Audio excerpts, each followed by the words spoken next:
Restarting. Can you tell them that I'm restarting the stream on YouTube? Yep. And share the link once it's up.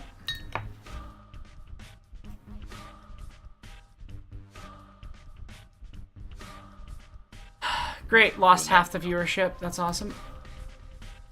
Love that. Thanks. Thanks, game. For context, I clicked the off button when I clicked off the game by accident. Oh no. Yeah. So if you could just tell people that it's so fucking annoying. I just let everyone know. Hopefully they'll be trickling in here. Okay, they're trickling in.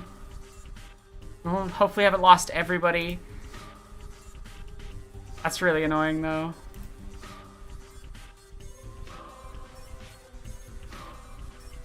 Nelson, what do you mean by mind if I do a J? I don't know what that means. I'm a silly fool. I don't know what that means.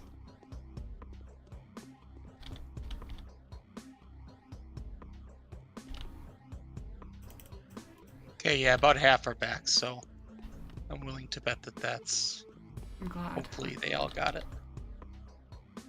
Yeah, we didn't lose everybody. And people are chatting, so that's working. Yeah, what happened? You remember yesterday when I accidentally shut the stream off by clicking off the game because of the stupid mouse glitch? Yeah, that happened again. I love Patho. I love streaming Patho. It's so easy and nice to stream Patho. Just a pleasant, easy experience. There's no glitches whatsoever. It never frame stutters.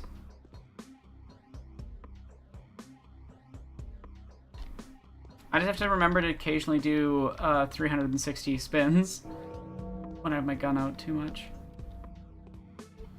The thing is, I never do it by accident. Like, it doesn't matter when I don't have the gun out because I'm not left-clicking, right? And I'm not left-clicking in a panic.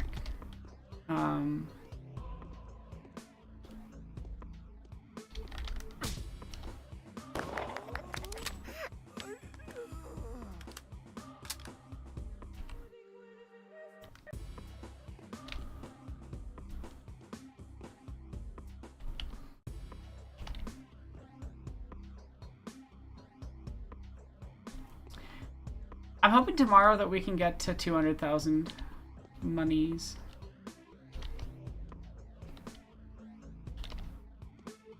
Or, sorry, on day 11. For a second, I forgot about the video game, and I was like, wait, what? Oh, that's why I say monies instead of, yeah. You know, donation. Because I mean in-game monies. Right. Money. I hate money. I hate that we need it. Yeah. If I could never need money again, the world would be at peace. I had a long conversation with Mark about this. And we were talking about, like, what is, like, an acceptable... Not acceptable, but what is, like... If you could have any amount of money, like, what would it be? And we both agreed, like, in the current situation that we all find ourselves in, we both came to roughly the same answer of, like, just enough that we can help others. And, like, I don't know what that dollar amount is, but, like, just enough that I am so personally secure that I can forego all of my needs because they're met to do what else needs to be done. I really don't need that much. To be honest, if there was a $2,000 a month UBI, I'd never need to make money again. And I'd probably basically just use my streams and video essays and stuff purely to just raise money for charities and stuff. Yeah. But, yeah. We don't live in that world. If I had a $1,000 UBI, which would cover my rent, I'd be fine right now. I'd be perfectly fine right now. But, Yeah, I know there's issues with UBI that people have explained that are smarter than me. I'm not an economist-y person. It's not the area that I know good. I'm in comp sci art and... I think I've already looted this house. I'm also not an economer. Yeah, I'm not the person you should turn to for theory on economy.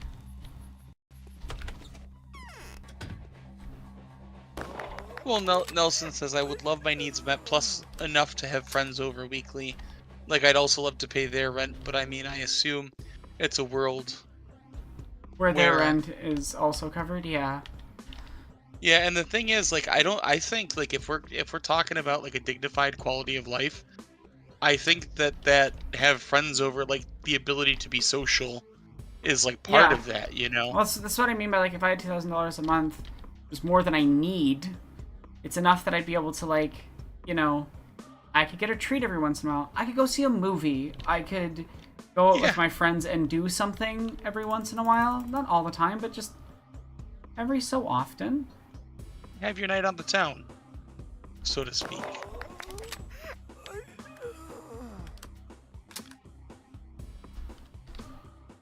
Exactly. That'd be nice. I'd like to be able to buy cheesecake and not feel horrifically guilty about it. Like a cheap cheesecake. This is dairy-free cheesecake I like. The only time I bought one semi-recently... Hey!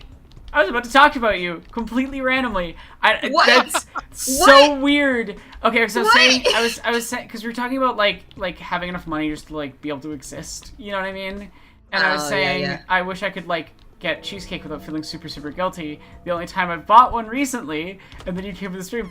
What I was saying is the only time I've bought one recently was when OK got me to do some art for her most recent video, and she sent more than the commission, with the explicit instruction that I was to use the extra to buy myself some cheesecake. And Hell yeah! did, and it was fucking great. That was a really good cheesecake. Fuck yeah! We love a cheesecake. Thanks. I am doing a little bit better financially than some other queer chronically ill people, and that's just mostly because while I am not personally wealthy, one of my parents is pretty well off, and like literally has agreed to pay for my health insurance for the next year because a good doctor might be able to solve what's wrong with me.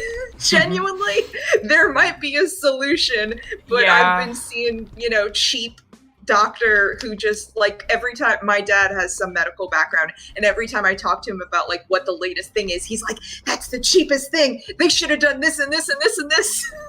Yeah, he's like full house MD. My issue is just incompetent ableism and sexism. Yeah. Yeah, and it's been very frustrating. Like again, my mom is a nutritionist. Knows what the fuck she's talking about with nutrition things. I was a fucking professional athlete for decades, and it's literally every time it's like, oh, you must be doing something wrong with your.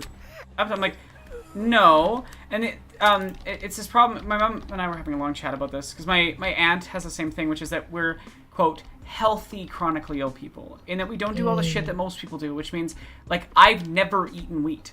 My mom gave me it once as a baby, immediately realized it was bad, and never gave it to me again. So I don't have the same type of long-term damage that most people with celiacs have, right? I literally, my celiac is so bad I can't be tested for celiac because you have to eat gluten continuously, and the test is actually just the damage, which is fucking absurd.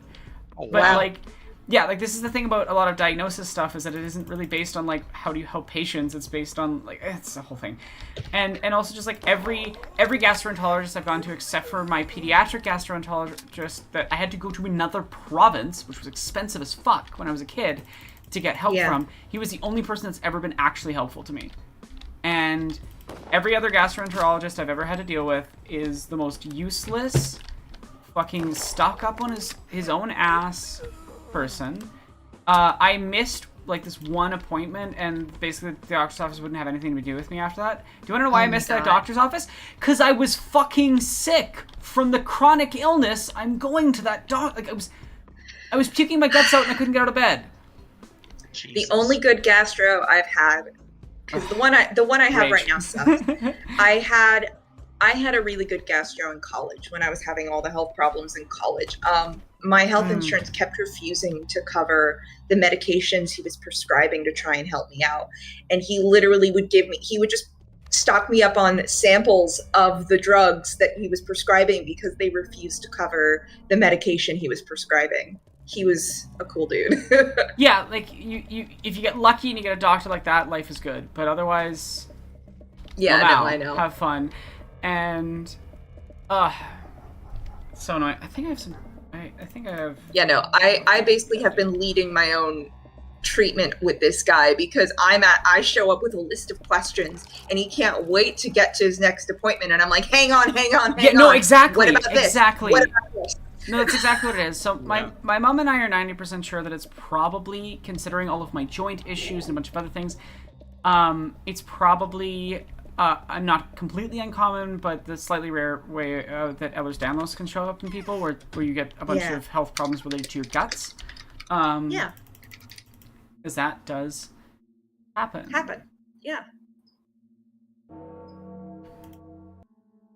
Are you distracted by not dying in the game? No, fuck, game, no. That's correct. Sorry, yeah, like, it's so frustrating to deal with, because there's, like, doctors, here's one of my experiences. Every disabled person I've ever talked to basically has the same fucking story, which is that their doctor was, in some way, a useless, pompous ass, didn't believe them, doesn't want to listen to them, because here's the thing about chronically ill people. We don't fit into the modern medical system. We don't, because the modern medical system is built around the idea of you have a healthy body, and you do the one thing and they're fixed. And we're frustrating because we aren't fixable. Yeah. And like, I'm hoping my problem has a solution. It might. I don't know. Like, for context, I have been trying to get certain diagnosis and stuff since I was a child. It has been, like, I've been through this ringer since I was 5 years old. Yeah. Wow. I am 25. I've spent 20 years trying to get diagnosis and things. And I am on a bunch of medications and things that do help. But, like, it would be nice if,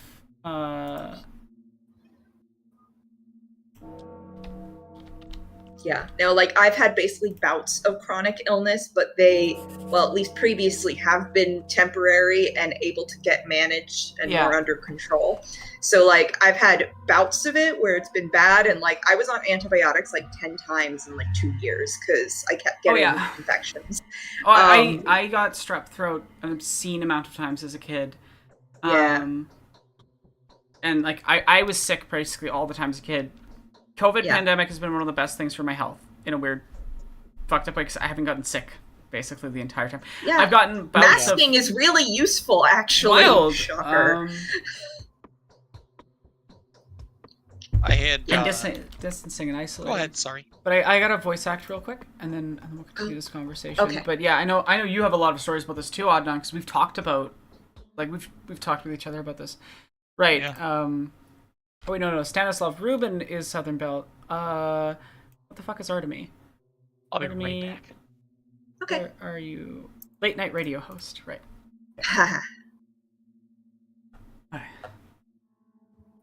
Hello, all you night owls. that makes a little bit of, because I've been doing the. No, I know, it's fun. Bachelor's Anyway, currently a Western accent, so. Oh, all right. Yeah. Hey, all you night owls. The truth reveals itself to me, Oinon. I have claimed my father's grievous inheritance. I have made my choice. I believe that the settlement can be saved. It is alive. The kin still lives, even though my father, who was destined to lead it, has died. The kin is nourished and sustained by the earth that knows how to breathe. A new harvest may be nurtured here. I devote my life to service of the kin, just as the lines of my family enjoin me to. I will change this town. It will be reborn to live anew. Victoria Oginskaya, the white mistress, will breathe life into it.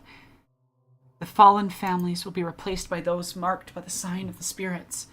Children they are, Taya Chaichik, Chieftain Notkin, Blessed Grace, Urchins Murky and Sticky, and possibly one more whom I did not yet get to meet. He goes by the name of Khan. If they survive, so will the town. If you want the town to live just like I do, then help me. Or at least don't interfere with my actions. Woe is you if any one of the children dies, for they are meant to inherit the earth. Artemi Burak. Hair respects. What a donation I'm going to go look at. I'm going to go look at the donation.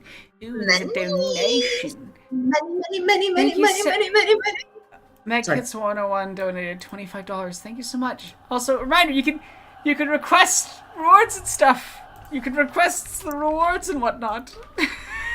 I think at $20 you can request any voice for the player character. Yeah. Yeah. So yeah, if you want to change one of the NPCs. Yes. And you have to add their name to the whiteboard. Yes, I do. You're right. I'm probably gonna have to go through and make sure I haven't missed anyone. Adnan had to run for a second, but he'll be back. That's all good. Doing. I just was responding to more fun bullshit on Tumblr. I'll probably end up sending you the link when you're not streaming, because oh man. What was it? Is it related to end of stream last night's combo? Oh no, well I mean yes, it's related to the conversation. It's not directly because of the stream. Hello, Adnan.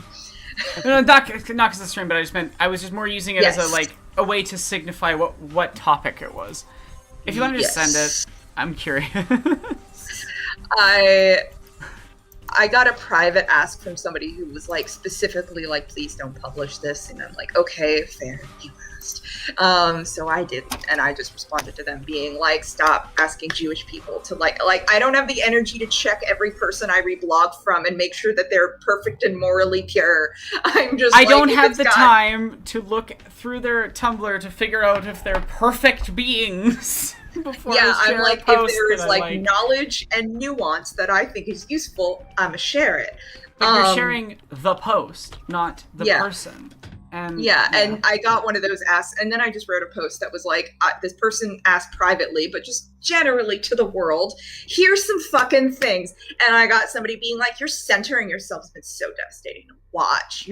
There's nothing brave about you. Take a few steps back. And I'm like, what are you accomplishing if we literally agree that Palestinians deserve fair treatment? What are you accomplishing right now by policing internet discourse from Jewish people? What are you accomplishing? Hey, if you're spending all of your time harassing Jewish people and not actually doing anything, shut up. And likewise to anyone who has been harassing any Muslim people, any Arab people, any Palestinian people, because I know all three groups are, even though that they're literally not synonymous. Sikh people are getting Sikh people are getting this too. Like every time Muslims get shit, then Sikh people get shit because Westerners are stupid. And it's ridiculous because a huge amount of Palestine is also Christian, so it's not even like. Oh yeah. It doesn't even make full sense, like at all. Even There's a in lot that of level. Christians in Israel and in the West Bank. No, there's this thing too where like. I've only observed it like from my end, but there's and not anyone we know or really online at all. It's mostly offline. Is like if you say, free Palestine, and then you show support to, and this is a problem in the Arab community writ large. It just is. Is that if you show any support to, Jewish people. Yep. Just in general, it becomes it's like in America or anywhere where they're like, oh, so you support Hamas. It's like the same way where they're like, oh, so you're a self-hating Arab because you show compassion to people that didn't get to choose to be there necessarily. Like, no, absolutely. I've seen the same thing happen on my end where fellow Jewish people. People I know have come to me privately to be like, hey, I can vet organizations for you because Jewish Voices for Peace is anti-Semitic. And I'm like, fuck off. Actually, I have a brain and I think they're doing good work. Leave me alone. I'm so glad that you're both here at the same time. I know, I was like, this will probably be fun. This will be fun because it's not people being jackasses, and I think people need to hear a conversation where people aren't being just hyperbolic woo-woo team sports, let's oversimplify the world into Hunger Games dynamics. Yeah. Yeah, generally... Hunger Game dynamics! That's what it is! I keep coming back to this. Right. People have been treating this entire situation like it's a Hunger Games dynamics, and it drives me at the wall as someone who has known Palestinians and known Israelis who were arrested for refusing to do IDF service, who've known both since I was a little kid. Yeah. It's not... This isn't some distant concept to me. This is like, my teammate and his dad were Palestinian refugees, and I can distinctly remember my teammate's dad talking about the stuff they experienced, you know? So I and how they had to flee Hamas is what you said. Yes, that too. Yeah. It's like... I'm just like, I think valuable to point out. Yeah, it's like, it's these are not simple situations, and I'm not an expert on this. I don't think you should be taking it, but I do feel comfortable in saying that the people being Islamophobic and anti-Semitic on the left need to shut the fuck up. Yeah, no, like right now there's That's why I feel comfortable talking about. There was a person who responded to the original post with some genuine, like, they saw a TikTok about birthright trips, and I'm like, some of that sounds fake or like very specific to that person's experience. But they're like, it's really complex. Also, Daniel for just me got to, his like, shit kicked in. Good, as he deserves. But they're like, it's really complex to like think about how Palestinians have a right to live on the land, and so do Jewish people. And I'm like, yes, it is. Hold on to that complexity. You should hang on to that. Yes, it does feel complex, doesn't it? Hang on to that. Like, yeah, like it's almost like the problems here are governments and the power structures that people exist under, just like in, I don't know, the US, the primary benefactor of Israel. Yeah. Or the UK, and I just find it weird when I see... Or Canada's very much involved too, but they don't have as much... They're involved because of American, UK... I hate my fucking government, they're small fry relatively, like the power... They're just coming along on the shit train with everyone else. Exactly. They're the little servant that's like, I'll hold your coattails, my lord! While you stomp on the peasants! Like, that's the energy of Canadian government. I swear we're not doing atrocities, we're just supporting everyone else doing them. But also, we're doing atrocities ourselves. This person being like, I'm not the one hand-waving about the minutia of Zionism, which is evil BTW. No, it isn't! Do you know how old Zionism is, bitch? It's older than the state of Israel. And it's complicated history. It's so complicated. Like, I don't think Jews in the 1800s who were talking about Zionism because they were experiencing pogroms are inherently evil. I do not think that you can oversimplify things that massively. Like, Zionism in the modern age as a movement is, by and large, mostly a problem. Yes. Yeah, but also when Jewish people talk about it, they mean a different thing. They mean a different thing. Every Jewish person means something different. Everybody means something different. It's literally like you got to talk to that person in person and be like, okay, when you say it, what do you mean? You need to lay it out, because some people mean Jewish people deserve to be able to live in Israel. The space there, right? And I don't mean Israel as in the modern state. I'm talking about Israel as in a location of land that was called that for a very long time. Which, hey, see, this is what I mean by the complexities. There's this good post by a Jewish person that I saw a while back where they were explaining, like, there's a bunch of different things that Israel refers to, and none of them really are the same thing, and conflating them's really bad. I just keep thinking about how in the Matrix, the free land that they live on is called Zion, and I'm like, Wachowskis, what? The Wachowskis are so weird, man. I'm fond of their work, but I have a million questions. Like, what do you mean by that? What do you mean? But yeah, so I think in general, it's like, are you talking about Christian evangelicals who want to bring about the end times? Not a joke. That's why they support Zionism, and they have a very specific... Christian Zionism is a thing, and it's its own thing, and it's really fucked. Do you mean that? I don't know. I think it's just like, maybe people should be more specific and talk about, you know, are you, like criticize people supporting the current government of Israel. Yeah. And then and it's so frustrating that both Muslim and Jewish people have to, like, when they speak, have like 30 million caveats just to signal to the other affected group, this isn't about you. I'm not saying that you don't deserve life, because that's the thing that we have to do now is, like, Muslim people have to be like, I don't hate Jews, and Jewish people have to go, I don't hate Palestinians and Muslim people. We have to put those caveats out there just to signal to the other group, no, we're cool with the rest of y'all. We need to just simplify it down to like a secret handshake. Oh my god. We need the equivalent of, like, and this was fully anti-Semitic. I don't know if y'all remember the parentheses thing around Jewish people's names. Yeah. That was this was a signal for, like, white supremacist neo-Nazi types to be like, this person's an evil Jew. We need, like, an equivalent, though, because it was really I feel really uncomfortable anytime I see people use multiple parentheses for anything. I'm like, No, mostly now I see Jewish people do it when we're like, Oh yeah, that's funny. Which too. I just did in the post, by the way. But, like, I'm like, we need an equivalent. It was very straightforward. I'm like, we need some equivalent thing that can just, all the Muslim and Jewish people can learn it and be like, all right, okay, now moving on.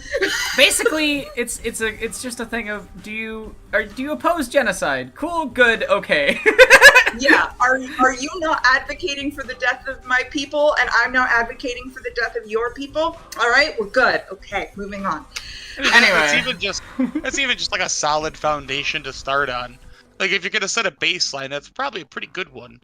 Yeah, it's just like I think the baselines are basically, can you acknowledge that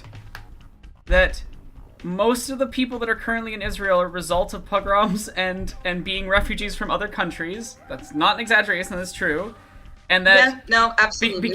Because the government of Israel relies on anti-Semitism, needs anti-Semitism to exist worldwide for it to justify its existence. Like, literally, they want other countries to be anti-Semitic.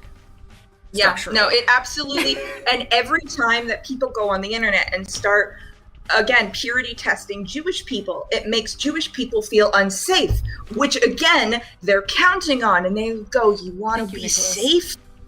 Where do you go to be safe? You come to us.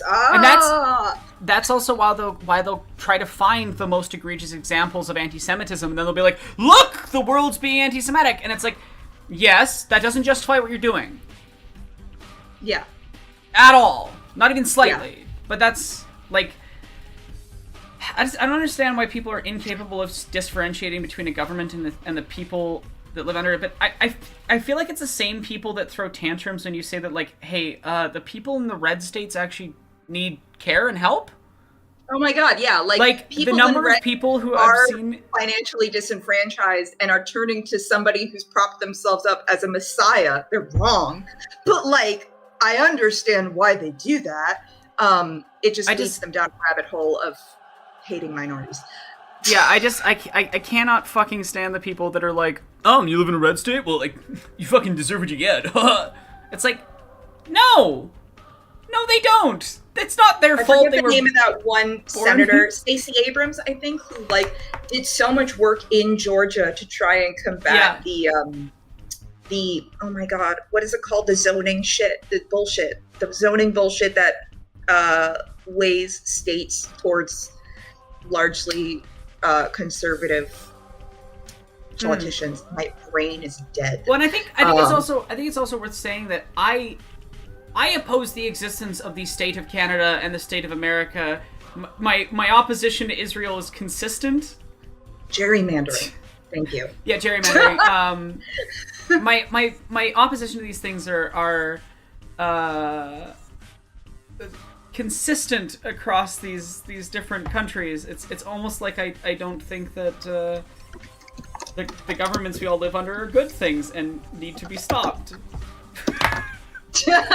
Wild consistency. Not in my politics. No, you need to hate this one state, but not the other ones that are doing the same thing. And I do enjoy some of the memes that I saw where someone was like, I think it was a Palestinian cartoonist who someone was like, "You want to destroy the state of Israel? You want the state of Israel to end? By that logic, Canada and the U.S. and UK should be stopped." And the person's like, "Well," like it's just a little 3-panel comic, and I'm like, "Yeah, pretty much." Yeah, just go look at Lady Night the Brave on Tumblr. All the resources are there. But this is mostly I want to give the space to you two to vent, and I also just want to be like, I'm tired because the weird harassment I've gotten for both sharing Palestinian people and sharing Jews who are actively opposing Israel, and both it's basically just like. And the worst part is that that's like. I've been getting that since I've been on the internet. Oh, I know you have. I know. I'm just like, that's the worst part. Is it's like, you shouldn't need to learn what this feels like. I mean, like I've experienced tiny random bits of it, but not in the way that it's been like. The atmosphere the last couple of weeks has been at a different level, is what I describe it as. Because I've never shown you some of the like weird anti-Semitic comments I've gotten as a result of like sharing your work, but. I'm sure. Feel free to share them. I'm always morbidly curious. Next time, maybe I will. I don't know. It's just some of the ones where I'm just like, "That's a Nazi saying a slur," and nothing else. Like it's not interesting. It's just like, oh, cool. That is the K word. There is. Oh Jesus. Oh yeah, no. I have so many. I think basically my block list is basically four I would say there's 4 major categories of things on my block list on my YouTube. 5 actually. It's just Blur Town.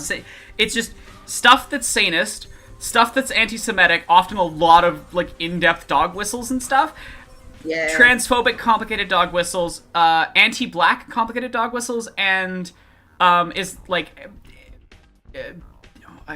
Islamic, like Islamophobia dog whistles. I don't know what the right term for that is because there isn't an ick. I mean, Islamophobic probably. Yeah, Islamophobic dog whistles because of all the videos that I've done, which everybody should go watch Midnight Mass. Adnan helped me, and Adnan did great. Anyway, great video. It's a very good video. You did good work on it. I'm so sorry. Yeah. Oh no, sorry. I'll just finish my thought. It's that thing of like, I feel like there is one set of conversation being had that I am seeing from my Muslim and Jewish friends and Palestinian people that I follow, and like including people that I'm mutuals with and stuff. I'm seeing one conversation there. Mm-hmm. And then there's a completely different conversation, which that entire conversation keeps having to be like, "Hey, shut up," which is just white Gentiles that live in the U.S. and Canada. Uh-huh.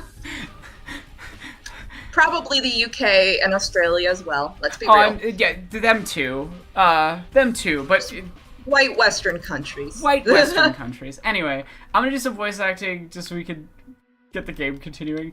But the town is dying. It all ends in less than 4 days. Oh, beans. Ah, beans. I'm going to just let the sentence show, because I don't want to be over the... Day 9, in which the town is occupied and the worried children ask the bachelor's help for the first time ever. End the sentence so I can... Okay, I need to move. What the fuck was General Block's voice right now? It's something very specific. Where's General... Guy Ritchie character, right. Guy Ritchie character. I'm glad you've made it, Bachelor Dankovsky. That ain't it at all. I'm fucking it up right away. Glad you made it, Bachelor Dankovsky. I just think like Jason Statham.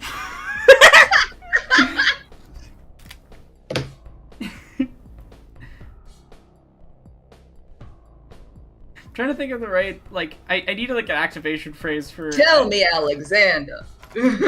What are your intentions concerning the polyhedron?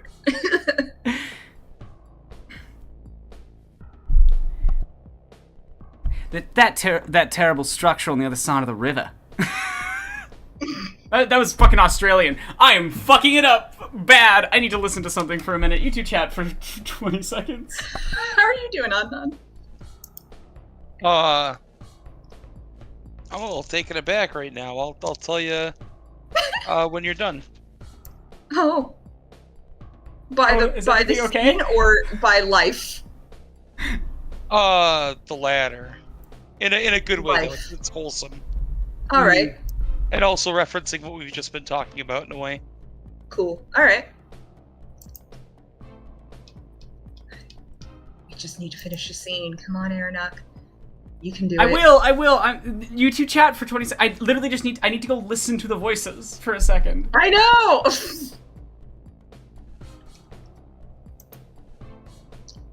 I don't know what to talk about. Other than what we were just talking about. We could keep going on that Of route. Gordy, the terrible structure on the other side of the river.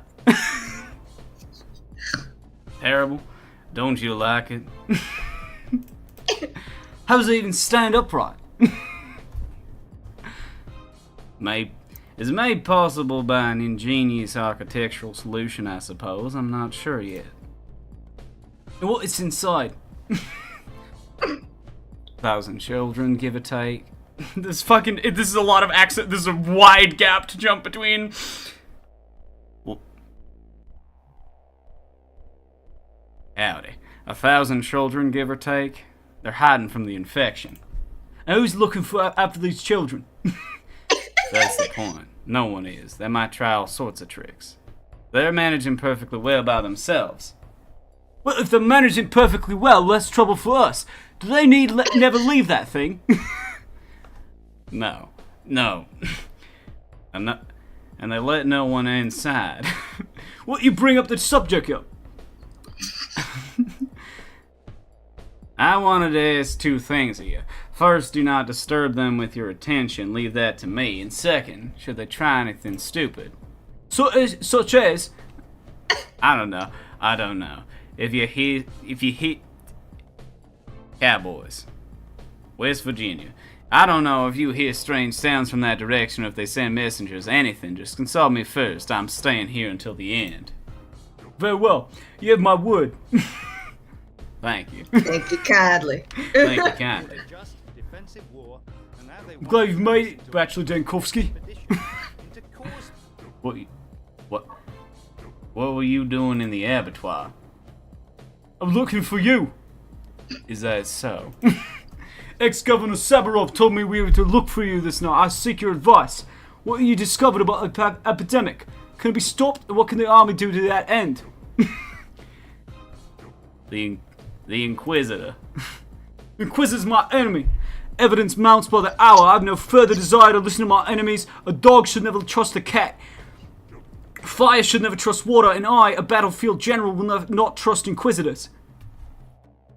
General Aglaia Lilich is my ally. She has aided me no less than you have. I have no desire to be part of your conflict. You have any idea how many traps Inquisitors spin into their webs? The truth will be beyond your wildest expectations. Well, I am not a puppet. I suspect, however, that I've already been made into one. I suspect that even the words I'm uttering now are merely a part of her calculations. I think you're exaggerating. I feel a fighting mind in you. Someone who thinks before he strikes. Someone who takes responsibility for his blows. Who chose a worthy opponent and is capable of vanquishing it. We're two warriors, and it's our task to deal with the evil threatening to spread across the whole country from here.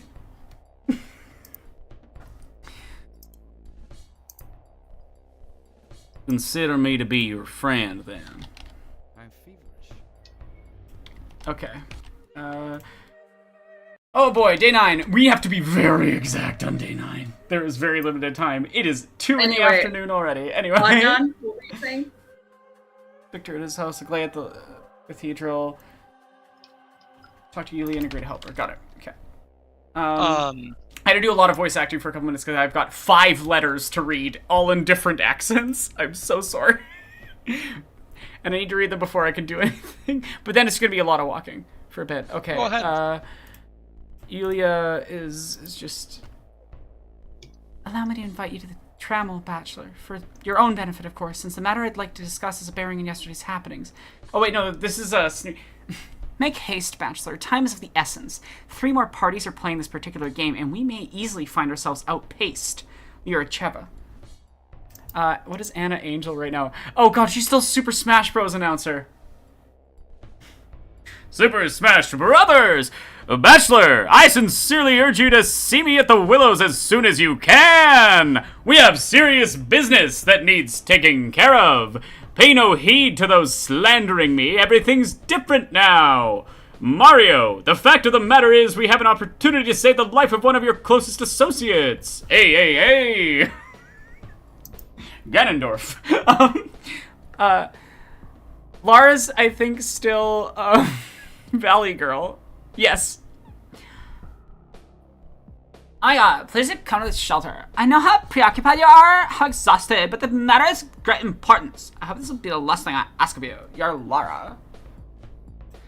What the fuck is Victor? Victor's battling my What is a legacy? I wish you could start this letter on a happier note, Bachelor, but I am utterly crestfallen.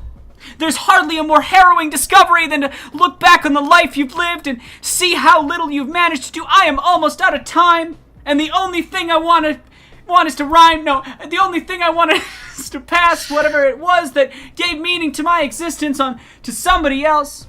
Unsurprisingly, I see no better man to confide in than yourself. Please come to see me when you can. P.S. I hope that the tower will open up before you. It's very important. Okay, Glea. The fuck is Glea right now? She has something funny. I don't know. I need to go look at the sheet. It's a lot of voices to do back to back. Fem Obi-Wan, right?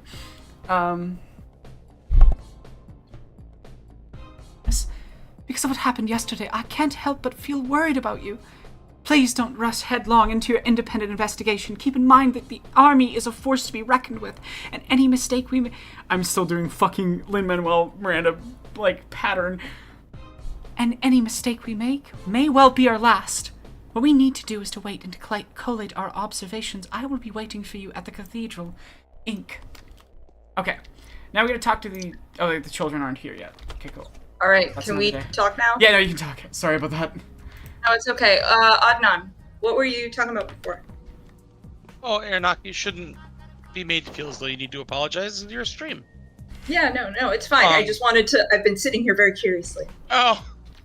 I talked about it a little bit last night, but not in full. And it starts as a little bit of a downer, but I promise it's wholesome. Okay. And I gotta be kind of vague so as to not dox. Obviously, yeah. But my dad was overseas while everything was happening. Yeah. And it was fine. He was not in any... That's difficult to say because nobody knows, but didn't experience anything other than knowing what was happening and, So, my family's home over there has been just bombed to shit a number of times.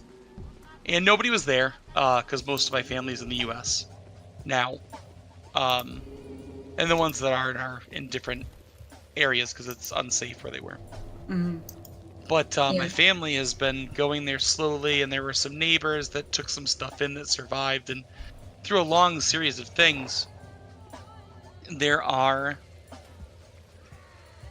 wedding pictures. I don't have any pictures of my parents together. Aww. And I'm actually kind of emotional right now, but yeah, that makes me emotional. That's a very understandable reaction. Yeah. So my family visits these neighbors that had long since moved away but kept everything in boxes. And when they were going through the rubble, I guess the way that the house fell in such a way that there were a photo album that was underneath an end table, and the way the rubble fell collapsed the end table so it fell on top of the photo album in such a way that no dust or sunlight or anything could reach it. So when they pulled it out, it was perfectly preserved.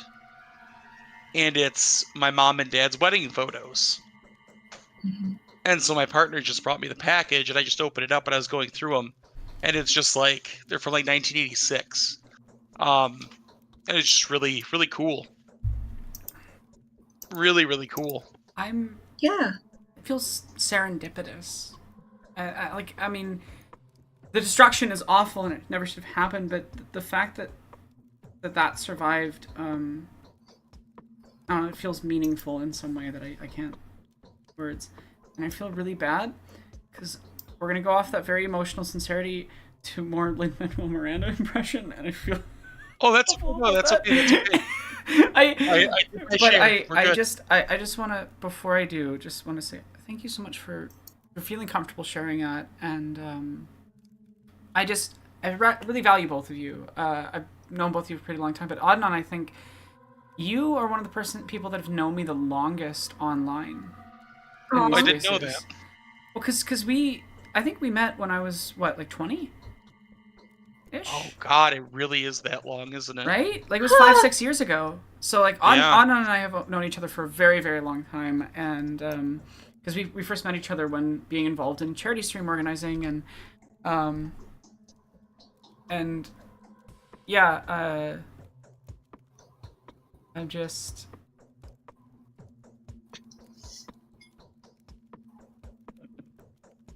Yeah.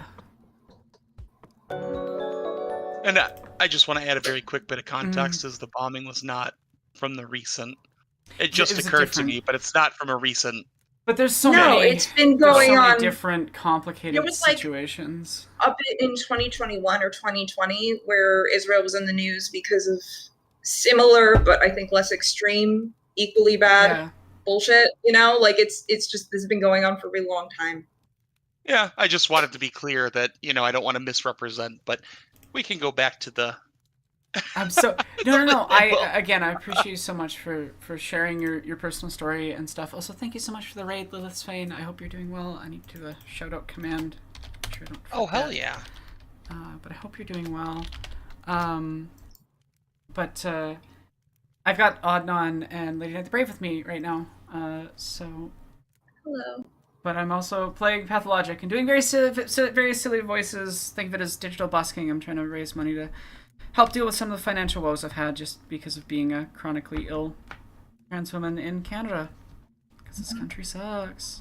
If you need medication all the time, it's fun. And I've just had a bunch of other health problems and things happen, and my brother and my vehicle break down and all that stuff. So it's been a rough year. It's been a really rough year on so many fronts. So anyway, off of those serious topics, here's this cursed shit.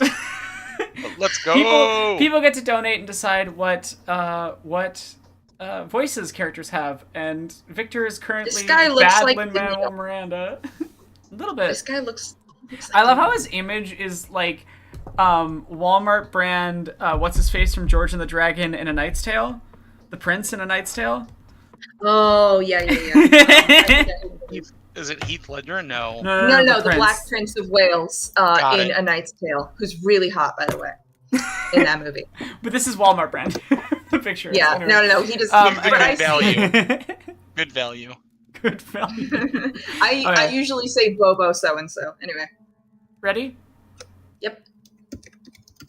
What is a legacy? There you are, Bachelor Dankovsky. You see, I wanted to avoid all the unnecessary sentimental talk, but it has come to me that the Canes are getting ready to sleep. And it will come to be that only Maria will rise from that sleep. If you leave us, we will probably perish. There's a fourth Cain. What's to become of him? Indeed, you see, I'm out of means to influence my son. Now that the town is occupied by soldiers, he's going to turn the Polyhedron into a fortress under siege, which will infuriate the army. I fear that his ill-advised actions may result in the tower's destruction. Okay. I've seen so many voices today, so... How can it be prevented? The Polyhedron conceals a secret. It's unknown whether it came to be by accident or as part of some ingenious design, but it works. I don't know if it was... the sirens outside my apartment. Sirens, it's fine. I hate this voice. What is a legacy? But it works. I don't know if it will be revealed to you. I would like you to go inside and convince yourself of the truth of my words. That's my desire as well. And if you succeed in gaining little Caspar's confidence, I ask you to do one last farewell favor for our family. Help me make peace with my son. Convince him to listen to me. And what do you want me to... What do you want him to do? When the time comes, and it will come in as little as the 2 days now, the children must leave the polyhedron, otherwise my daughter Maria would die, and my and Georgi's passing would also be in vain. Why would Maria die? Because she'll then be forced to become my successor. What is a legacy? To take up what I currently guard and thus condemn herself to death and our family to extinction. Maria will die, and the wondrous spirit whose memories we have so carefully passed on will vanish into nothingness. I hate this voice. It's so cursed. I don't understand. Do you believe that it's possible to manipulate reincarnation? Yes, I believe you. I'll do as you ask. I'm so sorry. No, it's fine. I've very tired internet discourse. I love how many people love to, like, specifically be like, oh god, white womaning when I talk about this shit. Yeah, just erase your marginalization. Cool. Yeah.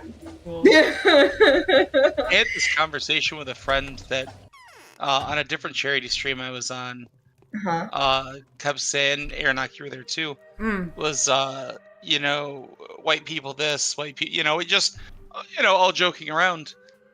And I was like, I forgot exactly how we talked about it. But I was like, are you white? And then they were like, yeah. And I was like, well, in what way? And this is a really reductive way to talk about it, but I find it effective. Yeah. In that way, is like, where is white from? And they're like, well, my family is, German and this, so you're German. And they, well, but I have white skin. What does that mean? Yeah, no, And just, I love it. Just walking through, like, it doesn't always work. People generally get angry and they just sort of, like, rage quit the conversation. Yeah. But even when they do, I have people that come back to me and they're like, I really thought that through, and, like, is this? They're like Foucault. They're like, is whiteness a prison? Are we? Whiteness is a prison. Having a bad time because we choose to do so. Whiteness isn't an identity. Whiteness is the antithesis of an invented other. Like, I mean, it's just like, I'm a white Jew for all purposes because there are black Jewish people and stuff like that. So, like, I make that distinction just because, like, Jewish people of color often have difficulty being heard in a lot of conversations about just Jewishness in general. But just, I love, like, explaining that, like, my culture has nuance outside of, like, that existed prior to 1950 whatever when Israel was founded. I love that, like, trying to explain that complexity is like saying Palestinians deserve death and that I'm white womaning, I guess. I'm just, oh god, I'm so tired. Like white people took, like, the whiteness part thing in the way, and I can't speak to this, like, broadly, but in just my very specific experience, like, people took, like, the whiteness thing and the Karen thing, and then they just used it to then turn it against other white people they don't like because they perceive them in a way that makes them undesirable and then others them. Yeah. No, and I peak undesirable. Like, when I touch on whiteness and things, I'm including myself in that category in that I have that privilege and et cetera, but, like, I don't see white as an identity. I hold it as a position within a hierarchy I was assigned, and Like, I like to be clear just because there was absolutely discourse for a while where I think Jewish people got a little too in our feelings about our marginalized status and started claiming that all Jewish people are not white. And that is a discourse that went on, like, this is like 2016, 2017. I've said before, I participated in this discourse. It has the same energy as when people are like as an Irish person, when people pull that one, I'm like, no, that's not how this works. And it was one of those you just things do, like, where, Uno reversi card. Like, yeah. whoop. And I participated in that discourse for a minute. It was compelled me though, but it was one of those things where it's like, as I grew up and learned some more shit, I was like, actually, this is not a useful dichotomy to discuss Jewishness at all, because Black Jewish people exist and Latina Jewish people exist, etc., etc., etc. We are a diaspora. We're all around the world. So it's just like, I often go out of my way to be like, okay, yes, me as a white Jewish person, just because Jewish people still sometimes pull that out. I've had people do that, like recently. And I don't think at all a useful discourse for Jewish people to have. So I'm just like, no, let me very clearly state what you meant. This. I love how we all three of us just are endlessly caveating everything because we know how fucking bad the internet is. Listening yeah, no, the internet is fucking hell, and I hate it here, except for videos of dogs. I do. One of the things that I always try to talk about, and it like sucks to talk about, but it just is like how it works, is like growing up, and I'm not trying to get too heavy here, but No, that's fine. you know, growing up like in the wake of 9/11 and being, you know, I'm half Arab, I'm half Syrian. Yeah. And so like living in like both of those worlds, there's a lot of privilege and there's a lot of not privilege, but like one doesn't negate the other. Yeah. And so that makes it like a really weird line to cross, where when you're interacting with whiteness and you're interacting in a white world, or a world of whiteness rather, it's what makes you as like a Syrian teenager like really reject, you know, that whole side of your identity, because you see the way that people are talking and you see the way and that like the things that people say about people that you know. Yeah. Not directly, but people that people that you see around all the time. I mean, it was everywhere on the news back then. So like, yeah, no, I'm sure. Also, I want to thank Anthony, and we'll continue because this conversation will go probably for most of the stream. So I'm just gonna quickly do the voice acting thing. I don't want to interrupt. It's such a good conversation. It's such a valuable conversation, and I want to give the space to both of you to have it. But I also have to get through a certain amount of game. Talk to this lady. But Maria, in your nipple tassel dress.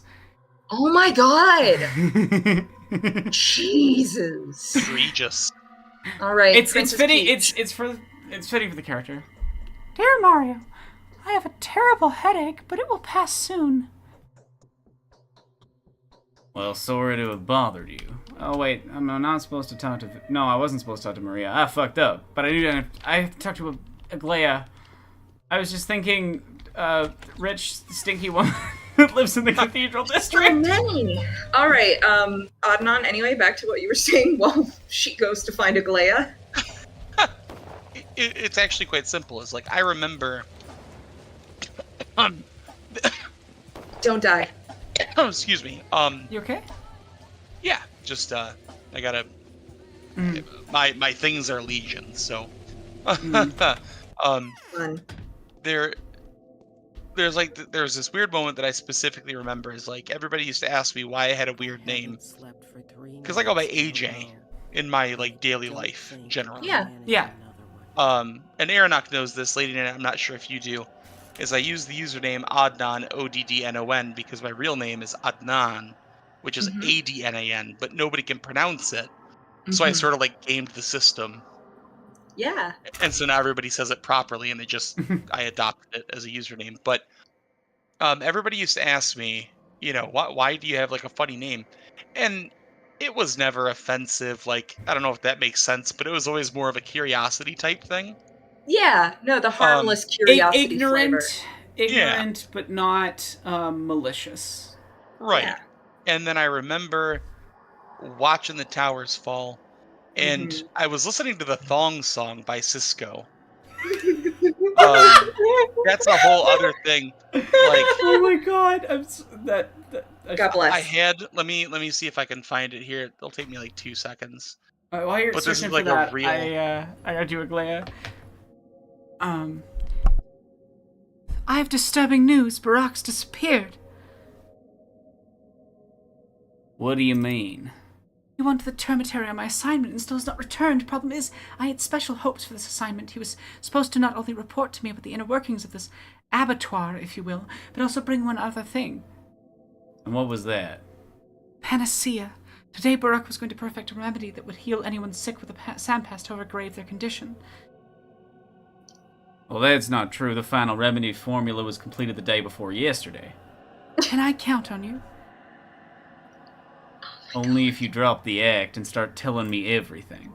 It's not just about the panacea. Barak is much more significant than many would care to admit, including himself, perhaps. Could you please inquire about him? I don't doubt his word, but he could have run into some unforeseen danger because of his invention. Do you understand? I don't know if I can make it inside the abattoir, unless, perhaps, he provided me with military support. Getting soldiers is not so simple. They won't listen to me in block, who seems to have no intention to listen to me either, but I am not asking you to descend to that underground pagan shrine. Just inquire about Barak if you have an opportunity. Well, that's not hard to do. Okay. I'm just gonna check what else I need to do. Right, I need to go to Yulia, and then talk to General, and kill the soldiers, right. Need that. All right, Adnan, what were you looking up just now? Oh, this is a real text I sent like a couple years ago. Uh-huh. And I was talking to somebody about, I have a screenshot of it, but about 9/11. I want to say this was around 2020. Yeah. Mhm. And I was like, you know what's kind of fucked up is I can't hear the thong song without thinking about 9/11. Like, as the first tower was coming down, I was literally singing "Baby Make Your Booty Go Da Da Da Da." And like before I got to the chorus, just like that, my innocence was lost forever. I can never be the person. I can never know the person I could have been because he died that day. That song still fucking slaps though. That's amazing. And I want to be very clear, I'm not making fun of the situation. That is just like a genuine experience that I had. But I do remember that, everybody asked about my name and nobody really cared when I told them. And then it was like, in a matter of like an hour. Yeah, no, then they cared. And then it became like a thing. Mm-hmm. And there was a lot of stuff that happened. I'm not going to get onto it on stream. I got enough sorrow to sink anyone's boat. But we you did discuss a bit of aspects of this in the Midnight Mass video if people want a little bit more of a serious conversation about I did. the effects of 9/11 and being Muslim in the U.S. and being Arab in the U.S. and existing post 9/11. Yeah, and it became this sort of like, I didn't know what to do, and so I just started like violently rejecting that side of myself. So like when I saw my dad, I didn't tell anybody about it. I didn't talk about my family. I used to bring, actually, Lost Futures. I don't mean to plug, but Lost Futures is great. Please do plug. We did, he asked me to be a part of this video about Rami, the Hulu show. Yeah, the show. Yep, and in that video we talked about it a lot more, but one of the distinct experiences I remember is my dad used to always make me food to go to school, because I'd visit him. You know, my parents have been divorced as long as I can remember, but he would make me food when I visited, and I'd take it and eat it all week. And I used to bring hummus to school, and kids loved it. And I would always get to, like, share my lunch, and it was so cool. And then it was, like, right after that, I, like, sat down at a table with it, and kids would see me with it, and they would just, like, flock to that table, right? Yeah. Because he'd make, like, this big, like, jug of it. And nobody sat with me. Yeah.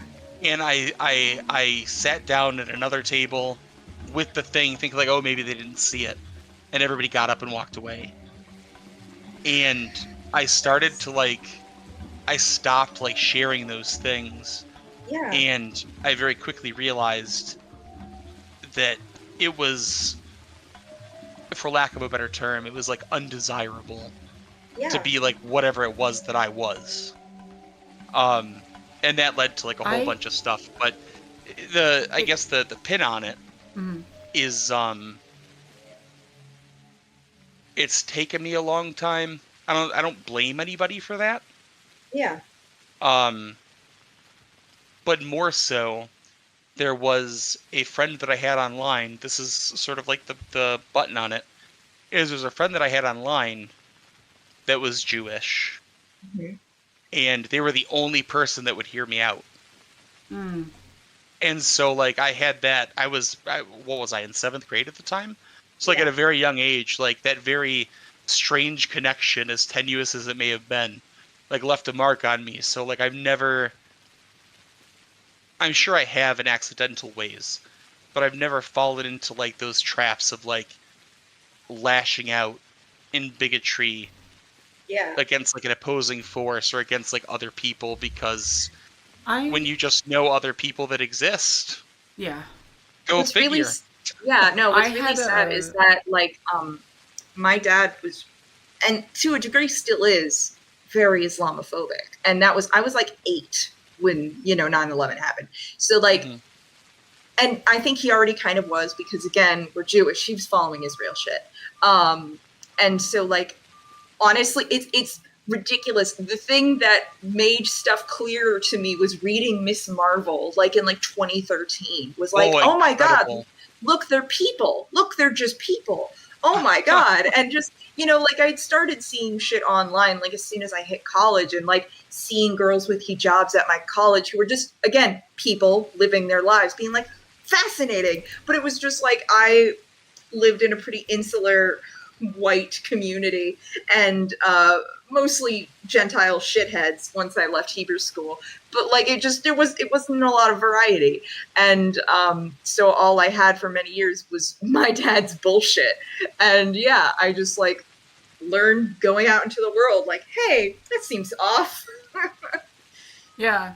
And I was gonna say, like, Adnan, you were talking about that sort of rejecting the identity because of the treatment you were receiving from her. I had a very similar thing with both, just like dealing with my disability and dealing with my queerness and things, because of the amount of, like, and I'm not saying these the exact same thing, but just in the specific aspect of the like denying your relationship with an identity because of the violence you're experiencing related to that identity. And like, that sort of repression is just such a self-destructive experience, and it's terrible. Anyway, I'm gonna voice act for a bit, but Okay. yeah. I'm gonna step away for a minute, Okay. but I will be back in a few. You're gonna be on for a little bit, right? So Yeah, I don't yeah. have to No, worry we've about- got hours. I might have to run Okay. eat dinner at some point, but hopefully I'll talk to you later. I'll be Thank back you so in much like for 10 being here, minutes, Adnan. so Though. All right. Thank you so cool. much. Yeah. I'll be right back. Okay. Anyway, I Yeah. can't. I don't think the Dog child. I don't think the dog heads have a name. They do not. No, they don't. So, I can just do whatever the fuck I dog want. child.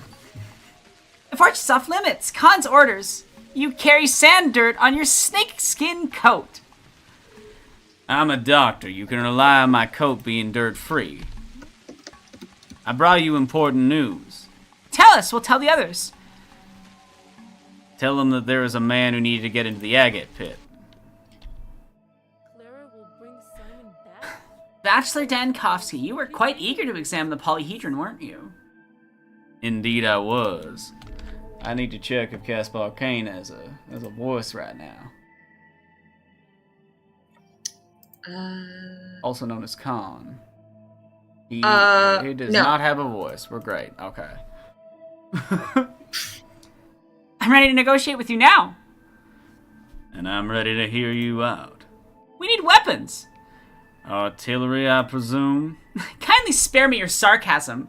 I need several military rifles, ammo included, obviously. I've been told they are long range and very precise. Are you planning to fend off Alexander Block's soldiers with a couple of rifles? Obviously not. I do have a shred of sense left to me. I'm not going to fight the man who had stormed the Skerries with only 19 casualties on his side. Exactly. The enemy, on the other hand, had 14,000 casualties, if I recall correctly. If Block finds out there are more than 1,000 of us in here, he'll think twice before storming the place. If he finds out we're armed, it'll only take a couple of shots to convince him. Wouldn't you agree? You're gonna bluff, aren't you? I am. If you get the rifles, we'll let you into the polyhedron. Actually, kick it up a notch.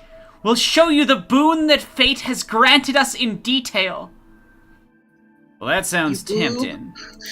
Well, I've processed your request. I'll be back with news. I'm processed? Dude, are you a computer? He's Daniel. I know. I love I'm that. smart. I'm processed. I'm smarter than the person I processed this. I ran it through my microchips. I ran it through some calculations, and I know what I'm talking about. Oh my goodness. Wow. It's time for what me a to go time. stepping through the town with my snakeskin coat. I fucking love Daniel. He's such a stinky little Goomba. I will say, Western Daniil with a snakeskin coat. The vibe is there. The vibe is there. And I do kind of love the idea that he came from the west, from the capital. Yeah, no, down he's out probably here in some the country. sheriff asshole. Yeah, basically he is, in some ways. Yeah. I shoot criminals with my gun. By the way, while we're talking about westerns, just to chat, watch The Harder They Fall. It's so good. It's on Netflix. It's like I haven't basically watched that one. Oh, it's basically an all black cast. Like there's Oh, I literally wanted to watch that one. I didn't get a chance. Yeah, no, there's to. an incredible visual joke when white people show up in the movie because they're not there for a long time. And when they finally do show up, I will not spoil it, but there was a very good visual gag when white people show up. Incredible. Yeah, no, it's great. And And it had the kid who played I think he's the Blue Power Ranger, the one that you said was good autistic rep. Oh, I love him. He's great. Yeah, he's in it. So That's like awesome. so many people. Okay, Like we should watch it sometime. We should. Can you put it in our things to watch together yes. Discord channel? yes. um, When we're not watching musicals or the finishing Sense8 finally. yeah. For context, chat, we just keep a running list of things we're gonna watch together. Yep. It helps Because we constantly have things that we're gonna watch this together, and then we forget otherwise. So because we both have the really memory bad issues. memories. Oh, Thank you, Miranda, Batista. you're correct. Where are the donations? Money, please. Oh, thank you.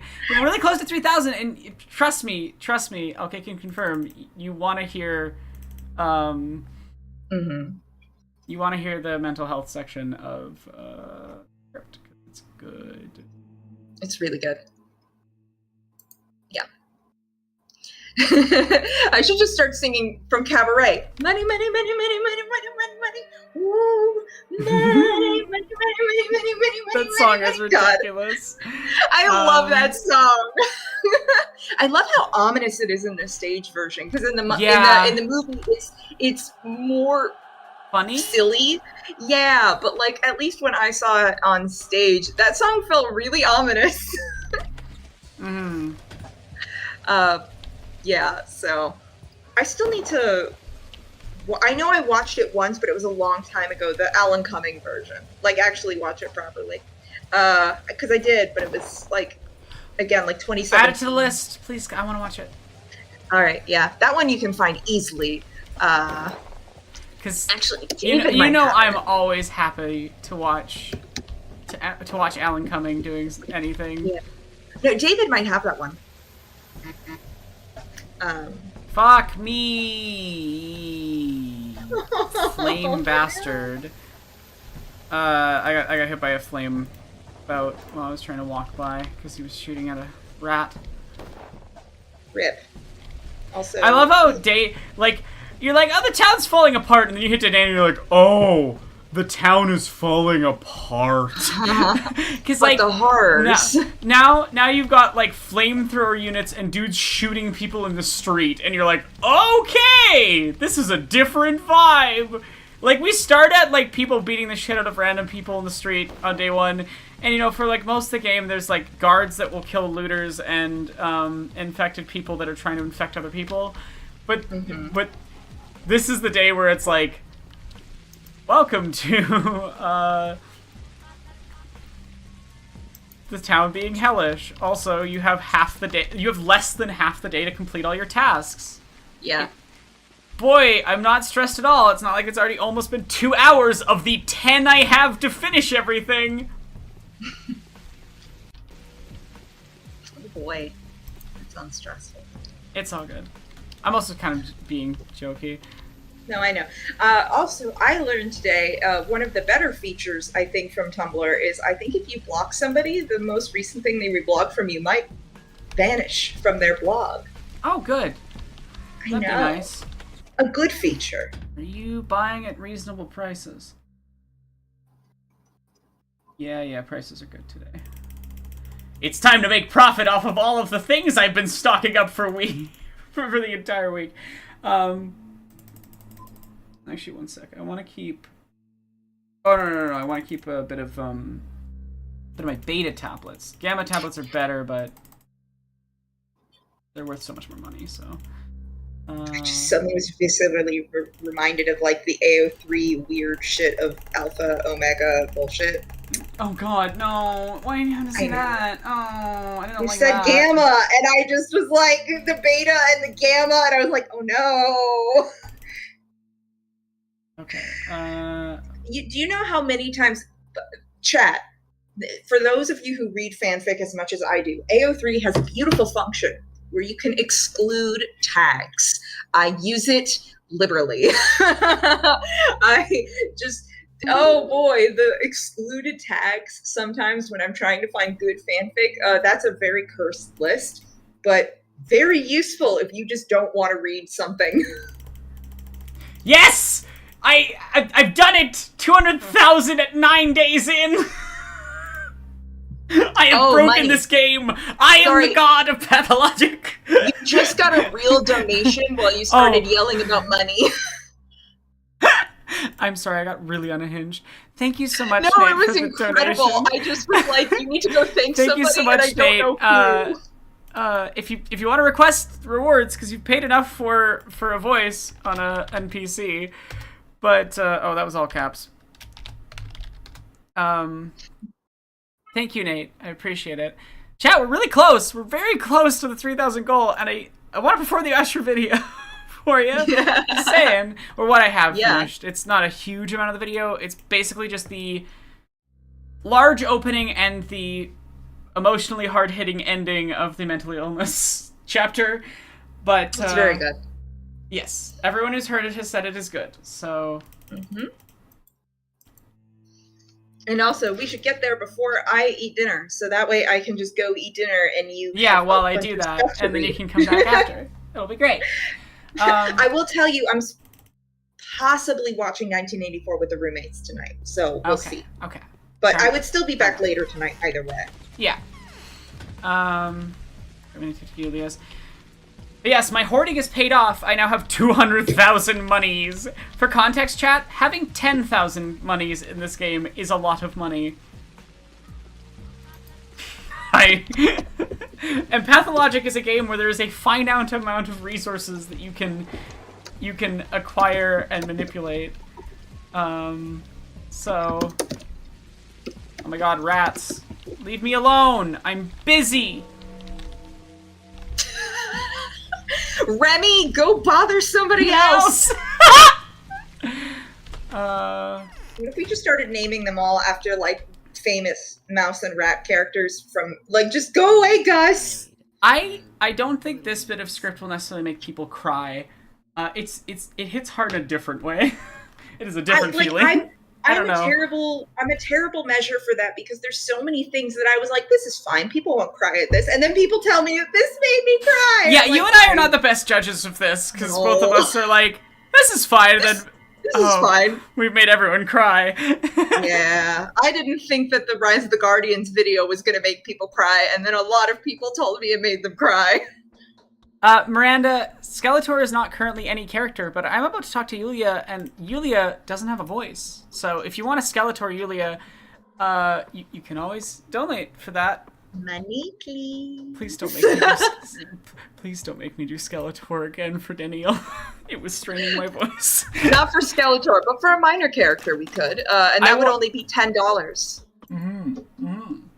$10 to assign Skeletor to Yulia, or we have a list of characters without voices, or if you care and want to just like...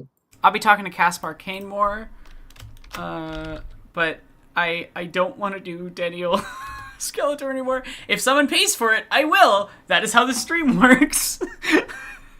but I am also. How much for Skeletor? I think we're gonna get Skeletor. Just give it a minute. Yeah, it's $10. Also Skeleman. I'm gonna give it a second in case someone wants to donate for Yulia, and if not, but it'll be really funny because Yulia's the other condescending asshole Boy, character. you boob. You boob. Again, every time just makes me think of that bit from Drowsy Chaperone, which is just like her just acting out being a skipping record. Incredible. Where she just like, that, you boob, while spitting water in a guy's face. Honestly, the control she had to keep enough water in her mouth to keep spitting water in his face. That's impressive. 5, 4. I'm gonna do the scene as is. Okay. So nice of you. So nice of you to drop by. What did your visit to the military reveal? Did they get to meet Alexander the Great? Was he a man of astute mind, vigorous imagination, a refined sense of humor? Please, be as sincere as possible. The subject is of significant interest to me. Why? My field of inquiry is ever the same. I am testing a theory which concerns what I refer to as the tripwires of fate. You know I am a bit of a fatalist, don't you? Anyway, in order to further test my hypothesis, I will require your assistance with one of my enterprises. Apart from its sheer scientific value, this whole business will rid Lara Ravel of whatever is troubling her. Moreover, with a bit of luck, an innocent life will be saved. Thank you, Miranda. Ooh. Is there a message? It said more Skeletor, you boobs. So Miranda's donated a lot across the days. I just want to say, so I'm gonna do Skeletor for Yulia, but I'll also put Skeletor for a character that I need to talk to that I haven't. It doesn't have a voice yet. So we'll put Skeletor and Casper Arcane. That is rewarding you for other days where you didn't take up on some of your rewards. More Skeletor. Okay, you ready, you boobs? My field of inquiry is ever the same! I'm testing a theory which concerns what I refer to as the tripwires of fate. You know I'm a bit of a fatalist, don't you? Anyway, in order to further test my hypothesis, I will require your assistance with one of my enterprises, you boob. Apart from its sheer scientific value, this whole business will rid Lara Ravel of whatever is troubling her. Moreover, with a little bit of luck, an innocent life will be saved. I can't recall the gist of the theory very well. I might have missed something. I should let some fresh air. Oh shit. She said I got the jitters. That was the part I caught. I fucked up. I said the wrong line. I was supposed to expect the quest and I denied the quest. Oh no! I need to do this quest. Also, like, today is how I'm pretty sure today or tomorrow is the day where I can get a shit ton of free Panacea. Okay. Well, so we're gonna have to just revisit Yulia. Beans, more It's Skeletor. Okay. Whenever I've had to redo a conversation, I just skip through it.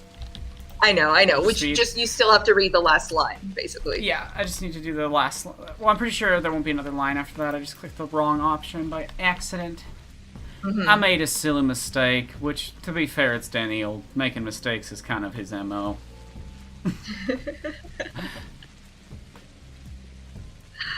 Oh my goodness gracious. Aw, thank you, Miranda. I appreciate it a lot. Glad people are enjoying all the voices on this stream and the silliness. We're 98%, by the way, chat. We're almost there at 3,000. Just saying. Almost to 3,000. I think it's what, 60%? Money, please. Yeah, 60%. $60. Chat, we were less than $60 away from 3,000. Just saying.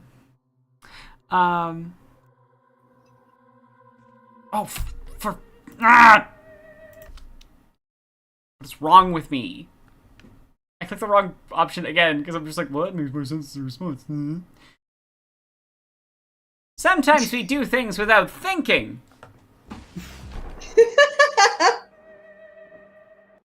I also loaded the wrong save. How are you doing this and Tumblr at the same time, or do you have stuff queued? I've had things queued. I've been using my 'cause queue very actively. No, I haven't been touching it. You're like, how are you? I've just got like a second set of arms and some eyes. I'm just like, listen, you have some pretty great multitasking skills that have impressed me before with like how you were able to follow Amelie in French while like, you know, you were video gaming and all that shit. Just, you know, like it's not beyond the pale. I am generally the autistic that needs a specific amount of input, or I'm like, ah!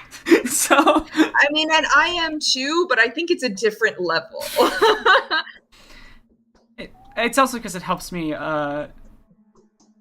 like, it sounds weird, but it helps me not be distracted by other things, you know? No, I have a similar thing where, like, I can totally just daydream away half a film if I'm not, like, I don't know, playing solitaire or something. But it's like that, but it's also just, like, stuff like dealing with the intrusive thoughts and the other things, you know? I was trying to be vague, girl. I know, but I'm trying to explain.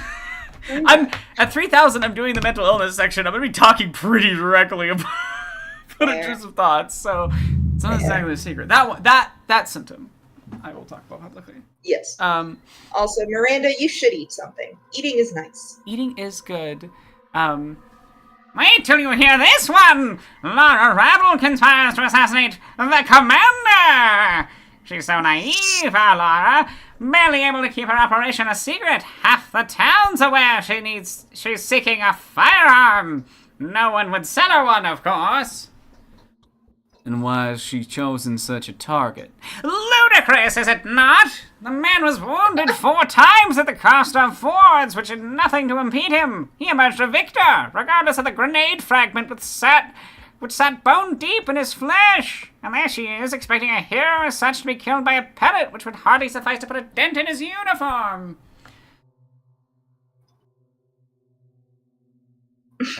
And how do you know what you said about the bullet? Just as I told you. Half the town knows the situation in detail. Worst of all, the commander himself may learn any moment. The changeling seems to be omnipresent and frightfully quick to claim the ear of General Ashes. If only I was able to see through the motives of her actions. What shall we do then? Just wait till you've heard it all. The commander was informed by some unknown benefactor that there will be an attempt on him soon. Along with everything else, the note contained a request. If the assassin proves to be a woman, she must not be killed. The weapon of the assassin? Yeah! The note said, will be a harmless toy, and whoever wields it will not deserve anything more than a short-term imprisonment. And how do you know about that anonymous letter? Are you its author? Why would you insinuate such a thing? I had absolutely nothing to do with the letter. It was someone else. Someone very involved with this whole affair, just like the rest of the parties. This person acts in good faith and conscience. Including the informer. I doubt you can convince me of that. It's well known that Block is as chivalrous as they come. Do-getter, if the hapless assassin is guaranteed safety, the unknown correspondent is promised to let the commander know the name of the culprit, and therefore spare him the tiresome necessity to seize every single person to appear within firing range. I don't think you would be too disappointed to learn that the letter was written by none other than Anna. That dirty creature. He's not wrong. She did, kidnap children for a living. Don't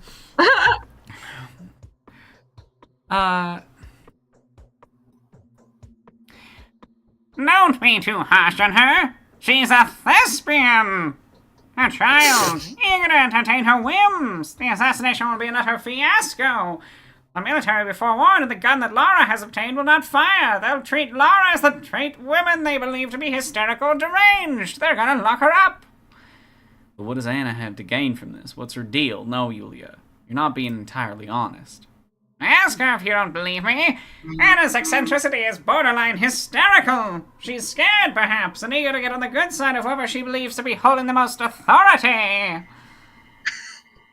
Very well, but what does this have to do with testing your fatalistic theories? The commander wants to know who the woman is. Just tell him the assassin is me. Tell him that whoever else comes to shoot him with a weapon that does not fire is merely a madwoman keen to sacrifice herself for me. The reason I've plotted an asinine scheme like this is that I need to be placed on a house arrest as soon as possible. I'd rather not tell you why I need that. Under house arrest? And what if they shoot you? The man who won the Battle of the Fords is gonna shoot me? Don't be ridiculous. I have nothing at all to fear for him. Because you're a fatalist and not afraid of death, right? Don't lie to me, Yulia. This is dangerous. This is the best option. Still, I know Lara too well. No one will be able to stop her.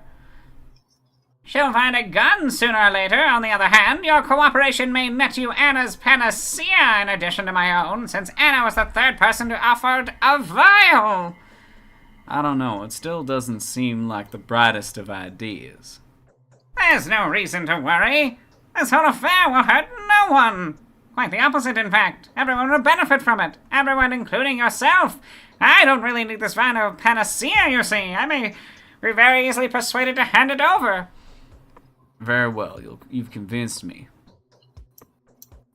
I think I'll talk with Anna first. Seems to me that you're plotting her demise. All right. What a voice. My food has been delivered. Oh yeah, go enjoy your food. I'm gonna go eat dinner. When I see you. Yeah, I'll message if I'm watching 1984 tonight or not. If I'm not, make sure I'll you be back ping soon. me or I won't see it otherwise. Yeah, no, it's fine. So have fun. I'm sure Adnan will be back soon. And in the I'm meantime, back now. Hey, you're back. there we go. Oh my god, perfect timing. My food has arrived. I'm gonna go eat dinner, but it was great talking to you. Hopefully, I'll talk to you more later. Yeah, I'll probably be here for the foreseeable future. Cool. Perfect. All right. Bye. Bye, lady. It was wonderful talking to you as well. You too.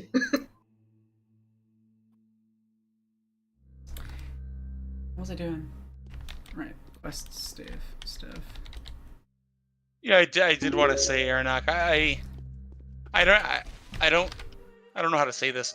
I don't know that an apology is necessary. Mm-hmm. But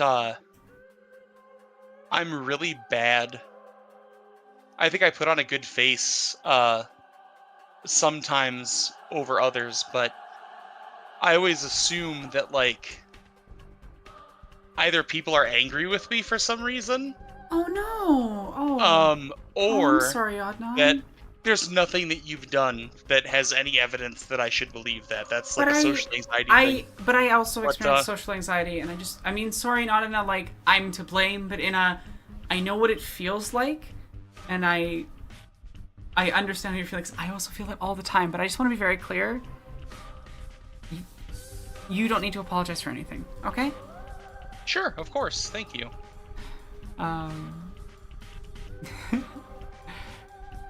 Oh, I'm so sorry, Anthony. I won't share that with the stream, though you should know, I think Ko-Fi messages are publicly readable. I'm sorry.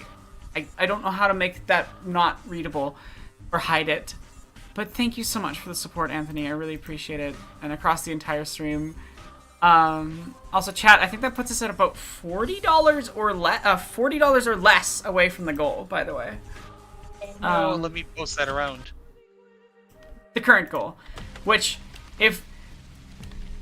so basically, if I get to about 3,100, that's the 2 months rent that I need to pay off, and the credit card debt, and then 3,450 is the 2 months rent, the credit card debt, and the money I owe my brother for the car repairs, because he had more money sitting in his bank account than I did at the time.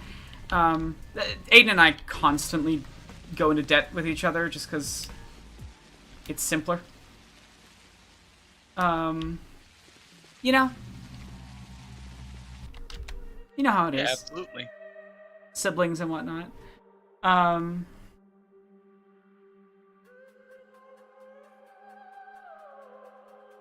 Yeah. But, yeah, that often leads me to, like, I don't know if you've ever seen this, but, like, I will furiously type messages in DMs on Discord, and then I'll just delete them and be like, no. I probably shouldn't bother them. Like, whoever it is. Yeah. And so, I guess my point is like, I don't want to be too forthright with this, but I really appreciate you. So naturally, I want to talk to you.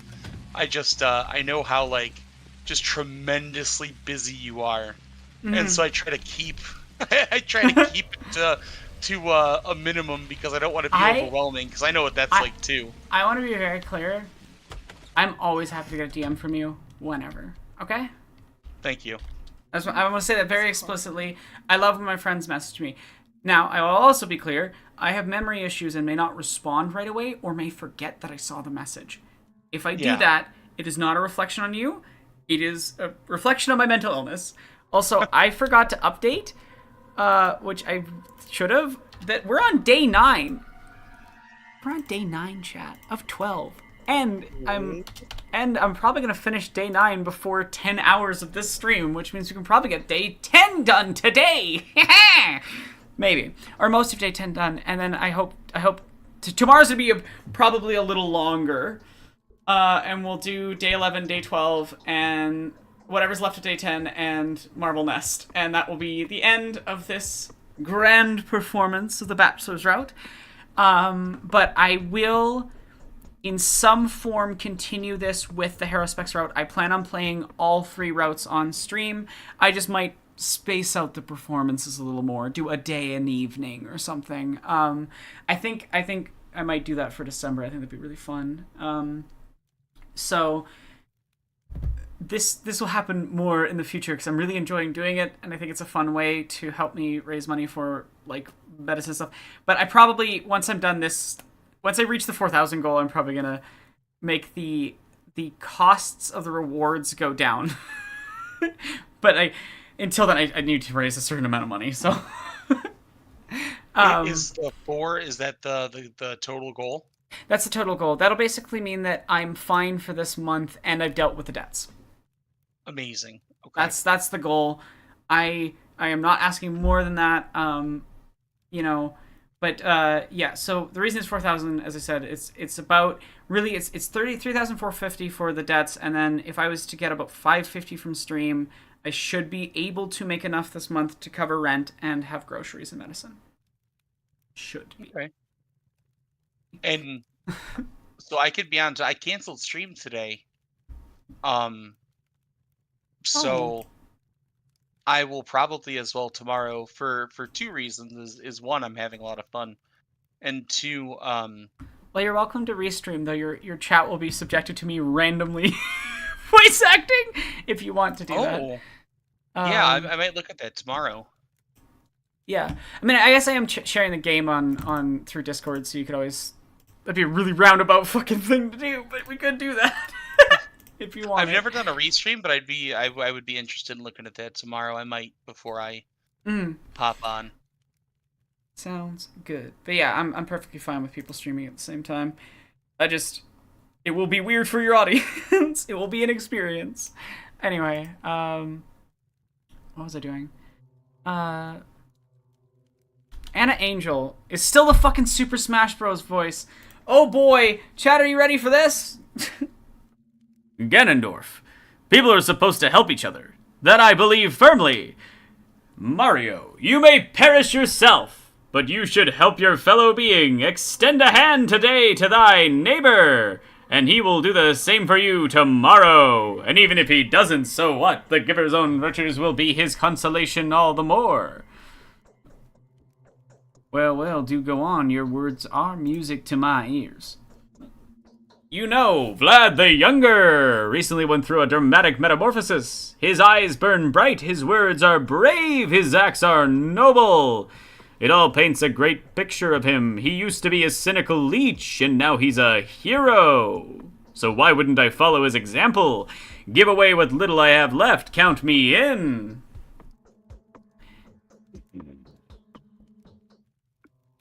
That's commendable, Anna, but how are you going to do that? Well, I have procured what Laura asked for. Voila! A small weapon of self-defense! Oh no need to thank me. I got it practically for free. You know, from the previous owner. But there's more! If you deliver the present to Laura anonymously, I will gladly give away the most valuable thing I own, my panacea. Why? Laura needs it for self-defense. She's afraid of the soldiers. You must give it to her in secret, no questions asked, and no names mentioned. When you deliver the pistols to Laura, come back for your reward. I don't mind parting with it anymore. That sounds mighty suspicious.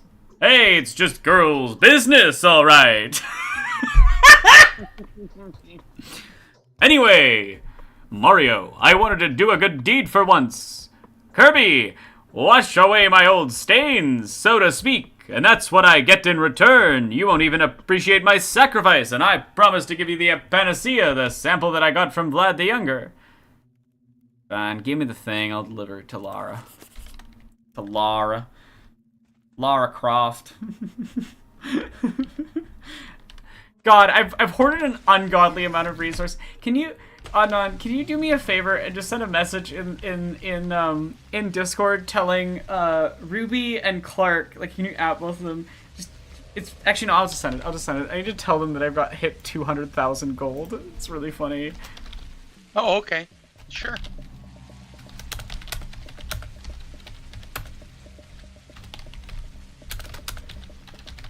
Yeah, please, by the way, use me. Like, I'm here to support, so. I have hit 200k money, so I think I have a problem. Jeez. I have broken this game. I am the Lord of Pathologic. I am the queen of this land.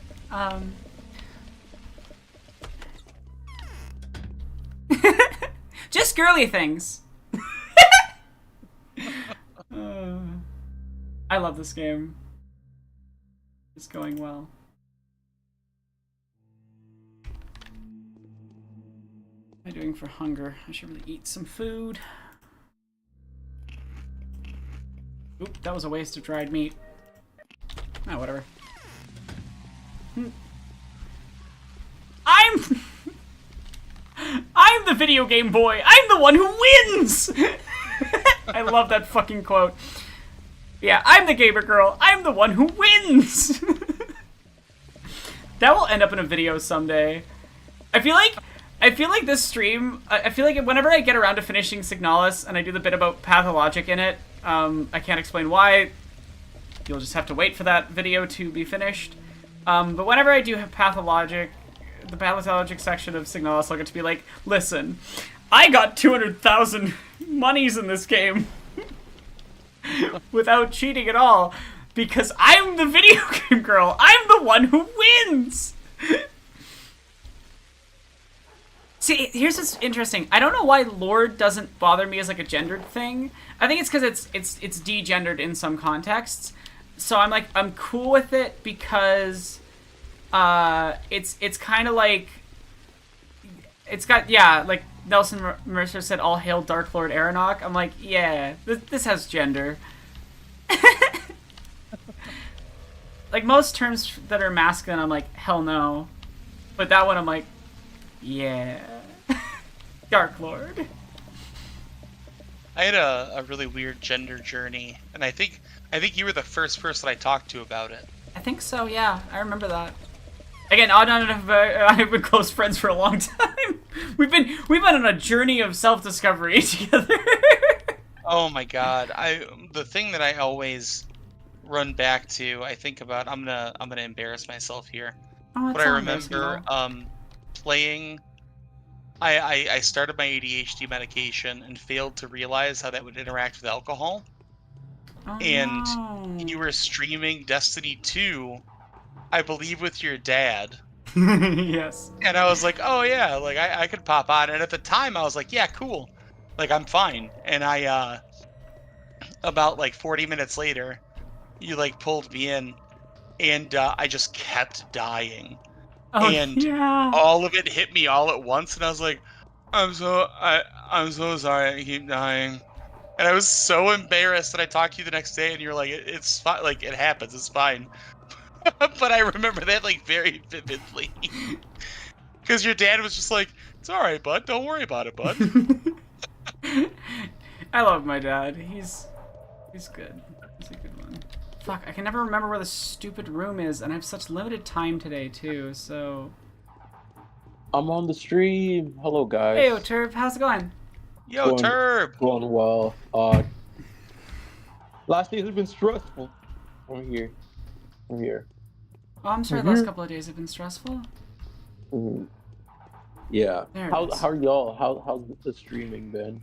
It's okay. It's going alright. Fuck. I think it's still late night host for Artemy, so 1 second. Mhm. Let me shout this out. It's nice to see that you survived, Oinon. Agalea Lilith has lost track of you. She asked me to tell you she was worried. I have nothing to offer her for now. Tell her that I have descended underground. I've met with Foreman Oyun.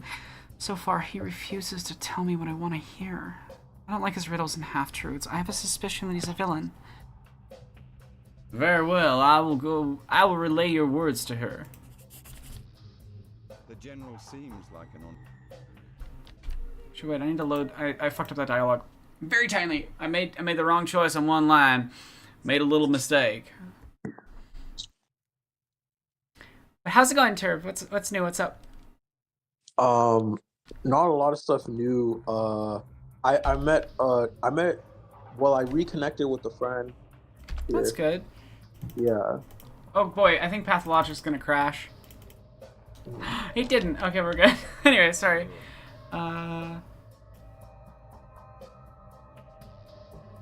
Yes, of course. Through that abyss lies my only way back. Can you find something out for me? This is very important because obviously I won't ever get inside. You need that to beat the epidemic. They told me that was the reason you went underground yesterday. That's right. Then speak, Oinon. In this, we are on the same side. A friend told me that Abattoir has underground passageways which could explain the origin of the disease. Now, that is curious. Underground passageways. Yes, I'm convinced that the bacteria originated underground in the soil. If that is so, then it's very bad. Why? This means disease is dissolved in the ground everywhere under our feet?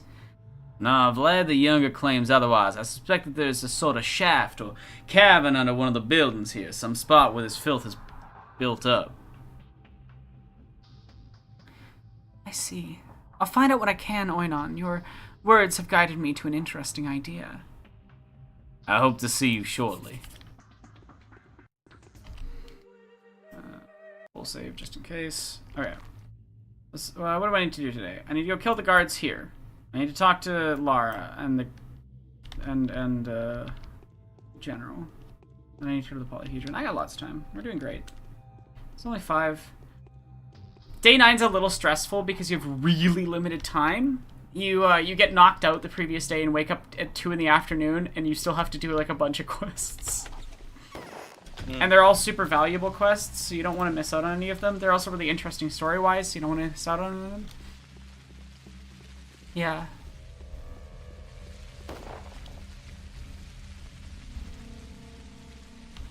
I hate when people call me dude.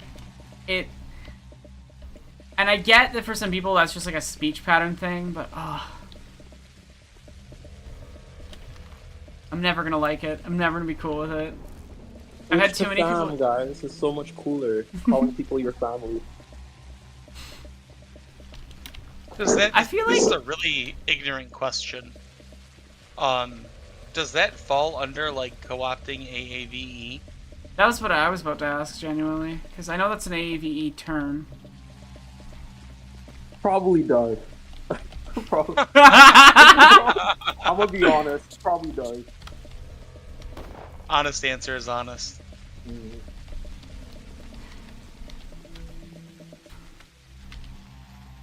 Okay, good. It disappeared.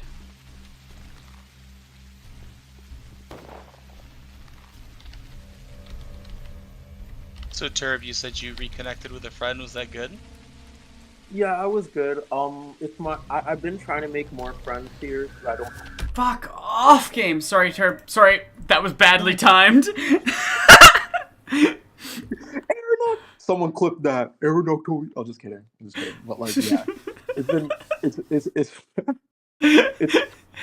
it's been cool because I haven't had much friends. So like reconnecting with a friend that I actually was close with has been cool. They're an actor here, and it's like it's Oh, nice that's to fucking find awesome. creators. Yeah. Oh yeah. They've been on Riverdale and stuff. They're a little Oh wow. Oh, cool. Yeah. That's fun. It's so weird, like, because I'm a bit older than y'all, but like, it's funny because once you get to a certain age, it feels like dating and making friends feels exactly the same. Because you're like, do I want to hang out with them, but is it too soon? Do I call them or what? How do?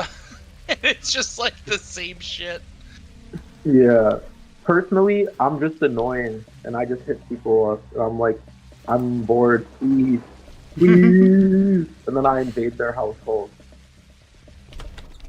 Nice. I follow the one fish, two fish method. Mm. One Red fish, text. blue fish? Yeah, No. one text, two text, no reply, move on. Mm. Not Yeah, like in a there's- mean way. I'm just like, yeah, okay. Like they know I was trying, so they'll reach out if they want. Yeah. Chat's yeah. really enjoying me saying fuck off to the game, but it sounded like I was telling Miranda said, truth come out, YouTube drama, click now. The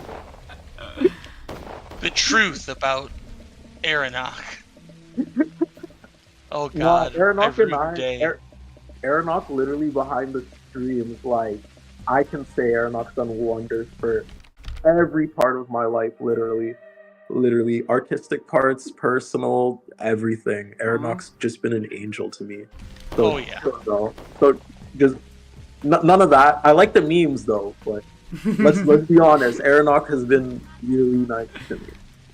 Really I came here from a very liberal, thing, and Aronach was one of the only people. There were a lot of nice people, but Aronach was one of the people that gave me the grace to correct me, but like knowing that I was trying to have good intentions, and that really like sort of modeled the way that I sort of interact with the community and stuff. So I would wholeheartedly agree that that's the case. Without Aronach, I wouldn't have met 90% of the people I know, and that's just factual. Like I would, like Aronach does a lot of stuff behind the scenes that y'all don't see. That's why. Yeah. I don't like bragging about the work I do in community stuff, but because I just don't. I think it's like that type of organizational stuff is best done without. I do appreciate it, to be clear. I am just as vain as everyone else. I'm not being modest. Oh, for fuck's sake, is she sick too? Not gonna be helped. Even being one of the. Oh fuck! This is I gotta do John Mulaney. This person's sick! No! Don't blame yourself! That's not your fault! One of your rival counterparts must have overlooked them or left them on purpose. Nevertheless, no entry. It's under quarantine. I keep a sorrowful watch. Well, can't they be helped? Even being one of the bound, they're just an ordinary person. They can be cured just like any other. You're the healer here. It's your areas of expertise. Alright, I'll try to think of something. I have a box with a children's smouter. It could help. This'll cripple them for the rest of their life. It'll burn all their insides along with the plague. Are you sure you want to save them from the disease at this cost? Yeah, give it to them. It's worth it. Yeah. It's death. It's death or pain. Was it a month ago? Hey, you Goomba, what are you doing? Please, don't be surprised with my strange request. I need a pistol, and it must come with bullets or whatever it is that they should. Oh my, yeah, it's bullets. I let everybody change thing. You know what that tiny pistol she carries around? That looks very handy. It's just what I need. She wouldn't give it to me. She said she had plans for me that she requires my life. And why do you need a pistol? I can't tell you. I just want a weapon. Yes, I'm scared of the soldiers, but it really has to be small, like Clara's. I want to be able to handle a big one, so I'll miss. I'll reward you. I'll give you whatever it may cost. Here, I saved up. She's currently the Valley Girl for context, chat. Sounds like Lumpy Space Princess. Well, the One Piece Space Princess is just... My best princess is down here. She's a little lower, but she's basically just a valley girl that talks a little bit lower. Where she's like, I can't tell you, I just want a weapon. Yes, I'm scared of the soldiers, but it really has to be small like Clara's. Where she's like, I can't tell you, I just want a weapon. Yeah, I'm scared of the soldiers. Like, it's the same voice, but different registers. Mm-hmm. Laura, I don't like this at all. It's not like you're my husband or older brother, are you? If you won't bring it to me, I'll just ask the Harrispecs. He's less squeamish. And I can give you a very rare and valuable thing in exchange. That thing from yesterday, remember? I'll take it, I just happen to have one. Yes, that's exactly the kind I needed! Thank you! Good luck, Lara Ravel. Okay, now I need to go shoot the people at Yulia's place and talk to the I need to talk to the general, shoot the people at Yulia's place. I also need to get a rifle from the general for free. Should put me up at getting enough rifles that I will have a rifle after I've done the quest where I give away all my rifles. It's all about planning. You gotta be smart. And I'm wicked smart. You gotta be smart. You gotta be wicked smart. You gotta be smart. My boy's wicked smart. He's wicked smart. Oh my god. So cursed. How are you doing, Turd? I'm doing just hopped on here. I was just hanging with. Oh, sorry, I thought someone was talking. Oh, this is the just game. The game. Yeah, it was just the game. Well, like, yeah, I just hopped on after hanging with my friend and stuff. It was cathartic. It was cool, and yeah, I've noticed, like, once you move out, there's like more of a unpacking experience too, with like the environment of like. Oh yeah. Yeah. Oh yeah, you're gonna have a time, my friend. Genuinely, yeah. Getting out of a space that's been difficult. Yeah, the first little bit afterwards is a little tough, but it's worth it in the long run. It's just that, like, once you're safe, your brain's like, oh, it's time to unpack, and yeah, I gotta do some voice acting, so Hit that voice. I'm glad you've made it, Bachelor Denkovsky. I need a few rifles. What for? Personal needs. No, I don't understand. What kind of needs? Well, don't you trust me? Perhaps I can make an exception and issue firearms to a civilian, but in order to do so, I need to know exactly what they're going to be used for. Self-defense. For self-defense, I am willing, out of deepest respect, to issue 1 rifle and 3 clips to you personally. Thank you. That's generous of you. There's gonna be an attempt on your life. Have you been told already? I seem to found myself in the middle of a funny story or someone's idiotic practical joke. I received a letter, clearly penned by a deranged woman. It warns me about some sort of vigilante in a painfully high-strung manner. The vigilante is herself, right? No, the vigilante is a much more significant woman. I fit only one woman in this town who she chooses to try for my life, so long me. But I don't think she could use such extravagant means to achieve that end. Her name is Yulia Lyrachuva. She suffers from a neurotic condition. Fine. I'll send Rifleman there immediately. Let her be under house arrest until I have time to make a closer acquaintance. One more thing, the gentler half of the community is already abuzz with the news, so should any overexcited lady come here... I understand. She'll be treated with the utmost respect. I'll talk to her and do my best to set her right. But if she turns violent, she'll be locked up. Thank you, Commander. I fucking love how unhinged Guy Ritchie General Block is. Guy Ritchie General Block is a wild experience. Anyway, I'm gonna go shoot some soldiers in the head. I was just gonna say to terms to both of your points. Yeah.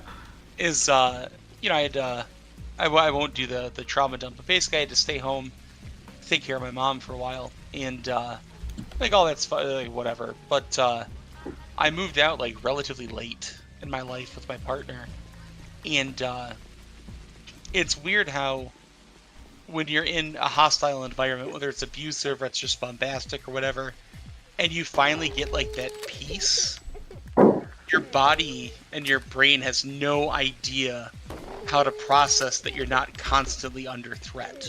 Yeah. Right? It's like my experience, you know, I had no privacy. It was not great. And so I found that I was having all these problems when I moved out with my partner, where I was just jumpy and cagey and aggressive. Fuck. And Not the it's glitch because again, I- not this glitch again. Sorry. Didn't have any way to process that, like, oh, like, you're safe now. Like, you can just do your own shit now. You know? Yeah. So I totally Yeah. relate to that. In Well, you're- probably a different way, but, you know. Yeah. Because I felt like I've never relaxed really in my life until now. Like, I took a day off. Like, even while I moved back in, I was like, I immediately had to do work, and I started like writing. I started editing and all that. But then I was like, wait, I don't have to. And then I relaxed for a day. Then everything hit me at once. I was like, whoa, like it was just a lot. But Yeah. I, I'm gonna Yeah. pause because I got a voice act for a second, but then I definitely will talk about my own experience with the same thing, because it is an experience. It is a tough time, and yeah. What is Julia? Oh yeah, she's Skeletor. Great. Okay, awesome. I got the jitters. What with all this excitement? Fortunately, everything seems to have worked just as it was intended to, if for a single minuscule blunder. What blunder? Shots were fired. What was that all about? Your new friends fired at me. Did they now? And you are perfectly able to defend yourself, I presume. Yeah, all of them are dead.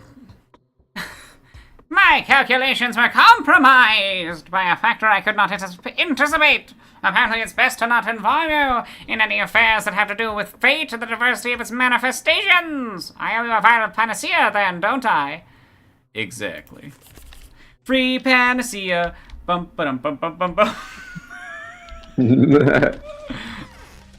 I am getting less hinged the more I play this game.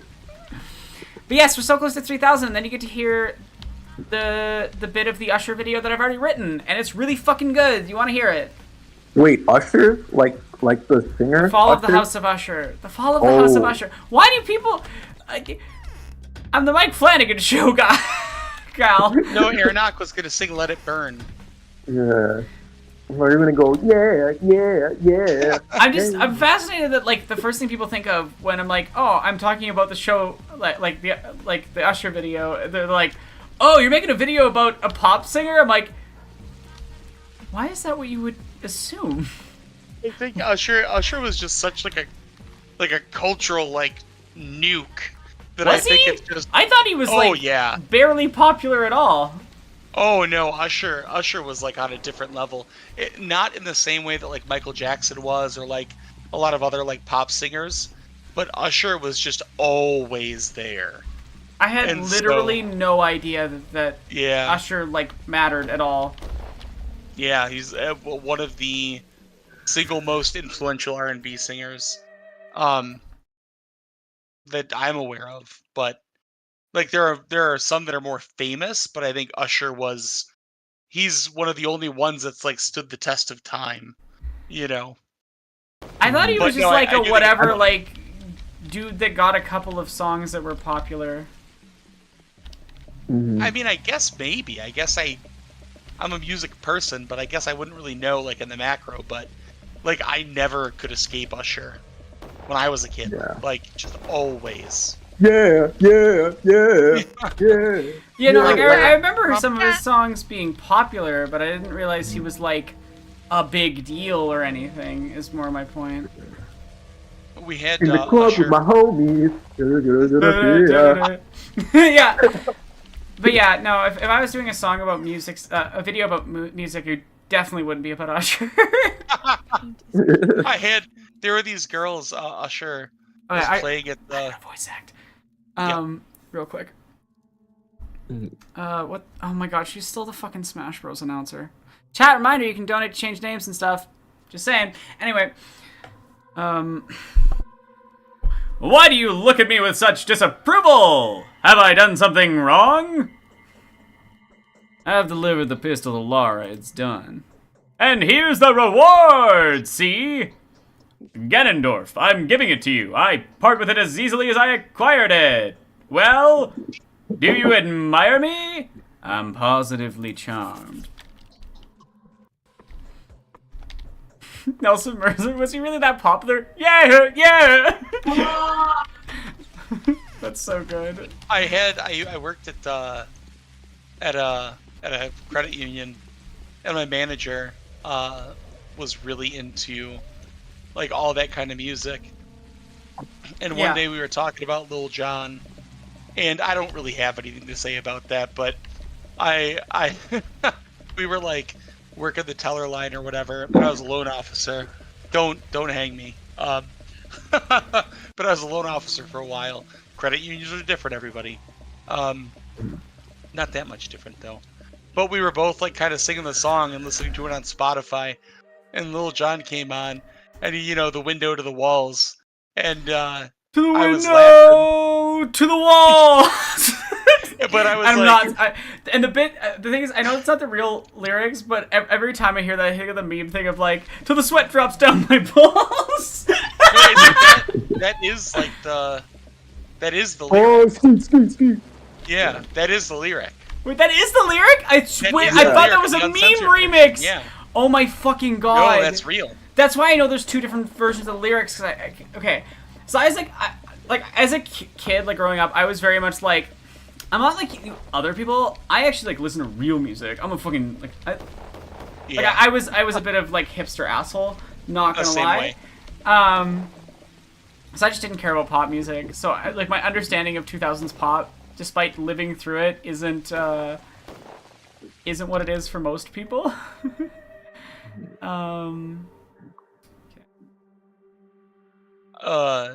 We were singing it like kind of together, but we were in the teller line, which is like a completely separate building from like the actual credit union proper. I was trying to check inventory and a fucking rat bit me. Oh. Wait, are you? Is your game still like played while you're in inventory? It doesn't. Oh yeah, no, this is Pathologic. This is You don't get the Pathologic. pause, yeah. That's annoying. It's Pathologic. We're in this teller line, and she's not gonna sing the lyric, But it comes on, and I was like, "For the window to the walls," and she goes, "AJ, stop!" And I was like, "Till the sweat drips down my arms," and she like collapsed, like both from like shock and from the fact that she thought I was just gonna haul up and say it. In this like 30 deep line of people waiting for the drive-through. So good. That's so good. Oh my god, that's incredible. Wholesome troll level 10 plus. Iconic. Thank you for this gift of incredible. Is there a rat chasing me? There's not a rat chasing me. I was just checking that I did have 3 Panacea, which means that I've done all the steps of the quest that I need to do. I'm almost done day 9, woo! And it's only... Well, shit, if I go, I can finish day 9 before we finish 9 hours of today. I'm good at this game! Okay, I have all the Twirene I need for tomorrow, but I can go to Griff for stuff. Maybe I'll go to Bad Grief after I, because then you get to have Alan Rickman, after I go finish the main quest and talk to Aglaia. Hello. Also, hello. Hey, okay. We're in 1984 tonight. Sad, but also yay at the same time. I know, their loss is your gain. Their loss really is my gain. Also, I just received 2 of the several DVDs I have ordered for upcoming project. Yay! And, I know upcoming project. I am excited for upcoming project. I'm like so tempted to just say it, but I'm like, I really feel I should announce it to Patreon first. Here's how we do it, okay? And you can just announce it to Patreon simultaneously. Sound good? I'll set Yeah. it for the $3,100 reward. All right, yeah. Y'all want Agree. to? Here's a teaser. One of the DVDs. Alec Guinness is in it. That's such a funny teaser because no one's gonna guess it. No one's gonna guess it. It's not Star Wars. Alec Guinness had a long and storied career. I There's a personally lot I of fucking essays love. I love when Sir Alec Guinness and Star Wars are brought up because he's like, It's really weird, and I didn't get it, and I hated it. yeah. Turb, what were you gonna say? There's a lot of essays coming out about Star Wars. It's having a little resurgence. Well, Yeah. well, Jesse and I are releasing the best essay on Star Wars very soon. I feel like this is a joke at your expense, maybe. But Jesse's in mine is good. It's a good essay. No one else has said what we're saying as well as we're saying, and I hate that I found out that there's somebody releasing a video in December that's like a bad version of ours. You know who I'm talking about, okay? I'm not gonna say because I'm not gonna shit talk. No, it's fine. Also, I forgot. I literally forgot. You told me who it was, and I forgot. So it's a white dude that you don't like. such a wide range. Oh no, I remember now. The one who had bad Matrix takes. No, that's too specific. Only so many white. That's dudes not are that specific. Pretty much every white dude has bad takes on Matrix. Also, Except it's for my not dad. My dad is the only valid one. By the way, Miranda, it's not Bridge on the River Kwai. I saw that movie once in college, and I went, That is a film that exists. I don't even remember if it's that bad or good. I remember the ending was interesting, I guess. Wow, that RNG But was no, bad. There was like 10 fucking smoke clouds there. Yeah, but yeah, no. So it's I did my requisite Star Wars video about my favorite Blorbo, Cassian Andor. You did two. You did two. You did Rogue One and Andor. I meant this year. Oh, this year. True. But Rogue One was 2019. I cannot wait. I cannot wait to finish the animation and release the Star Wars video that Jesse and I have been working on for way too long. Because I'm not kidding, we wrote it last year. That is how long Jesse and I have, and I want to be clear, we have been continuously working on it since. It is like a 5-hour epic with probably some of the highest quality like visuals and editing and shots in any of our stuff. Also, Jesse bought me a costume that's incredible, and I can't explain what it is until the video releases because it. But oh, that character's fun to play. That character's so fun to play. I should pull up Patreon so that way I can make the simultaneous post. Also, I manage where's words language. How much money you've gotten in Pathologic?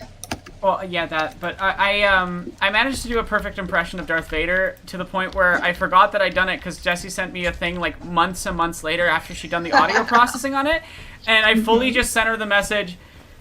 Who did the Vader impression? It's really good. And I thought you'd just appreciate that I extremely non-intentional ego tripping myself. Said who did this, and it was me. And it's so funny. There the whole time. I've been watching a lot of Game Changer because my roommate has Dropout. Nice. So I've just been watching all of Game Changer. I'm in the lockdown season. Incredible. I'm interrupting. Game Changer's so fucking good. I watched all because Clark gave me their password. So yeah, no. I love the joke about during the episodes. Yeah, but Clark is we the will best. we will talk Game Changer in a second. First, I need to. You have to do things. Is Aglaia still Femme Obi-Wan? She is still Femme Obi-Wan, isn't she? Probably. Okay. There's so many voices. There's so many voices, chat. You can add more. Power can take very different shapes. My yesterday's visit to the abattoir was unsuccessful. Yes, I'm aware of that. Well, We're all making a gamble here, but Burak has agreed to help me out. The residents of the abattoir accept him as one of their own and aren't as hostile to them. I'd even go as fast as to say... I know it's meant to be far, but they fucked it up, so I think it's funny. To say that he's gone on good terms with the people who manage the biorhythms of that stone belly. Does he go there regularly? Yes, several times a day. We can learn... That is not...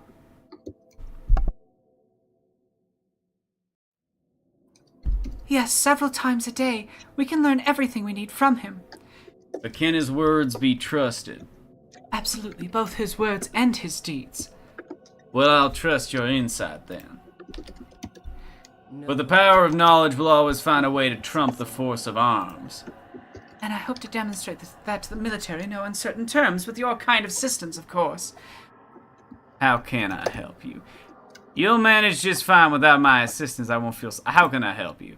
First of all, you can collect detailed data on that peculiar structure. I mean, the polyhedron. Also, okay, I can hear you typing. You mind Damn just it! On and off your mic. Sorry. No, I was typing, not you. That was exactly my plan. Do not worry, I'm already working on it. Wonderful. Let everyone do what they are best suited for. Mysticism is for the mystics, the depths of the earth and their relics for the true believers, and intellectual paradoxes for the intellectuals.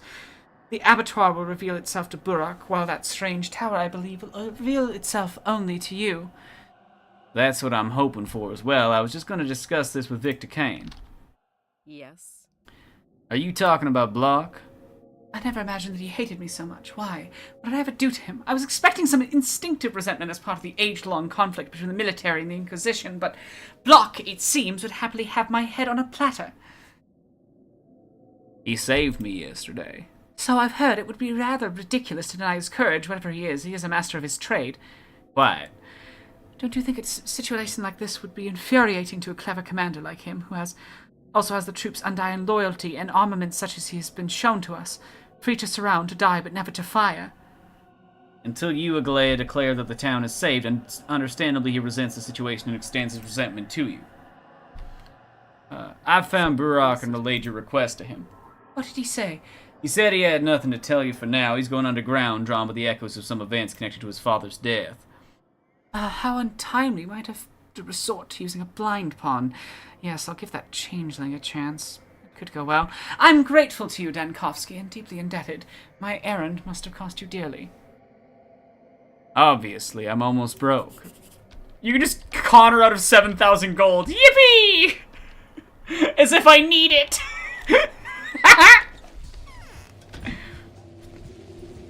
It's supposed to help you. Done typing. It's all good. It's supposed to help you buy all the rifles you need for today, but I'm good at this game, so yeah, I do have 6 rifles in my inventory. It's all good. Yeah. Wait, Yeah, so chat. I didn't. You still have to read the House of Usher bit. I'm still not at 3,000. $20, Church Come on, says, Chad. and 40. $20. It's $40 exactly until we hit the goal. Oh, Yeah. well then. I've been keeping track of them monies and whatnot. I'm gonna channel. I'm gonna channel here. Chat. If 4 people, I'll make it simpler. If 8 people are able to give $5, You get to hear a really good script. If We can 40 hear a really people good give script. $1, I'm sorry. yeah, and if 40 people we have, well, I'm not We sure. have 28. Yet. Yeah, if everybody gives $3, Damn, you're good at math. $2. $2, we can hear this incredible script. We can meet this goal. Not only that, we can make it way easier for tomorrow to hit the overall goal. Mm-hmm. So if it's possible, if you're able to, and only if you're able to, please, that would really go a long way to making this happen. So you know what? I'm gonna put my money where my mouth is. We're gonna do part of it. I'm not saying that to take credit, but just I'm gonna start the train here, Sounds and good. then we'll we'll keep it going. I'm gonna voice act while you do that. Yeah. What is my sister don't call up me to? out. It's all good. I brought the guns you've asked for, Con, but they come with a condition. What is it? These rifles will not fire a single shot until the soldiers step onto these stairs, promise?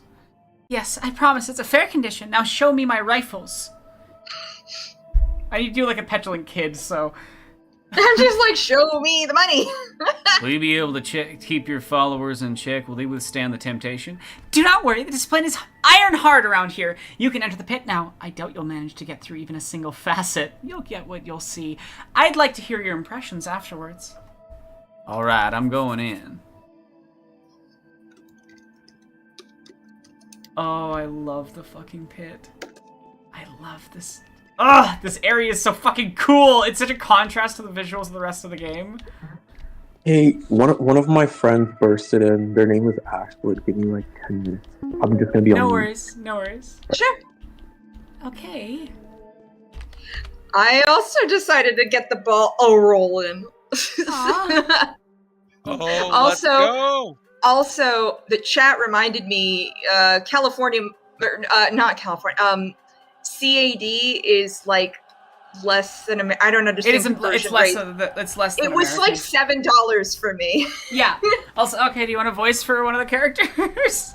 We're about to start day Goofy. 10, and Goofy on do Peter's. Goofy. Who do you want Goofy on? I've got Katerina Sabarova and Peter Stamatin, who don't have voices that will be a big part of tomorrow. Which one do you think would be funnier? Peter Stamatin, because he's going to be really depressed. Okay. It's going to be really funny. Oh gosh, the horrors. Oh gosh, the horrors! Yup. Yuck. What have I become? My greatest works have been dashed. My point in life is no longer here. Hey, Sora, What man what have I become? Yuck. God, I'll never I love, half-ass Goofy's feral cry into the universe. I love that quote. I love the I fucking know, me inside too. of the polyhedron. It's so fucking cool. I love this fucking game. Is it one of those things where the stairs are a little bit impossible, like they don't connect to each other sensibly? Yes. Yeah. Interesting. But it's way more complicated than that. But the adults can't see all of it because of the limitations of their imagination. It's so cool. Con. I'm sorry, What can I was say that? something that was in chat just now? Yes.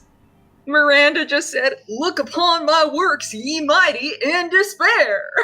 Gosh, I think I'm having an existential crisis. Whoever just gave the $35 that got us to the 3,000 goal, thank you so much. Yeah. Also, we can update to the 3,100 goal now.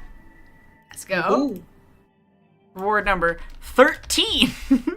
LK reveals their next video, Yep. which will be very fun. I'm super I excited to did watch post it on Patreon first, just so that way I can say patrons are getting exclusives. But I'm sorry, give me money. I do need it. Mood. Everything I create will ultimately crumble into dust. I'm sorry. Chat is Yep. I've become a failure. What type of person can I be? All right, Okay. I need to shut up. I'm gonna finish the day because I'm literally at the last dialogue of the day. I'm gonna do that, and then we'll do the Usher script, just because I feel like it paces Yeah, better no, it's that way. gonna take a minute. It'll take a minute to perform the entire thing, and also this cleans it up so that when I put up the VODs on my second channel, because I think I'm gonna do that, like I'm gonna do like day 1, day 2, day 3, day 4, etc. to day 12. That way it'll be like just cleanly so, at the end of day 9. Just so chat understands and has reasonable expectations, how much longer do you think day 9 will 9 take, is going to be? like 2 minutes. Oh, sick. All right. It's like literally I have to do this conversation, then we're done day 9. All right. Oh, Nan, damn. thank you. Con, what was that? What did you see? The magic lantern. Wow, that's actually a lot. Were you taught how to do this? No. So you didn't see the mirrors? No, still, where are all the tower dwellers? What do you mean, where? Behind the facets, in each other's daydreams and night dreams, oftentimes shared. Only those who have been pushed out wander the stairs. Pushed out? Some dreams threaten death and danger. If a child dies, they push it onto the stairs. They can return in later, but it usually takes them a while to recover, and while some of them do return to the stairs voluntarily, unable to withstand the emotional intensity. Are you sure you're not pulling my leg? You're a grown-up. You'll never be able to comprehend this. Adults see nothing inside. Why else would Peter Stomatin drink himself twire-eyed? This is why he's created the most magnificent sorcery there is, but he cannot even see it! Can you imagine the torture he has to endure? Yes, it's excruciating. Goodbye, Khan. Thank you for bringing me back to my childhood. If only for a moment, I've already forgotten what it's like. That's some of my favorite dialogue in the entire game. That's not silly joke things. Channel? Currently it has nothing on it that non-patrons can see. It's all unlisted stuff. But if there's a link, I will put it in I would post community posts on my main channel. So, and I'd also post it on my other social media. I'd probably post it on Tumblr and Blue Sky and just be like, hey! But I'm pretty sure it's named Aeronautic Extras, and I'm pretty sure it has the same PFP, but I can't remember. Might have an older one, actually. Also, something you could do, I did this with the... I has my old profile picture, like the really old one when I first made video essays. Yeah, no, I was going to say that you could do as well what when I backed up my VODs from the Kingdom Hearts charity stream, they're also saved as a playlist on my main channel. So you could do that as well. That's what I'll probably do as well. Like, for a little while, I will just leave this live stream VODs up on my main channel under the live tab. But yeah, I'm pretty sure I finished every quest of today. I'm just gonna... You have to go talk to the theaters. So what I'm gonna do is, I'm gonna go do... I'm literally just gonna walk over, fall asleep for a couple hours in game, which means like 5 seconds. Which will take 5 seconds, and then I'll play the cutscene, and then... well, Clara Kingdom, because I've been doing long streams starting at the same time every day for a series of days. But yeah, and also you might be in a different time zone. Yeah, the polyhedron, I love the stuff the polyhedron, and I love that entire dialogue. This, like, the beauty of childhood is something you can never really recapture or re-experience, and like that is a thematic element in the way that, like, Daniel and Peter, these genius, imagine, like, people who live, these motherfuckers. They're motherfuckers. They're awful, but also, like, imagination is such a core element of who they are and what they experience, and they can never experience the entirety. It's like, it's such a good, like, way of using the limitations of the video game, right? Using the limitations of your development time to say something powerful by not allowing the player to see stuff. It's such clever art, because I too want to see the facets. And you do as the changeling, right? I'm not sure. Maybe. I don't think anyone else gets into the polyhedron because... Oh, I thought that would be like a changeling thing because she's a child and magical and all that shit. She's not really a child. She's more like... No, but like, in the sense of everyone understands her as being a child. Except for the people who don't. Alright, fine. I don't know enough about Clara's route because it's the only one I haven't even, like, played a little bit of. So, I will play Clara's route, and I will play it on stream. I'm gonna... Once this is done, I'm gonna continue these in the future, just more spread out, less, you know, concentrated, more like, I'll come play a day, you know, I'll perform a day, and that'll be my little digital busking thing. Because, yeah, I don't... What man have I become? I don't... I don't, you know, make enough just through Patreon to survive, and, you know, so usually I either make the rest by streaming or by doing work for other people. Please leave, Road Ghost. Please leave, please leave, please leave, please leave. I need to move. I need to move. Thank you. This game really knows how to just put you on the edge of your seat in terms of tension. God, the sounds of just like random gunshots in the distance, like things are not going well. No, I don't think they are. Yeah. Okay, get out of there so I can talk to you, please. Thank you. He just walked right into that cloud. He was like, yeah, whatever. I don't fear death. I don't fear. I fear neither death nor pain. Sorry, Ooh. Wait. My brain is blanking. I know the line. No, Lord of the Rings. Okay. It is Lord of the Rings, wait. but the reason my brain has it embedded in it is because it's a battle cry thing in Battle for Middle Earth, so I just permanently have it in my head forever. That's fun. Yeah. Oh, right. They killed Vlad Olgimsky. Hi, Capella. Okay. I'm sleeping on your bed for a few hours. I'm not doing too great. I kind of got knocked out last night. As you do.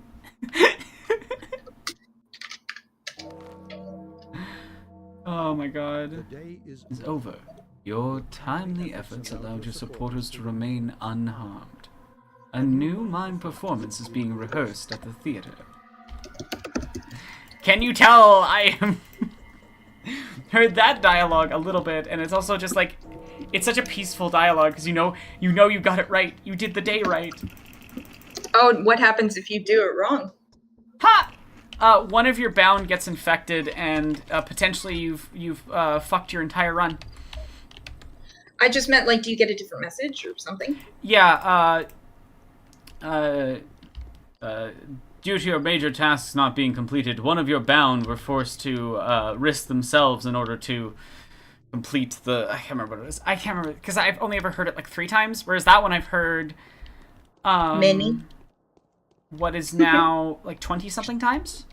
Plus every time I've heard it in a video essay. What's the phrase? The day has ended. Thanks to your timely efforts, none of your bound have become... I can't remember the... I have to... If I'm hearing him, I can do it perfectly, but I can't do it from memory. Anyway, cutscene. Cutscene time. The military only comes when there's nothing to Nothing fix to- anymore. I'm keen on breaking that habit, though. I love Block, he's such a weirdo. The people that can change the course of the catastrophe have been working here for some time. We will only destroy the thing pointed at by a healer who can argue in favor of taking such action. How about not shooting at all? Your phone, stop Don't yelling do at me. anything at all, the consequences will be devastating. You wanted freedom of choice. So choose a massive shelling or a single pinpoint strike. One way or another, we'll put an end to this circle. You wanted the freedom to choose, so choose. Because no matter what, someone dies. Haha! Welcome to Pathologic! You can't win! Every win is a loss in a different way. Theater of pain. Theater of pain! Theater of pain! Oh, what a thing to chant. And I feel like the stream adequately does Theater of Pain.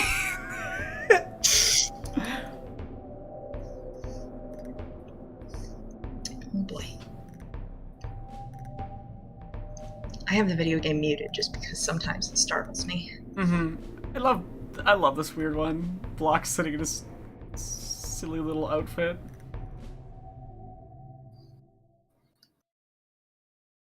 It's so odd. Okay, Mark Immortal, do you have funny words for me? Do I get to do Mark Hamill voice? Oh, Batman! You have my sincerest gratitude for finding an opportunity to pay visit to a poor actor. But tell me, what do you make of the things you've witnessed recently? What's your impression? I'm referring to the few hours that we haven't seen each other. The impression's all over the place, to be blunt. You're asking as though you owned the situation. I find it disturbing. I apologize! A nasty stage habit. Of course! I wouldn't in my wildest dreams dare. I wouldn't even think about producing such a cheapjack, and if I may say, tasteless play. so I had nothing to do with it. And let us forget the jests on the subject. Why did you want to see me? To confirm your sharpest observation, actually. I've got competition now, as you can see. The lowest kind of it, I suppose. I'm no tragedian myself. I'm rather a comedian. But this is a most grotesque and insane parody. And who's the competition? Same mob is trying to act out a... I'm not sure what to call it. It's not really a performance, where they're trying to act out a living image of something by the bone stake. Although I'm not sure living's the best word. The centerpiece is a dying creature, after all. Are they planning to lynch someone there again? Okay. I don't know. I only have the executor's sardonic reports at the moment. I wouldn't have bothered you with this if not for the nasty smell coming from the detestable farce. Because honestly, who would really believe that it was my Epigenes doing? The mob thinks it's a heavenly portent, no less. Consider my curiosity piqued. I'll have a look when I get a chance. Another normal conversation. With Wow. Marco Mortal! Okay. I did post. Day 10! Day 10! Wait, what did you post? I don't know if anyone's familiar, I talked to Adeem the artist, a non-binary country singer. Oh, cool. Mm-hmm. And they allowed me to post it in their Discord as well. Oh, nice. Well, thank you. And I said, Can you're going to be can going tomorrow, and gave the whole thing, so Well, hopefully. Can you thank them for me? That's really kind of them. I will. Also, can you send me their Post music? Because I feel like I... Yeah, I'm like, wanna post what? s- I missed a thing. Yeah, Oh my god, they're amazing. I will I want to definitely. share their music because I love Oh, I getting see. I love finding good country s- singers. I'll send it in chat here, and you can probably play it on stream if you want. I'll throw Um, I'll just throw it in chat so people can go watch it on their own because that'll Sure. get more views, you know. And yeah, so I'm gonna mute Pathologic, and we're gonna perform the Usher script. Hell yes. So this will be fun. Reminder: this is just a section of the script. If you want a full script to be performed, we gotta hit 4,000, and that will be the entire Tron Legacy script, which is complete minus about 10%. But the 10% isn't the analysis stuff. It's like some things I'm doing around it that's really meta, and I actually don't even want to reveal until time. But I haven't finished writing it because I'm waiting to finish writing it for when I can afford Molly. But the instant I can afford Molly, I'll finish writing it. It'll probably take me a day, and then I'll film and it'll happen eventually when I have money. Okay, so I'm just going to skip right to chapter 3, and I'm gonna read mute. you this. Okay. In the foreword to The Fall of the House of Usher and other stories that inspired the Netflix series, Mike Flanagan states that his use of Poe's works were all servicing a story we hoped Poe would appreciate. A story of American madness. So before I can continue analysis, I'm going to need to dig into what it means to be a story of American madness, how madness is portrayed in media, particularly horror, how madness is portrayed in Edgar Allan Poe's writing, how madness is portrayed across Flanagan's work, and what it means to actually be mad, like myself. I want to be clear as I write this that Mike Flanagan is one of my favorite artists working today, that I do not write this as a teardown of him even slightly, not even remotely, but rather in the hopes that anyone who happens to watch this will better understand mentally ill people and our perspective. I also want to be clear that compared to the sadism found in the vast majority of people working in media today, Mike's statements are incredibly tame in comparison, and I think the portrayal in the work itself is nuanced and complicated, and we'll get to that, but I need the baseline knowledge groundwork to be laid. If I hear of anyone taking what I have to say here as an excuse to attack Mike Flanagan or anyone else who worked on this show, know that I disapprove of you heavily. With that out of the way, American horror and detective stories have built much of their foundations in a fear of the mad. When we look at film, we can trace a lot of this cruel fascination with a misunderstanding of marginalized people in multiple avenues, actually. Take Alfred Hitchcock's Psycho, arguably one of the most influentially hateful films of the last century, popularizing in one go the idea of the cross-dressing man-in-dress murderer, which has plagued queer people, especially trans women like myself, with bad misrepresentation and fear-mongering for decades, as well as the evil plural system murderer, and much of the visual language of film madness. This torture would be picked up by creators like Kubrick, a cruel, abusive sexist who is quite famous for the Kubrick stare, having his characters tilt their chins down and stare into camera, which implies the exaggerated, invented concept of fictional madness. There's the thing where he's like, you know, that thing. I need to remember to write stuff about M. Night Shyamalan's shitty handling of mental illness as well. I think he's actually worse than the previous two that I mentioned there. This isn't to say that they were not accomplished artists in certain ways, or that their work lacks any merit whatsoever. And instead, it is to say that the effect of this work on understanding real people has been deleterious to a general audience. I am angered by Psycho, not just because of its content, but because of the vast amount of media that imitated and then made worse its messages, and by how it looms over and affects so many people's understanding of mental illness, even if indirectly. I think it's important to discuss this topic with an approach that examines what is the purpose of fear of the mad. To be very frank, I think it is a major underlying element of justifying both incarceration and policing. This is why we're inundated with shows and movies and stories and books that simultaneously lionize police as heroes and villainize the mentally ill, a total inversion of the reality that police assault, incarcerate, brutalize, and murder innocent mad people, particularly if they are not white. The reality is that the vast majority of mentally ill people are not violent, and that the vast majority of mentally ill people are the victims of violence and abuse ourselves. Well, yes, people classified as having severe mental illness are more likely to commit violent crimes, especially when also experiencing substance use disorders, compared to those who are not experiencing either of those. When you look past the percentage and at the flat numbers, the reality is you are vastly more likely to experience violence from the sane. To be exact, Dorn et al. State that 2.9% of people with severe mental illness, SMI for short, will commit violence compared to 0.8% of those who do not. However, they also state that researchers have long understood that most people with mental illness are not violent, that most violent acts are committed by people who are not mentally ill, and that substance abuse, more common in people with mental illness, is responsible for much of the increased risk attributable to mental disorder.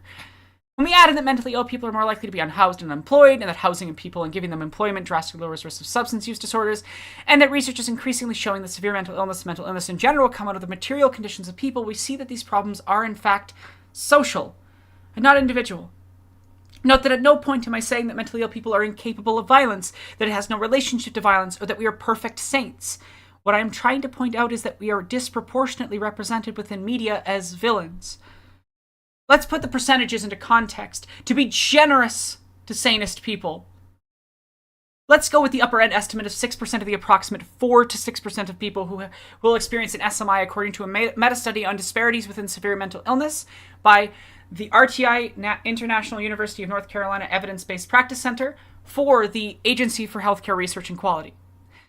Let's say that you encounter 1,000 adults randomly selected from a large population of Americans. 0.8% of 94% of 1,000 means that approximately 7.5 of those people will do or have done extreme violence and do not have an SMI. Awesome. Okay, of those 1,000 people, approximately 6% will experience an SMI. As discussed by Dorn et al., only 2.9% of the 60 people with an SMI in that group will do violence, or about 1.74, which leaves us with a high likelihood that none of the people with SMI who are the population of 1,000 are going to do any violence. To be exact, we would need about 10,000 people to start consistently seeing violent, severe mentally ill people. At that scale, with about 600 people with severe mental illness, you would see about 17.4 people who are violent and have an SMI, compared to 750 people with no SMI who have violent incidences. That is a ratio of 29 violent people with an SMI to 250 violent people with no SMI. This is what that looks like visually, and I'm going to have graphics and stuff to really get across the point. Do you now see how absurd it is that people claim most harm comes from mentally ill people? It provably doesn't. But further and beyond this, many people with an SMI receive no treatment at all. Among adults with an SMI in 2008, less than 60% had used mental health services in the previous year, and only 40% had used any outpatient healthcare systems. Individuals with SMI often experience disparities in healthcare, specifically differences or gaps in care compared with populations with a mental health diagnosis. But without a diagnosis of SMI, such disparities may be even more pronounced in certain groups of patients with SMI. Such groups include minority race or ethnicity, gender, economic disadvantage, including housing instability and low socioeconomic status, and geographic location, chiefly rural residents. Disparities arise as well for individuals identifying as lesbian, gay, bisexual, and transgender, and those who have difficulty communicating in English, because it is a second language. Swenson Evans et al. Quote, and Swenson Evans et al.'s report details across 100 pages the layers to which these systems are failing people with SMI in general, and especially multiply marginalized people with SMI. This is a systemic societal problem, not an issue with some inherently evil group. Returning to the villainization of mental illness in the MAD as an act of choice made by media, you could hopefully now understand that it is in fact a manufactured fear which actively serves the current dominant structures while harming real people. Instead of treating people with SMI as people who need assistance and who have agency, the culture has instead developed a view of them as people with bad brains, who are scary and violent. They then use that to go, "You need police to protect you from the violent, insane criminals." When the reality is being a cop is a better indicator for likelihood of being violent than being mentally ill. After all, over 41% of American police abuse their spouse by their own admission. A lot higher than 2.9%, huh? Having the vast majority of villainous characters in media be mentally ill is a problem. Do people like that exist? Yes. But just like with many other marginalized groups, only presenting a specific type of thing creates a significant bias that ends up systemically harming that group. This means that even if an individual work of art on its own is not necessarily inaccurate, though most are, it ends up contributing to this predisposition of audiences to read things in sanest ways. If you want a much more in-depth discussion of mental illness broadly, sorry, I need to copy the link because I'm going to send it into chat. Particularly of stigmatized disorders and various movements which are attempting to help, I recommend this video by the leftist cooks. Also, to be very frank, it's frustrating to write sections for videos like this. It feels like, as a chronically ill, mentally ill trans person, I am constantly, endlessly having to argue to you that yes, actually, I am a human being who deserves to be treated with decency. That I have to make an appeal to the council, that I deserve basic kindness. Also, if you heard the statistics saying that substance use disorders contribute to violence and went, aha, so I can be shitty to them, I am going to have some strong words for you in Chapter 4, but for now, I want to make it exceedingly clear that just because certain things have an effect on likelihood of being violent, that does not mean you can essentialize all people like that, or that the solution is carceral, but my discussion of addiction will mostly be in Chapter 4. One last note. Poor handling of mental illness is not exclusively of the violent, crazy, dangerous person variety, but also the trauma-porn, pity-abled savior, actively incorrect, we're doing a good thing type. Mental illness representation generally ranges from Psycho to Dear Evan Hansen. Anyway, what makes Mike Flanagan's discussion within the forward interesting is that his goal with this show was to explore the problems of similar and interrelated hierarchies. Quote, what if the Usher family could become avatars of the corruption and decay of America itself? Poe had been chewed up by the machinery of capitalism, and he viewed the society that arose around this machine with a searing contempt.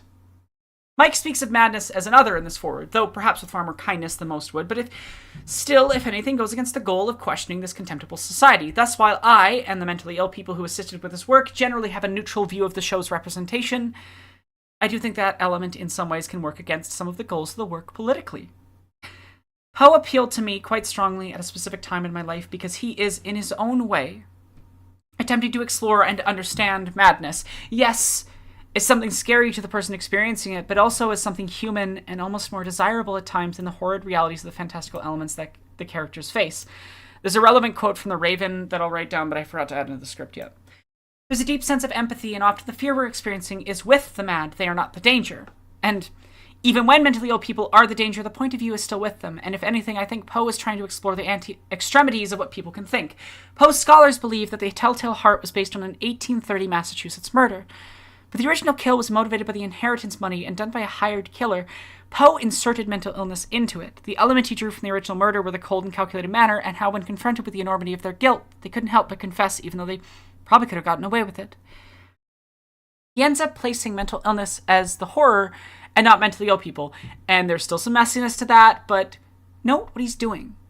because I think he was exploring a fear of what the self and the mind is capable of, not a fear of mentally ill people.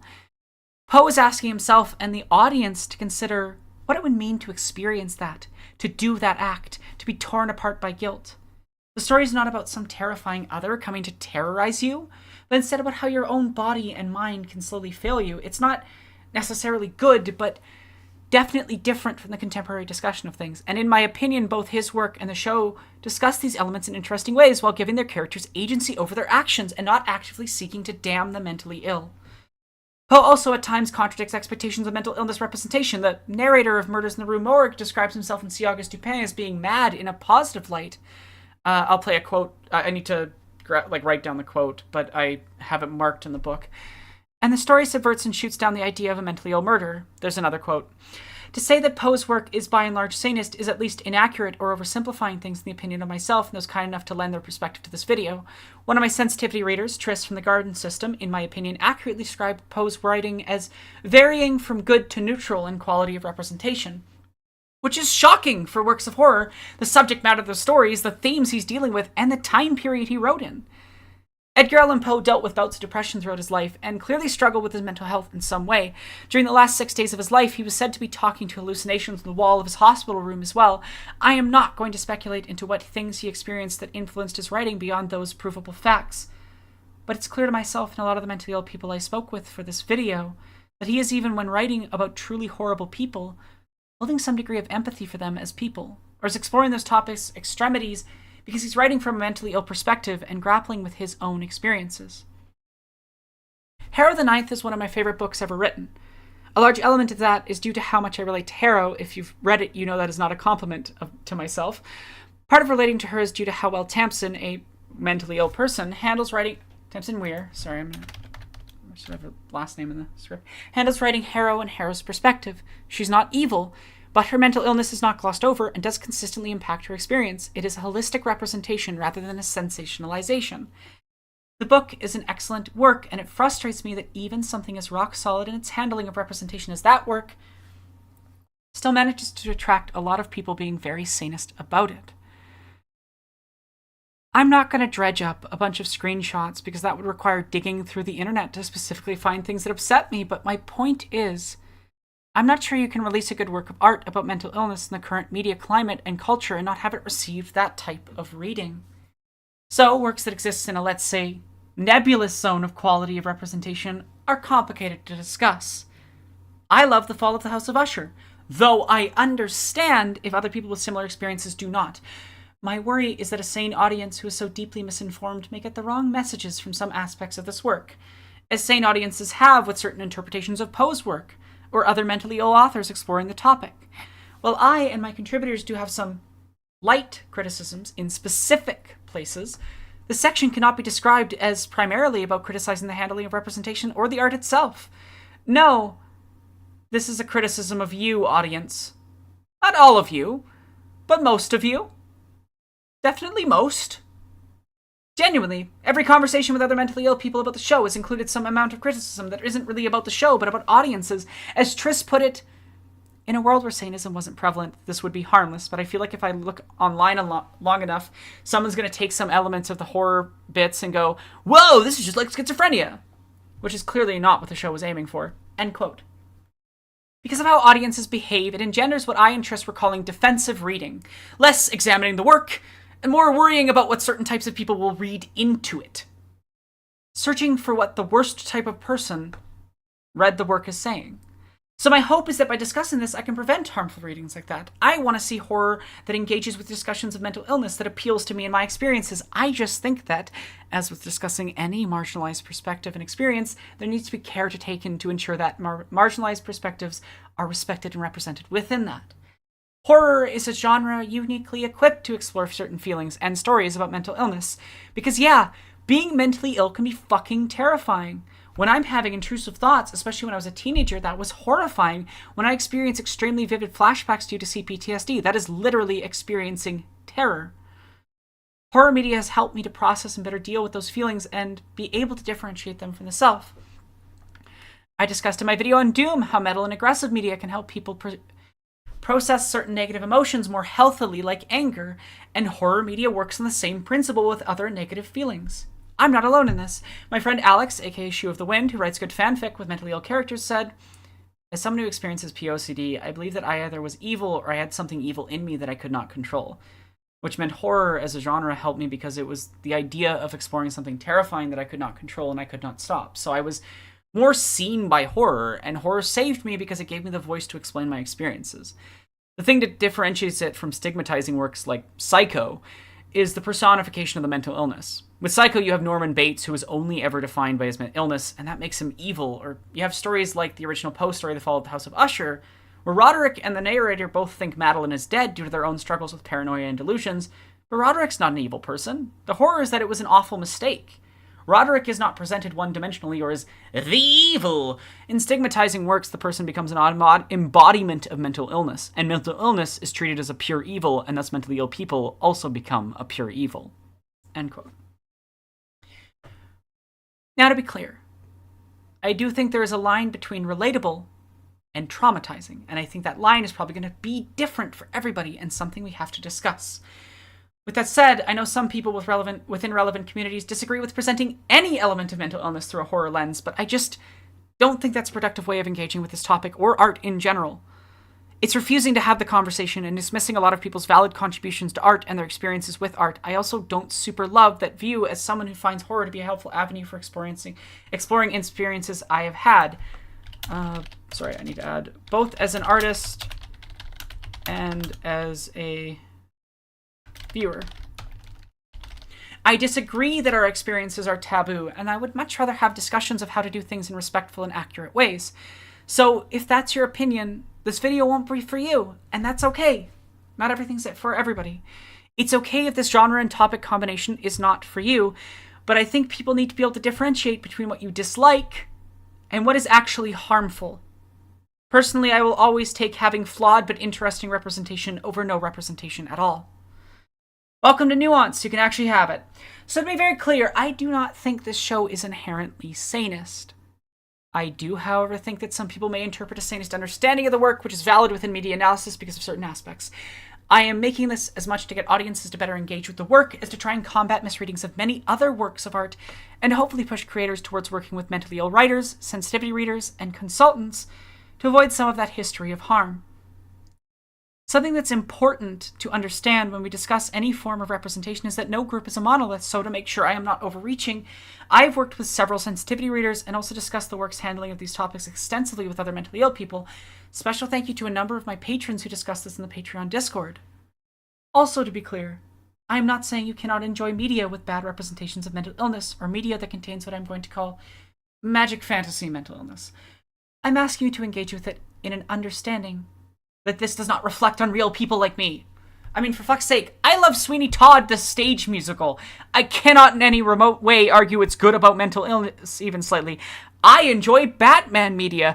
It's the textbook poster child for horrific mishandlings of mental illness.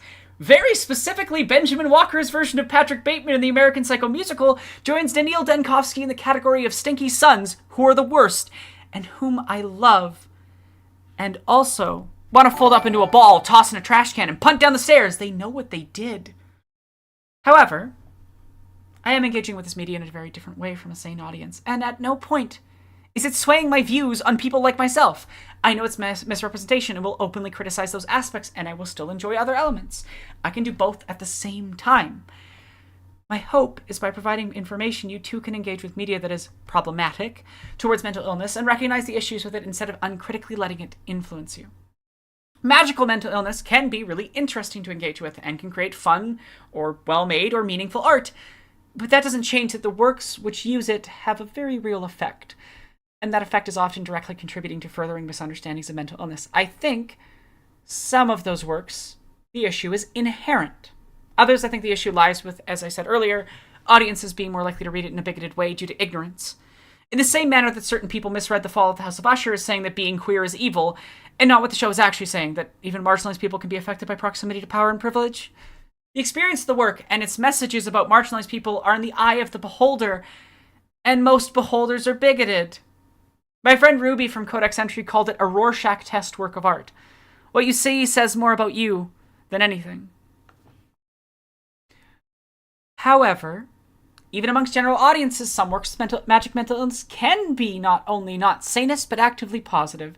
Take The Babadook, a film about dealing with mental health that uses a horror monster as a physical embodiment of what the main character is feeling. A lot of mentally ill people have praised the film for how it did this, though there is some criticism, again, not a monolith. I also think Mike has done a good job engaging with this type of thing across his series. Take Danny's struggle with PTSD and the ghost of her now-dead fiancé. The interactions with the ghost resemble aspects of experiencing trauma triggers, including panic attacks.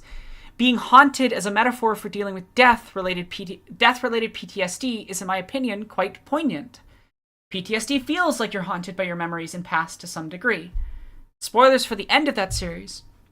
Danny having the drowned ghost slowly negatively affecting her mental health can definitely be interpreted as a manifestation of some sort of illness that slowly ate away at her.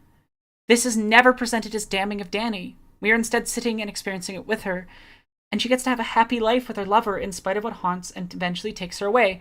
According to Mike, this was meant to be a happy ending, so with that intention understood and the support for that reading of the work, we can see that this show is using magical mental illness, but not in a way that I think is stigmatizing. For another example, take the use of sleep paralysis in Hill House. Not quite the same thing, but a related topic. It's using horror to explore a symptom of sleep disorders. I can assure you, sleep paralysis can be horrifying and feel quite supernatural. I have insomnia, and when I was a kid, I got on average a few hours of sleep a night, and often experienced sleep paralysis during that.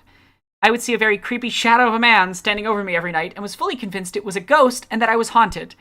I sleep with a face covering partially so that I can't see the shadow when I get sleep paralysis, and so I don't get woken up by light because I sleep like Gandalf in Return of the King. So the stuff with Nell and her own experiences with sleep paralysis hit pretty close to home. Hill House also directly engages with mental illness. We learn that the Crane family has an unnamed hereditary disorder. Across the series, Hugh is often seen seemingly talking to himself. We later learn that they are visions of Olivia that are not ghosts, but actually from this unnamed disorder. The show, as with all of Mike's work, does a pretty good job of drawing a strict line between the supernatural and mental illness. It also at no point pretends this is representing a real disorder, and Hugh, while a messy dad, is shown in a fairly positive light in the end of the show, which is specifically the sections where his mental illness is most prominently discussed. So to make a comparison, I think Follow the House of Usher is Mike Flanagan's handling of mental illness what Telltale Hearts is to Pose. A slight exception to a track record of showing mentally ill people in complicated, mostly positive lights, which even as it shows terrible, seemingly mentally ill people, it also is sympathetic to them and places you in their experience and still places their horrible acts as a choice they could have avoided.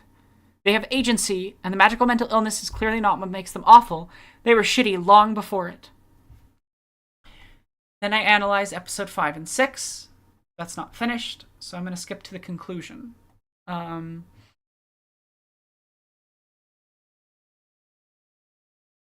don't think there's been any section of any of my videos that I have been as scared of writing and releasing as this one.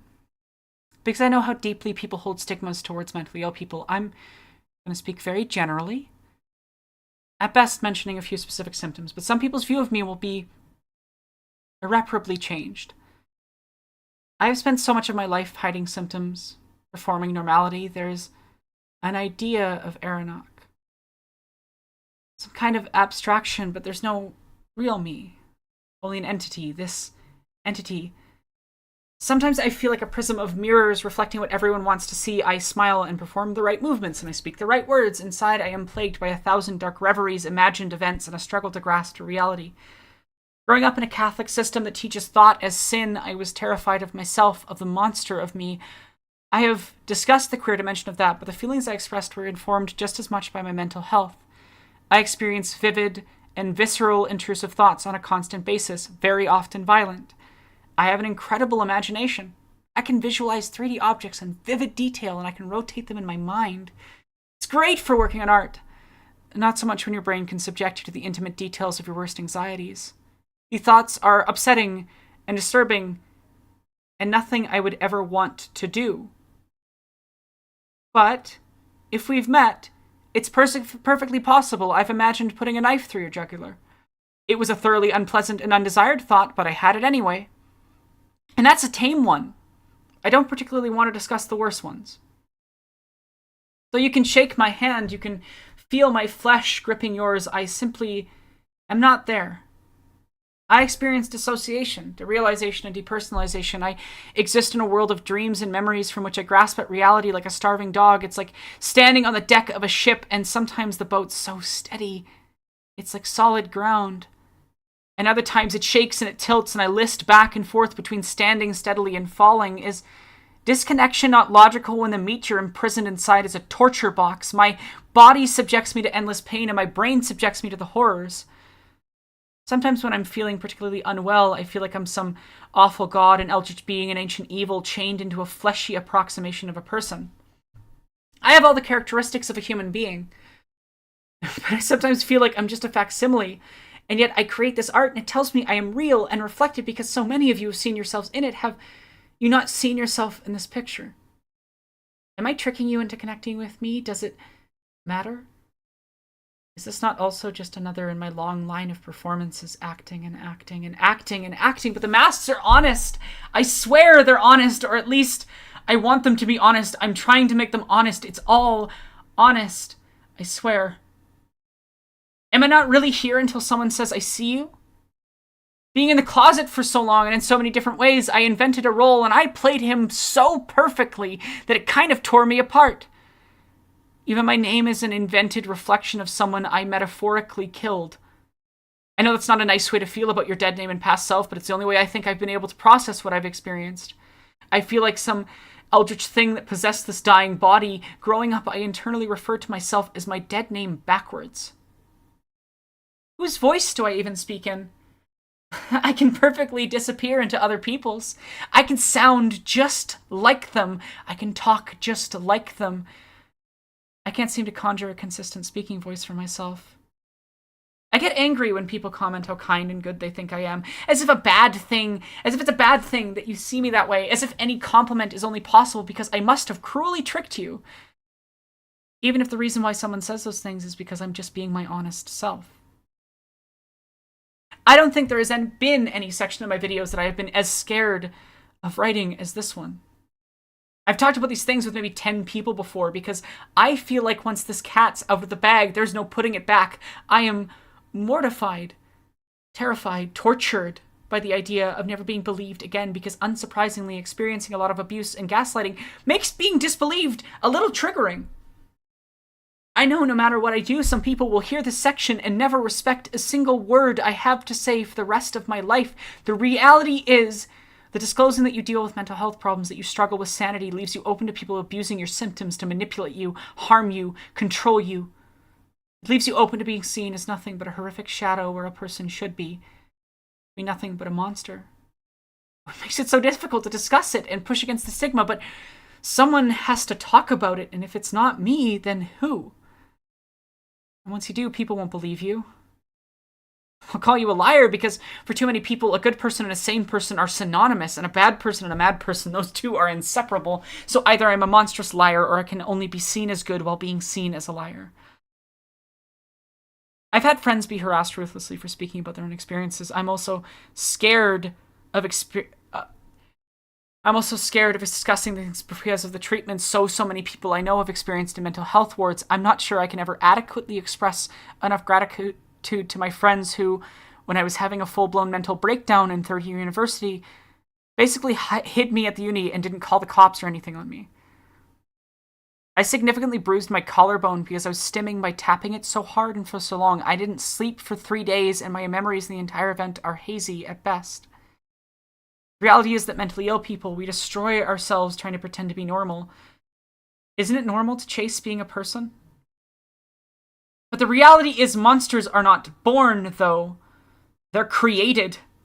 Molded in systems crafted by proximity to power. It's not thoughts, but action which makes one a horror. Madness is not a metaphor for the evils of capitalism. Evil has a state of mind, and it is by and large sane. Evil has motivations and beliefs that guide it. And that's the mental illness section of the Usher video.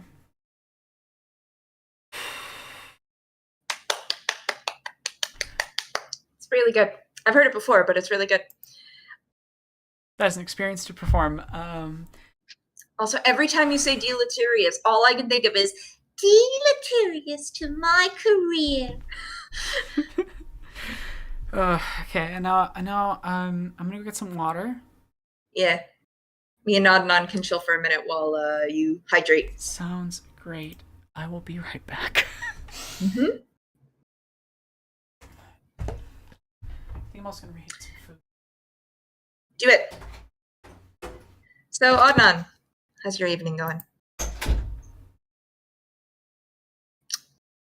Adnan? Hello? I Oh my also God. muted my mic as well as. I was about to You- panic and be like, oh no, it's just me. No, just having myself a drink and playing World of Warcraft so I can mod and also not have to think too much about it, like Valid. switching games.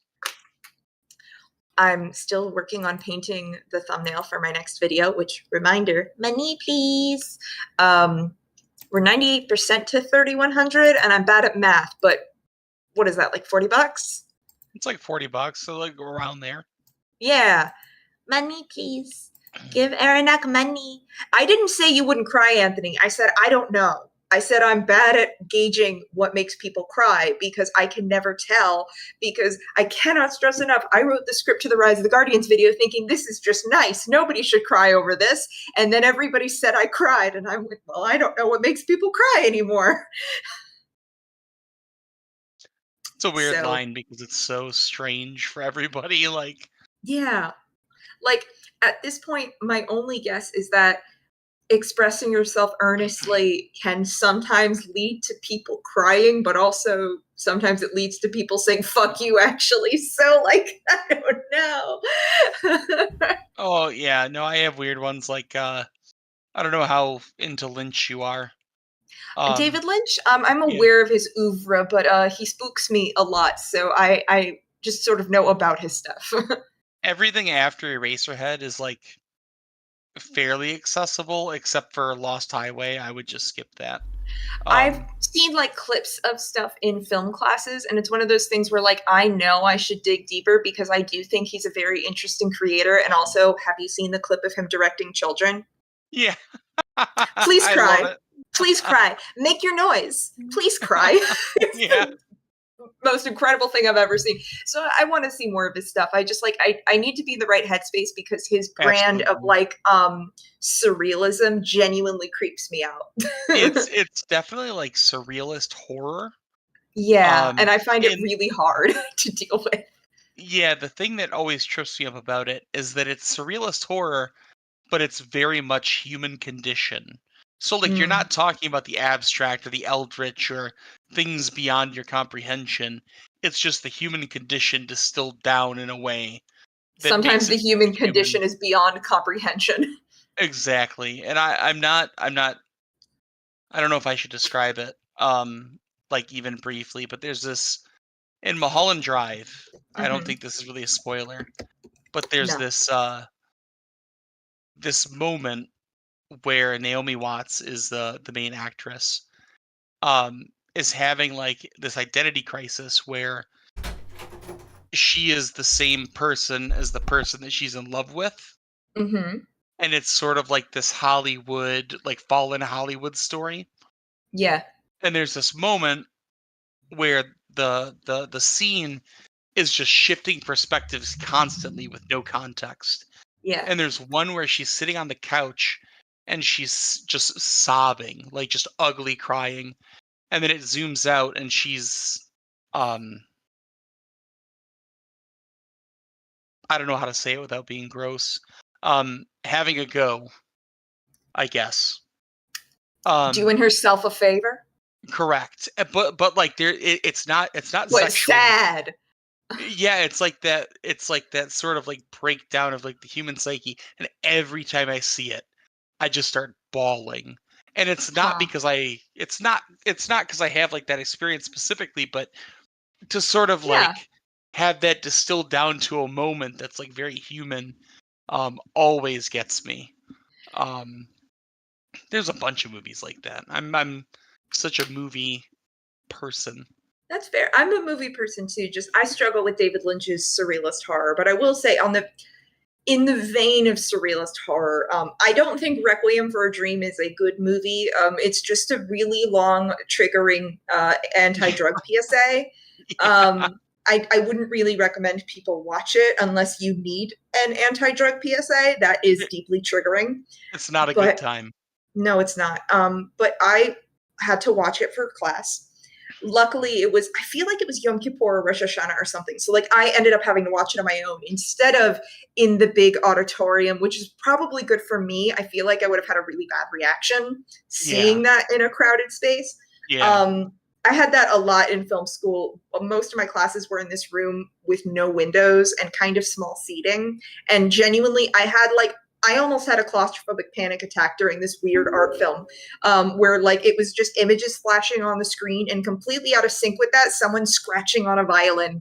I literally almost had a claustrophobic panic attack. I was just like, I need to get out of this room. I need to stop hearing this. I need to stop experiencing this. I'm not having a good time. But during Requiem for a Dream, I asked my roommates in college, I was like, I know I'm going to have a bad time watching this. Can you watch it with me for moral support? So there's this, towards the end of this movie, I'm going to spoil it because I don't think you should see it, but just Jared Leto has to have his arm cut off because of dirty needle drug shit. I don't know. He has to have his arm cut off. And at that point, I'm going like, oh God, like covering my face, covering the screen, whatever. And so one of my roommates starts narrating what's happening because I'm not watching.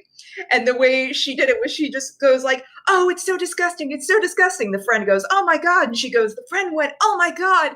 And like, she just kind of kept that monologue up. And then later on, the best part of the whole movie for me was he's having like this dream sequence about Jennifer Connelly standing on a pier.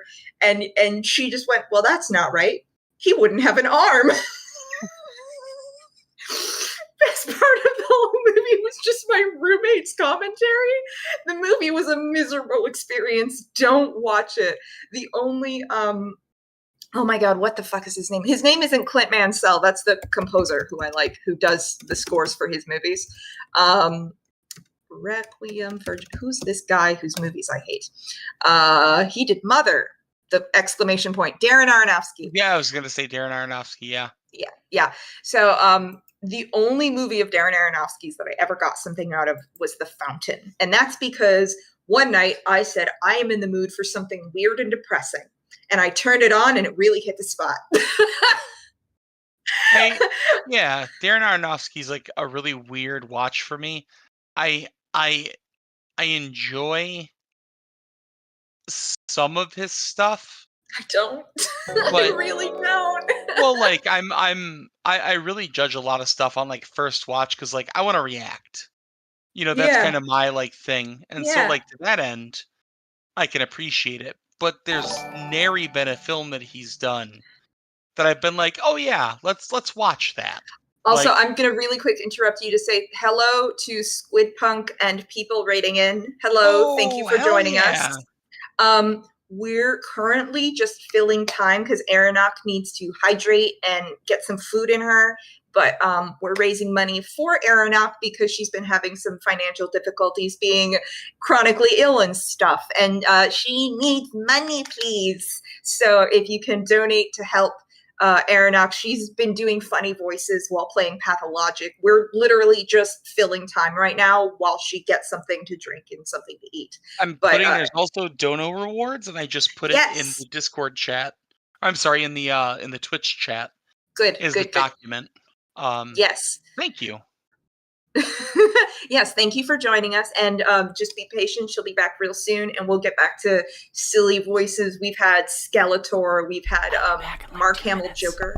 She'll be back in 2 minutes, she says. So in the meantime, enjoy staring at her cat Killian in the corner of the document, and me and Adnan are talking about movies we've had bad experiences with. Just to continue, like the Darren Aronofsky thing, yeah, I really appreciate a lot of his films on first watch, but that I never seem to be able to go back to them in any major capacity. You know,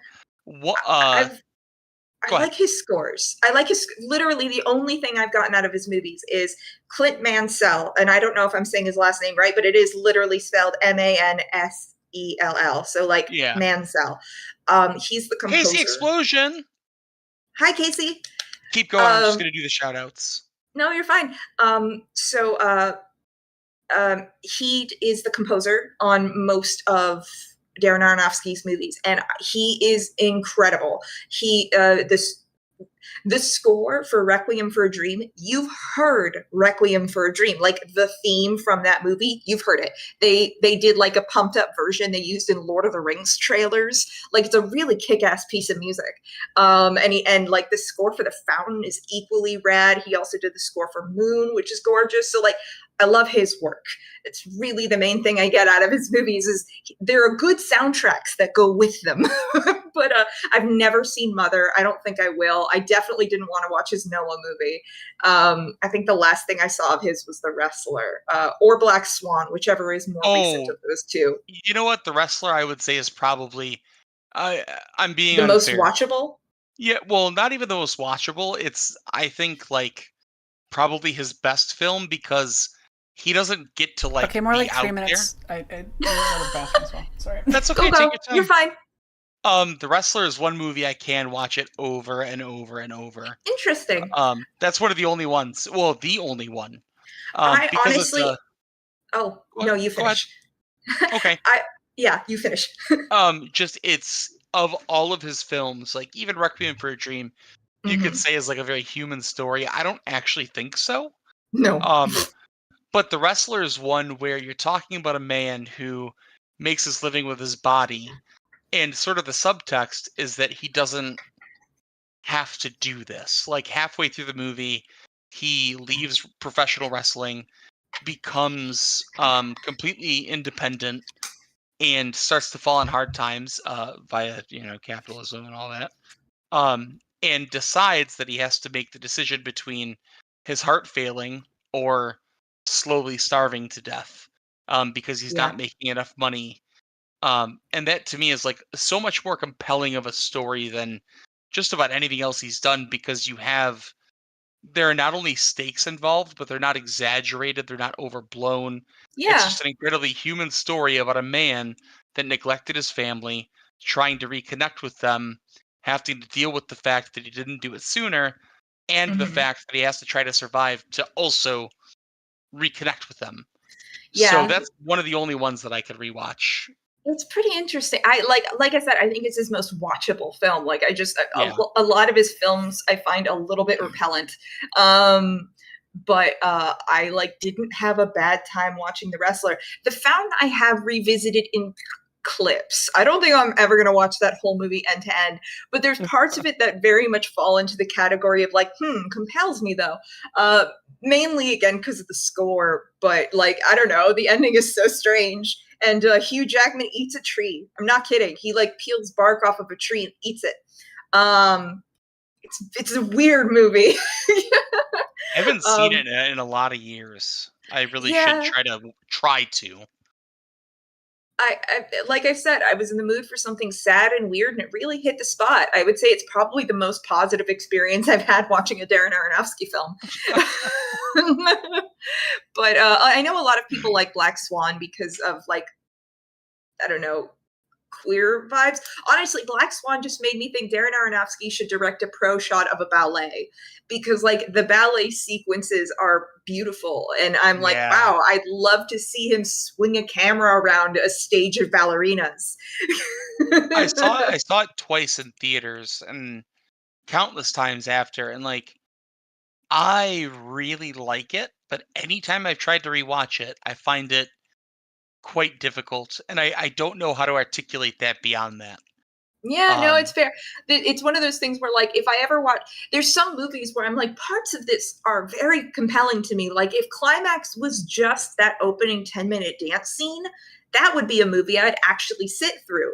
I'm not going to sit through Climax because Gaspar Noé makes, I think, deliberately triggering films. Like, I think he does it on purpose. I'm not even trying to cast aspersions. I think that's what he does. I think that's very intentional. I think he wants to trigger his audience. but I don't want to have that experience. So I just watched the opening 10-minute dance number and I went, this is great. I had a similar thing with the new Suspiria where I watched the dance sequence and I went, this is really cool. And I briefly saw like 5 seconds of a clip of another part of that movie and I went, oh God. So I guess I really like dance films. Who's the You Just Got Served? You just There got you served? go. Yeah, the breakdancing film that was like Which heavily one? appropriated. It's called You Got Oh, Served. okay. Sorry, Yeah. when you just said breakdancing film, I'm like, are we talking Step Up? Are we talking Take the Lead? There's so No. many. By the way, Step Up 3D art. High art. It's the stupidest thing I've ever seen, and it's beautiful. There is a man who exclusively is doing the robot the entire time. The popular theory is he is a cyborg. One of the characters is basically a waterbender. His dance powers exponentially increase when he is in water. I'm talking about Step Up 3D. Oh, your water boy. My water boy. I love Moose. He's a good boy. There's a scene where they steal hats while dancing across the street in like Gene Kelly style. It's a delight. They do steal a lot of hats. We were just talking about movies. Oh, Squidpunk, thank you so much for rating. I hope you're having a good day. Explosion came in as well.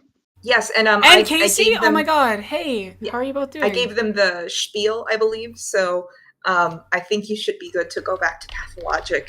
And I did the shout-outs as well, so you should be like pretty well set. Thank you, both of you. Also, yeah, no problem. You are both welcome here, Casey and Squidpunk.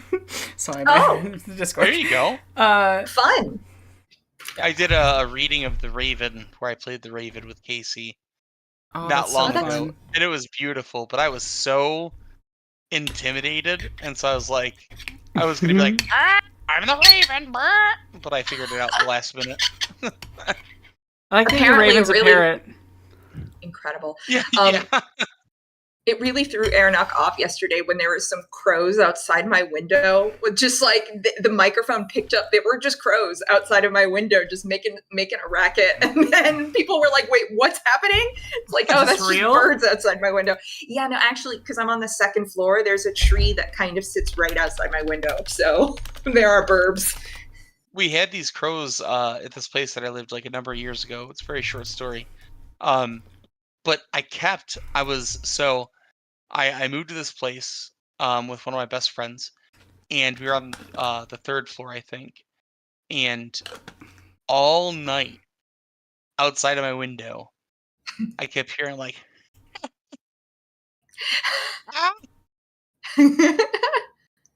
and like long and drawn out and varied. And I kept telling him, I was like, dude, I think that I don't know what's going on. And he's like, there's no deck there, so like nobody's sitting. It's like, I wonder if it's like sound or whatever. So one night, like I heard it, and I was just not sleeping, and I woke up and I like turned the blind a little bit with the lights off, and there's just these like 4 fucking crows sitting on the rooftop, and they're just like looking at each other and like pecking around, going, Yeah, they are. I love crows. Crows are amazing.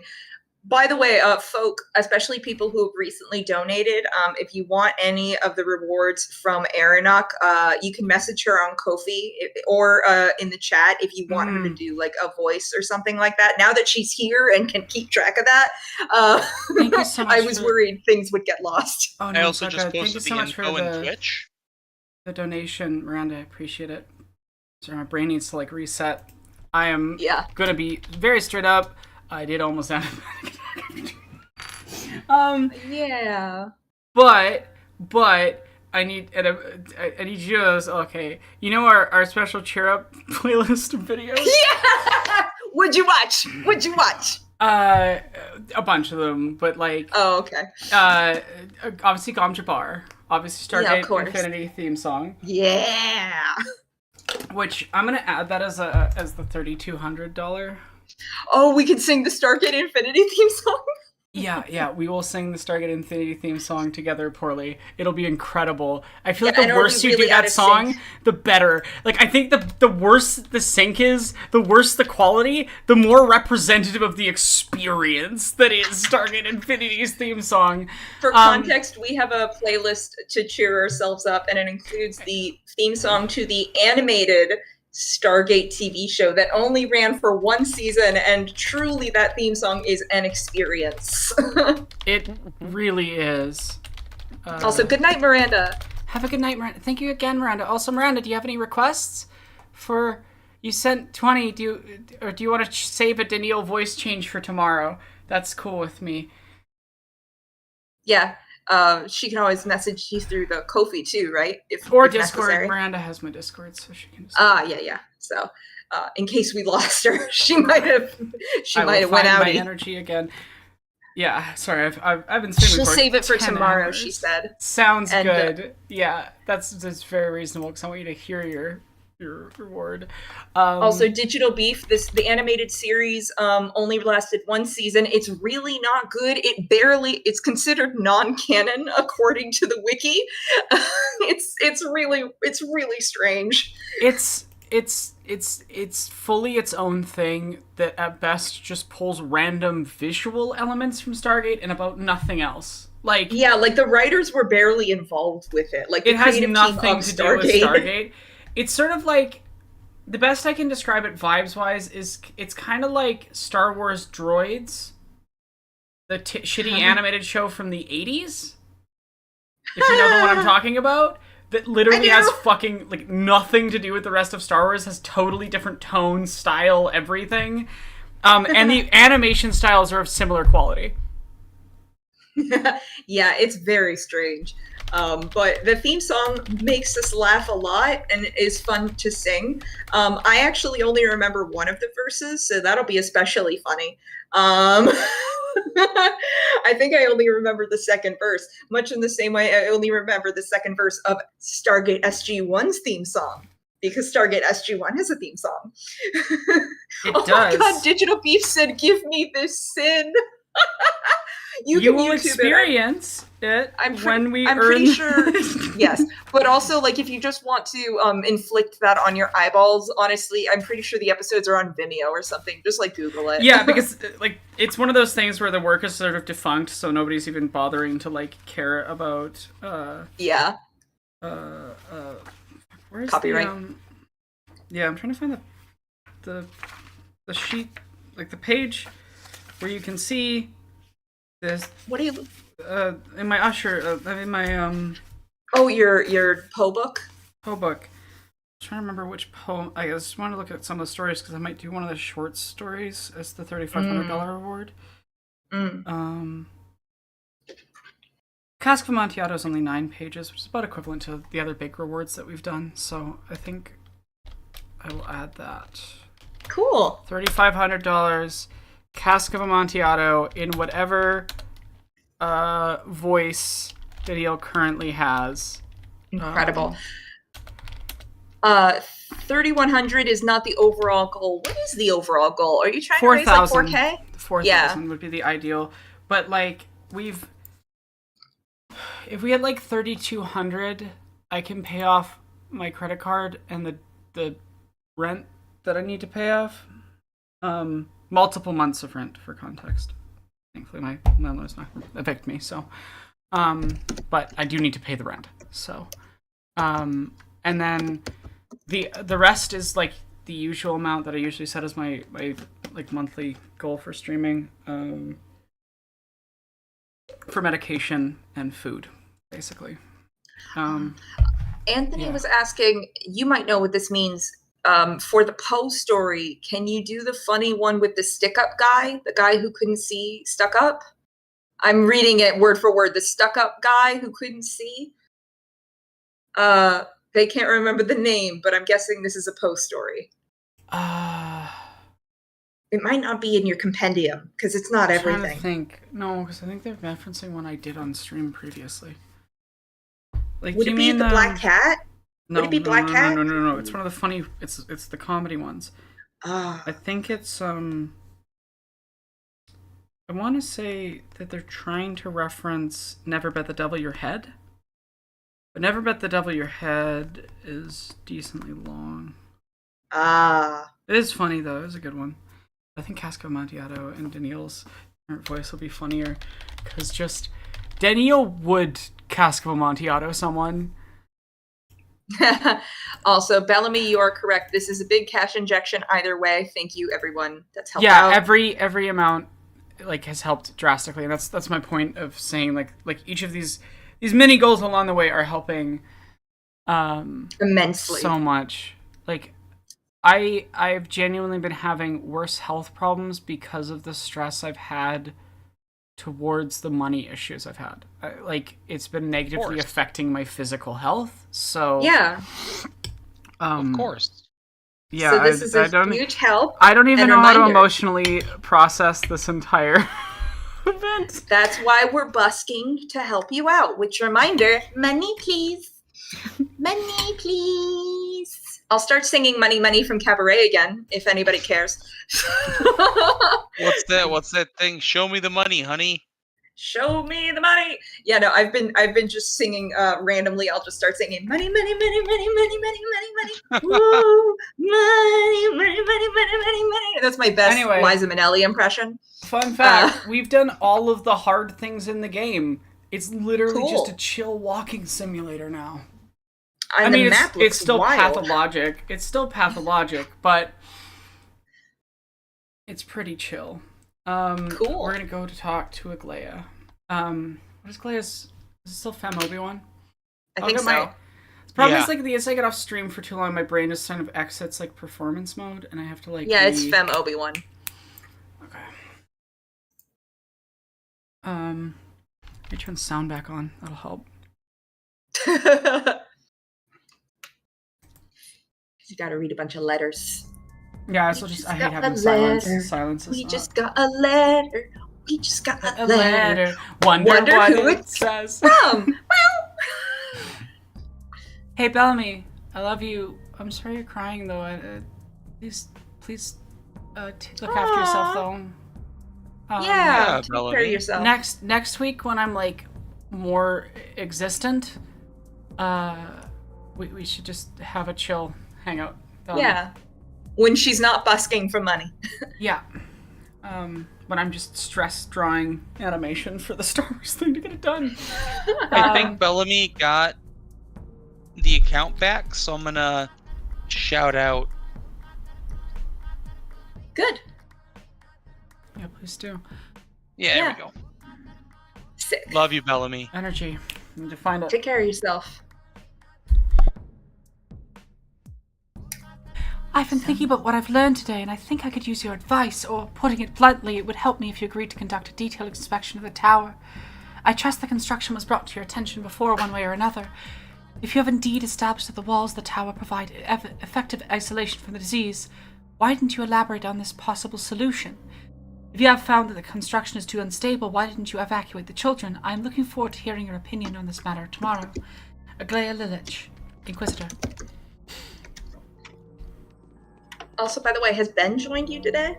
I was gonna bug him. You should bug Ben. That's funny. All right. I want to make Ben come sit in a call with LK and I, because it's always chaotic and funny. Yeah. Do you have more letters to read, or was it just the one? Just the one. I'm gonna shoot some robbers. Just as you do. Insert. What is that? I don't know. 1 second. I will find it. It's an American Psycho song. I sang it at the start of the stream, actually. it's from I Am Back, but there's a specific line from it that I want to sing, and I just need to find the tune, you know what I mean? And especially... I am back. But that's a later bit. That's after the bit that I'm thinking of. I'm thinking was... I'm ready to restart, to excavate some bleeding hearts, ready for release, a little violence to bring me peace. Take a strong position, Don't have any inhibitions. If you wanna watch, let me know, I got it on video. Need I remind you of a glorious fact? I am back. That's the only bit of the song I know, because I haven't listened to it as much as you. I have listened to it probably too much. I know. I'll probably sing that at the start of tomorrow's stream as well, because it's just really funny as a return. When you're not streaming, I need to send you this review I found of Whisper House that was just really funny, and how on the nose it was about, like, well, the ghosts are having fun, nobody else is a character. It really is that. I really love the ghosts of Whisper House. Yeah. It's another, for context, Duncan Sheik is the one who did the music for American Psycho, and so we're very interested in other works by Duncan Sheik. Wait, I know what you're doing, I've seen it all too clear, like the radio hit Duncan Sheik? I mean, yeah, he has done, like, just regular pop music and shit, so that's probably, wow. He's done a lot of work on musicals. He did Spring Awakening, and he did American Psycho, and he also did this little weird chamber musical called Whisper House, which I just tracked down because, like, we're interested in. Interesting. The music is good. The music story slaps. Less so. But he didn't write the story, so. Yeah, like, just whenever the ghosts show up, it's a better show, but and they do sing most of the songs, and they'll just show up randomly and be like, we don't believe in you, actually, and it's better to be dead, fuck off. And it's like, so funny. There's just something so funny about being like, have you ever considered that the dead doesn't believe in you? Fuck you. Fuck off. But yeah, no, the actual, oh my god, I should add the dad of the family from Succession. My brain is so fucking fried right now. Holy shit, I can't remember the names of the main Logan characters. Roy? The Roys. Logan, yeah. Kendall. I've never Fuck off. Fuck off. But so we were just looking up other stuff by him. He also did a musical called Alice by Heart, which is really good, except for the one bit that's not good. It has Bad Man in Dress in it, and that sucks. I do think that's probably more of a book issue, and I think it might technically come from Alice in Wonderland initially anyway. It also might be that actor, because I was looking up, there are some, like, videos of, like, high school performances where that character is just played by a girl, and it literally might just be that boy. I think it's just that actor was a weird... Basically, we think that just this we don't think the issue is with Duncan Sheik, especially because there's no other instances of that type of nonsense in their shows, you know? Like, I mean... Yeah. And I would say, American Psycho the Musical is such a poignant exploration of very fucked up cis gay men in complicated ways that it's hard for me to believe that Duncan is like... Well, and also, I'm gonna do that, you know. Spring Awakening also has like one. Like there's two queer characters who just get to, like, they're not a major plot line, but they do have a song about being in love with each other, and like they make it to the end of the show. They're fine. Also, Moritz, and also like, considering the time that show was made in, that's a pretty shocking thing. Mm-hmm. And then also there's Moritz, who is. It really depends on how you interpret the song. I'm pretty sure Moritz is supposed to be queer. He does unfortunately commit suicide, but like he's one of the main three characters, and like the show is definitely deeply sympathetic to his struggles, which again, for the 2000s, you know, but like there are some queer characters who survive, so that's surprising for the time period.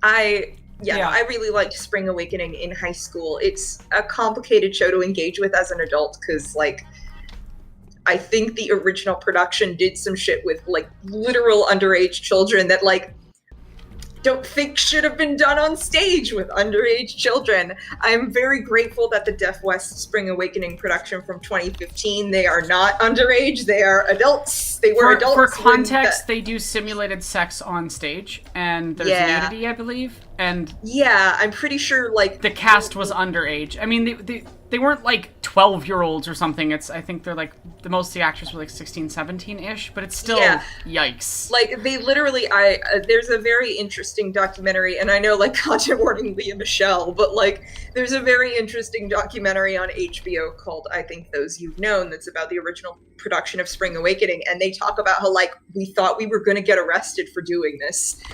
Like, yeah. It's Again, tongue-in-cheek, good music. There's choices involved in the staging.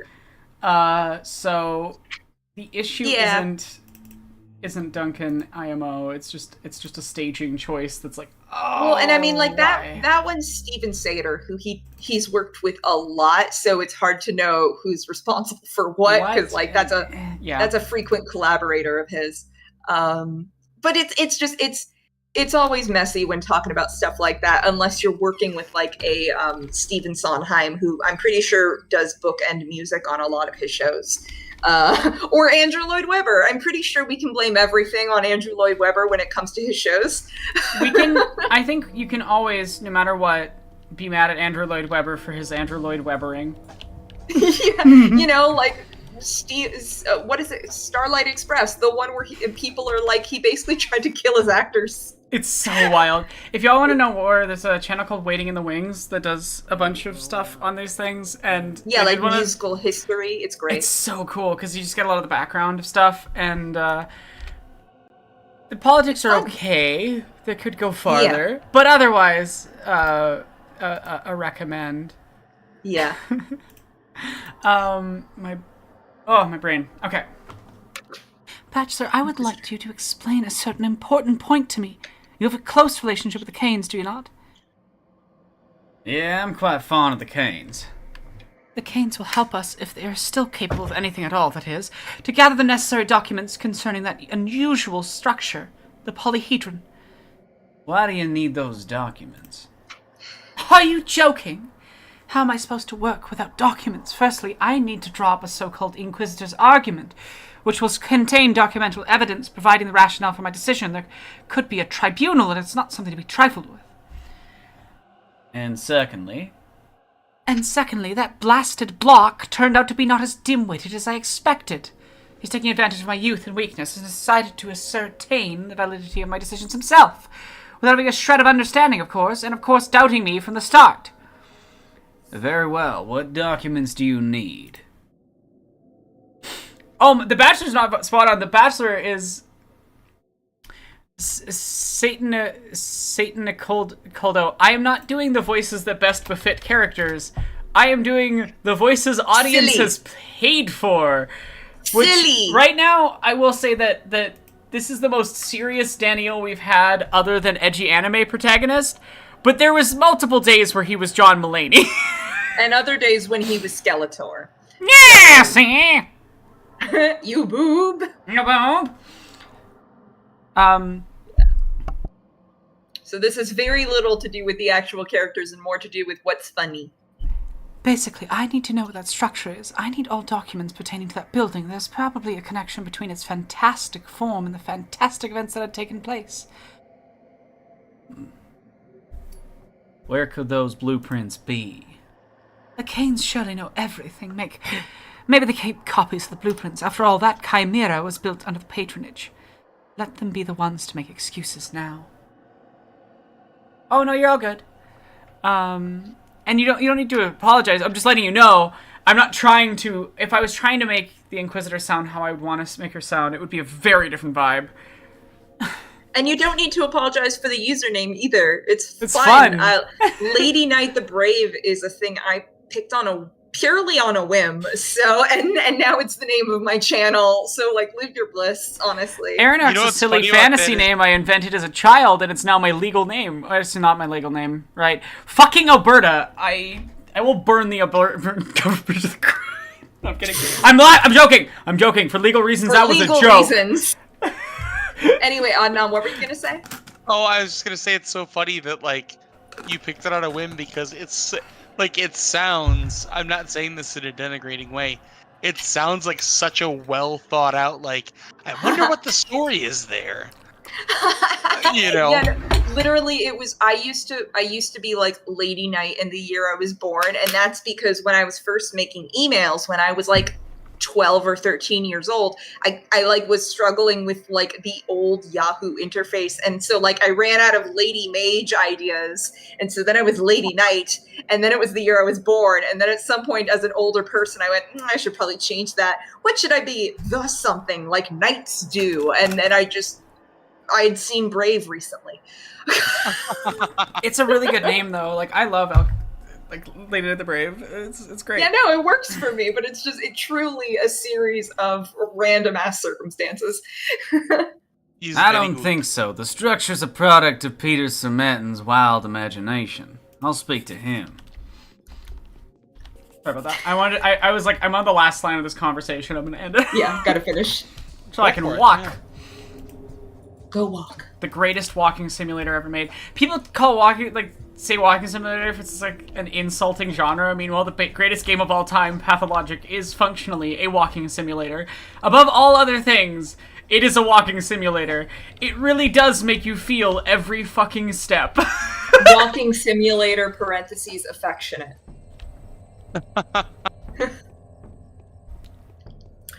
Yeah.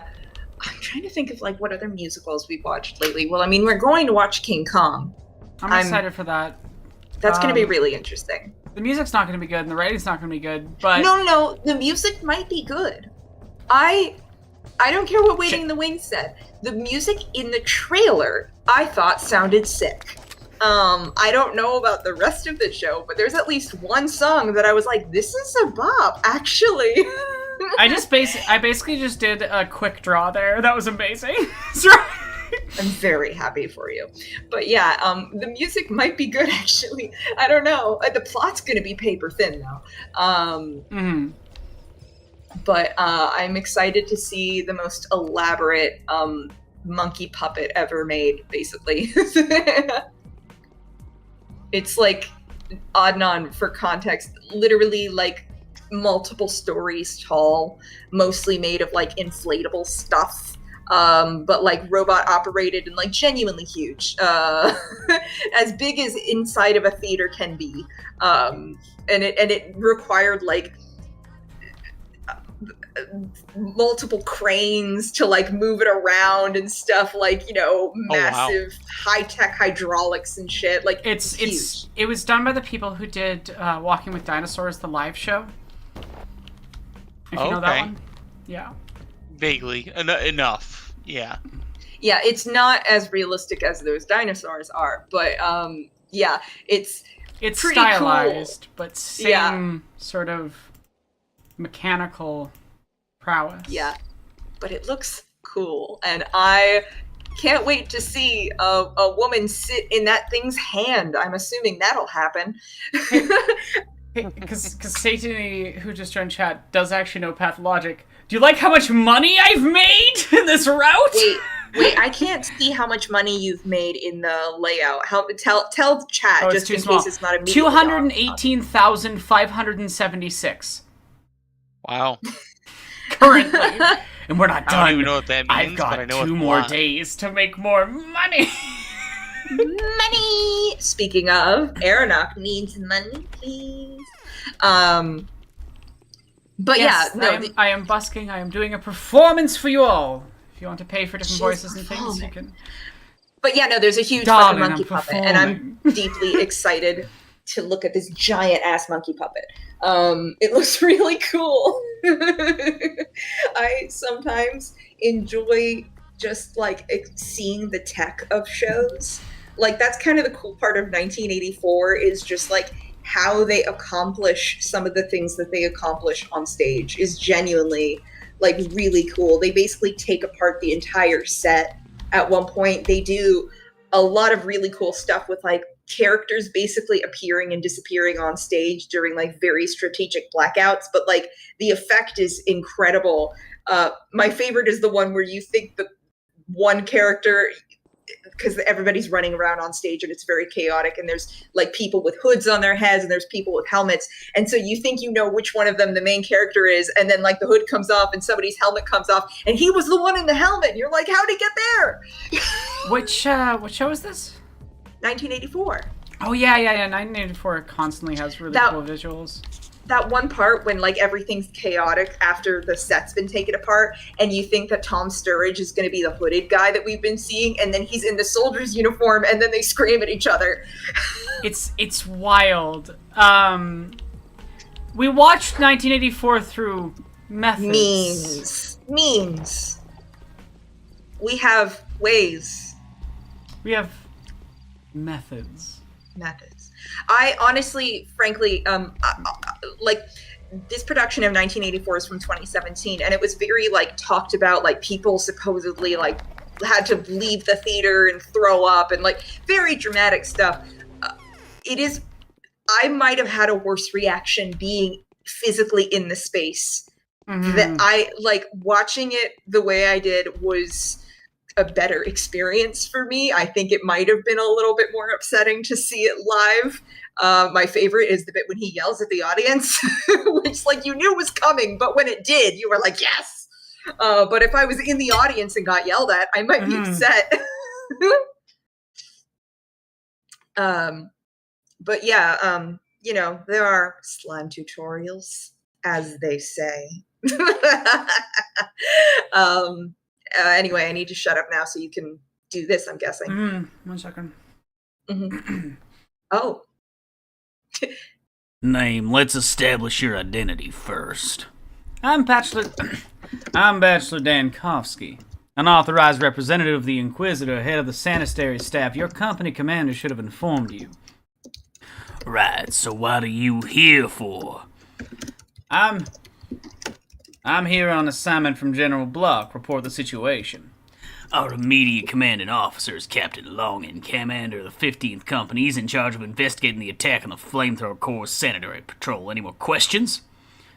So you're telling me that General Block has no authority over you? I'll be excited to find out.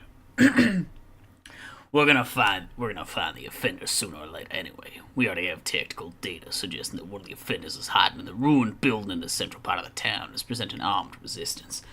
I suggest you cooperate in his arrest or else. But Pete is not guilty. He couldn't have murdered a person.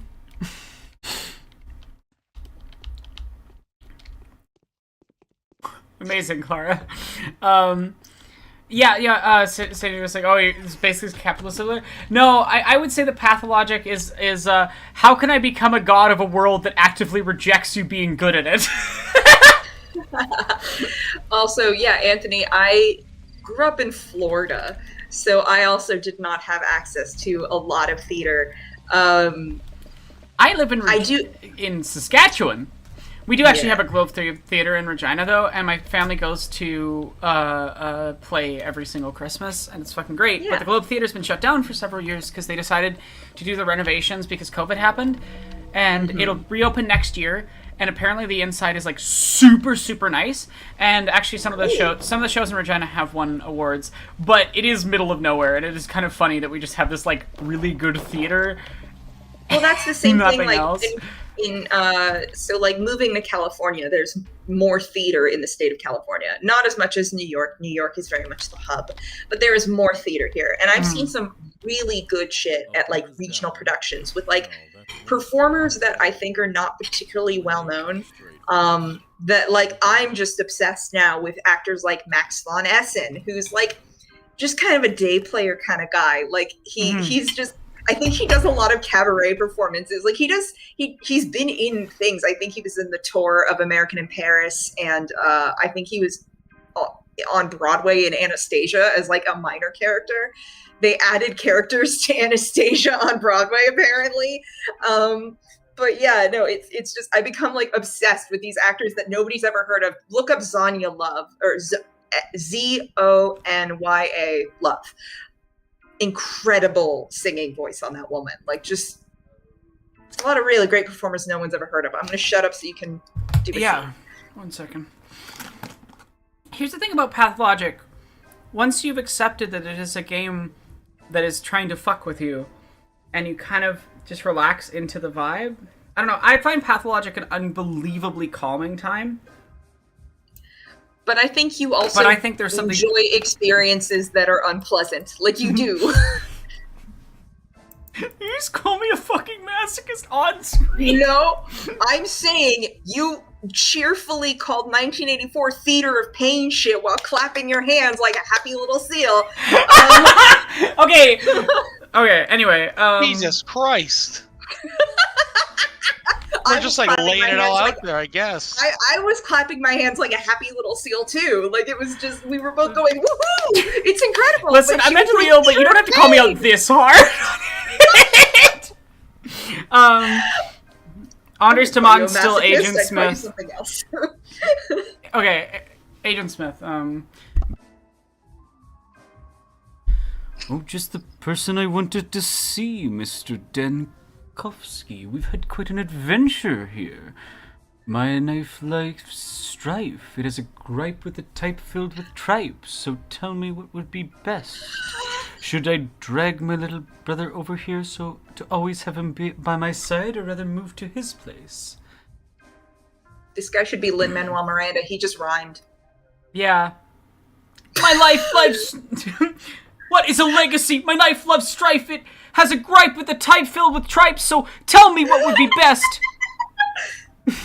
For you, okay.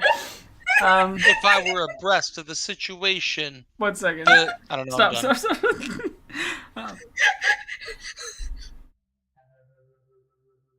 That's Griffey's, ain't it? You're talking just like him. The type filled with what? How'd you put it? I was actually quoting Grief. He loves this kind of folksy, claims it attracts luck to weapons and averts malicious spells. Taking lives is disturbing, you know. Everyone who dares do that will get their just desserts. I know that from experience. Whom did you kill? You see, my dear brother's seeing pink elephants. He's talking to bottles. The conversation seemed to be enlightening, too. He mostly does the listening, and so he got it into his head, as far as I understood. He decided that he was at his limit and wanted to try his luck. Is he in crisis? Let me guess. It started yesterday. He's been getting uncanny ideas. He wanted to pay visits to all his earlier works. I mean, the ugly ruins, the stairways to heaven that are scattered around town. He said he needed to find the ideal place for something, and I have no idea what he has in mind. Alright. So what about the adventure? He broke loose and ran outside, wild and disoriented, fell across some soldiers. I've been told he had been preparing to leave his humble abode beforehand. Someone's heard the ruckus. Thankfully, I got there in time. He managed to provoke the Royal Riflemen somehow, so they started clubbing him, and, well, you know me. How many? 3 flamethrower-wielding freaks and an officer. I see. What can I say? Well done, Andres Tomatin, you heartless bastard. Why'd you leave him alone? What's wrong with you? I'll just deal with everything that needs to be dealt with, and that's it. I'm never leaving him again. All our lives we've been persecuted for being extraordinary. As soon as a genius sets foot outside of his house, he's immediately struck by lightning. You must know that we're birds of a feather, you and us. Yeah, this is true. I could have been easily in your shoes. Okay. Wow, what a To use- conversation. To use the Arabic that I know, what a fucking haram wara.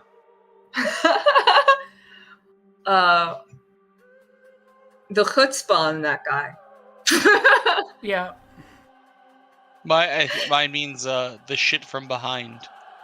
I don't. The thing is, most of the Yiddish I know, I've learned situationally, so I don't actually know exact translations for most of the stuff. Like, I don't know Thanks, what. Athelius. Sorry, I just wanted to thank you for the compliment on my Oh, yeah. on my Agent Smith voice. Oh, Elias, what's up? Hello. And thank you, Good to not see you. Nelson Mercer. I know it's good, Agent Smith. I only practiced it a lot when doing the Matrix video. It says here you've been making video essays. Did I voice Trinity for your video, or did you? No, you had somebody do that, right? Pretty sure it was you. remember Oh, okay. I thought maybe it would have been like a trans person because I know you worked with a lot of trans folk on that video. Yeah, but I was cool with A token cis. with you playing Trinity. I feel like Trinity being played by a queer, like a cis queer woman, is just as acceptable as a trans queer woman playing Trinity. And you do a good impression, and I was able to mix it with the actual dialogue so that I could get away with without getting copyright struck. If you remember correctly. Nice. Yeah. Yeah, no, that was Okay. I remember that y'all like my Trinity. I need to not do actual Peter. It's time for Goofy Peter. Yay! Okay. Send me the dark blue flame. I desire to burn down not in earthly, but in heavenly fire. So please do bring me the spicy spirit. Goofy, bring me my smoky yuck. Dance odorous sap. I want to burn myself in Dwareen, yuck. You look like hell, mate, so you've changed your mind and become the master of cremations after all. Is this how you want to die?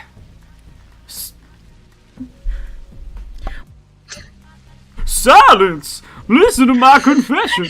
I'd rather confess to you than to her. Yuck. Listen, and I shall tell you what I have managed to create. When I studied architecture... This is so hard to do, like, continuously for a long period of time. What man have I What become? man have I become? When I studied architecture for a long time, I remained passive and didn't do a... Mickey, it's Goofy. Who make anything at all, except observations. It was always seemed to me that any house is so much more than walls, a hearth and a roof. Wake me Yup. up. Wake me up inside. Can't wake up. It's hard to do these sentences in Goofy because it's so not Goofy dialogue. Yeah. It's hot, Peter. The story's gonna take a while. Why don't you come over here? Last, I realized that any building is an edifice, a concurrence of planes, lines, rhythms, and temperatures that can become a perfect vessel for a soul. Not a human soul, no, a bigger one. The soul that no man can communicate with yet, for it has no shape, cycle, or voice. Are you referring to an intelligent being? I don't know. Yep. Neither did I know or experience the soul back then. I only sensed its existence and loved it in advance. When my passion reached its zenith, I realized I couldn't live like that any longer. I wanted to speak its tongue. I wanted to touch it. Peter, this heat is intolerable. How can you stand it? And how could I stand that which was born in me from the inside all these years? No, you're a medical man. Yuck, You're a cynical man. Yuck, a geometrician. You're not a poet. You'll never understand. You cannot see the profound. You fear death. And you don't? On the other hand, obsession does indeed eliminate fear. And so I gradually began to try. I started designing buildings that were not buildings, chambers that people couldn't live in. Everyone thought I was either a madman or a joke. Only my brother believed in me. Yuck. He and My the few brother that were privy.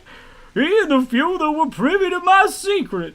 They knew that my designs were not intended for men, but rather for this wondrous soul. You know, And what Goofy came is of an that? Eldritch thing. Finally, I understood that I was on the right track. Yuck. I knew I'd discovered an insane but genuine feature that only a lover can feel, and I knew I was striking true. I constructed project after project, but all of them contravened the laws of earthly physics and geometry. Seems like my beloved soul was unlikely to find a permanent shelter on this earth. The eternal curse of dreamers like you and I. Chimeras! They were all chimeras! Nobody would have allowed me to even model them if not for Nina the Wild. Oh, that's where my brother and I met her. Yuck. She married Victor. What man have I become? Want to live here and privately and everything. The place, the materials, the working hands. And most importantly, this is not at all goofy. I know it's not goofy, but it's wild. The heart's willing to believe in miracles. Goofy if you need a help. What do you mean? Can you do it for a little bit? I think it'll help me. You need to I also first need to think share screen in Discord so that I'm not did it working stop? on the delay. Did it stop? Well, it's still on YouTube, but it's not streaming on Discord, so I'm working that's on what I like meant. the YouTube delay. The Discord.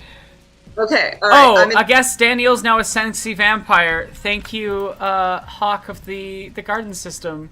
Also, again, you can change another character's voice as well. Right now, stream just says it's paused, but the screen is up. I think on the now other now it should one. show. Now it should show. Oh, okay. Yes. All right. I mean, the buildings demand people. Moreover, they demand the people. Moreover, they demand the people that would demand those buildings back. Museum showpieces, models, abstractions, mind games. They're all not my cups of Twirene. Nina gave me a whole living town. A town aching and craving to go heavenwards. What the fuck was that? To go heavenwards to the stars. Why is it turned to like baby voice?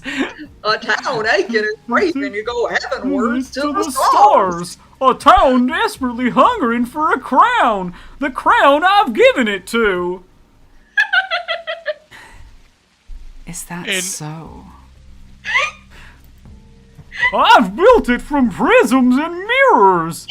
I've managed to focus them to capture the perfect trick of the light and dream. That's right, I'm a trick master. The ultimate magician. Donald? Where's Donald? I focus the aura of magic just like a lens focuses sun rays. And now the town is dying. Poison in my precious wreath, my crystal bud, my focus. So what can your polyhedron really do? Sexy vampire for Daniel's gonna be an experience. That is going to be an experience. Oh, Ben's here. Do you want me to bring in Ben? Yes! Yes! Ben gets to be subjected. Ben, are you ready to be subjected to Daniel, who is currently a sexy vampire woman voice, and goofy Peter Samatin? I have been literally goofy. and I come. Hello. Hello. Good. Hello. What is happening? Peter Stamatin is now Goofy from like the Disney. Oh, sweet. What okay. man have I become? Donald Guest, the Terraflare. No, it's Zeta Flare. I cannot put it into words. It's only been tested by the children, yet if you ask them, they tell you that it brings their dreams to life, plays their games, daydreams with them, transports them into someone else's fancies. Heard anything about it? I have. But the K's could tell you even more. They tell you this is a vessel that can hold the most precious substance of all, the focus of a soul. But even they cannot understand what they've been granted. Neither can I, and I'll never be able to repeat it. I'm dead. So this is suicide. It is. See, I was smart enough to take the designs of my creation to the pardon. Give them to me as a keepsake. Old boy, I'm thirsty. Old boy, bring me 5 bottles of Twirene and you can have the designs. Goofy's gotta get drunk. No one will be able to decipher them anyway. What man have I become? And if they do, no one would build it. Fine. And I'll bring them to you. Wait for me and don't do anything stupid. I'll be back soon. I'll be back instantly. Nope. No, what? Nope, because I have the Twirene. I was prepared. You forgot that I have an omniscient understanding of this game. You forgot that I am a god. No, I'm kidding. Pathologic. No, I'm not even. Ben, how much do you know about Pathologic? I know. I've seen the video. I've seen the one video about it. I know. There's many good videos about it. Wait, you're talking to the guy who's like he's the guy and he's one of the spoilers. Do we care about spoilers? We're on day 10. We don't care about spoilers. Okay, he's one of the gods of the world, right? No. Nope, not even remotely. We were talking What? to Peter. The children. We're talking to Peter Stamatin. Peter Stamatin He is also the wears the same architect. costume. Okay, all right. No, because Peter He's not an is- executor. He's not an executor, but he's still in a executor outfit, and Okay. But I'm for following. context, I have 215,000 monies, which is a stupid amount of money in this game, like a ridiculous amount. I have 30 of every type of both types of bullets. I have like shit tons of medicine, and the only reason I don't have more is because I sold a bunch of it because I didn't need it. What? You can She's like the god beat of this game? pathologic. I'm the god of Pathologic. You can't I just didn't- beat Pathologic. You can beat it into the ground. I have made Pathologic submit. You made pathologic your bitch. If Pathologic was Spike Spiegel, it'd be saying, I love a woman that can just fucking kill me. Earlier we did, I think, establish that you're a Mexican, so this is in keeping. I have issues. Listen, we both sometimes like things that are pain. Literally every time I talk, like my roommates will give me shit when I talk about all the media I love that makes me cry, and they're like, "What's wrong with you?" And I'm like, "A lot, apparently." You and me together. I was under the impression that this game was impossible, but you have clearly beaten it before it's even over. And I respect you. Oh my god. H-Bomber guy was simply a novice at pathologic. Aeronaut is Makes sense. Listen, Harris Bomber Guy is a boy, and he can never step to the powers of being a gamer girl. He just can't. Clearly. I bow down and I respect. Okay. I'm here now. Yep. You I could was say that my gonna add- relationship with this game is pathologic.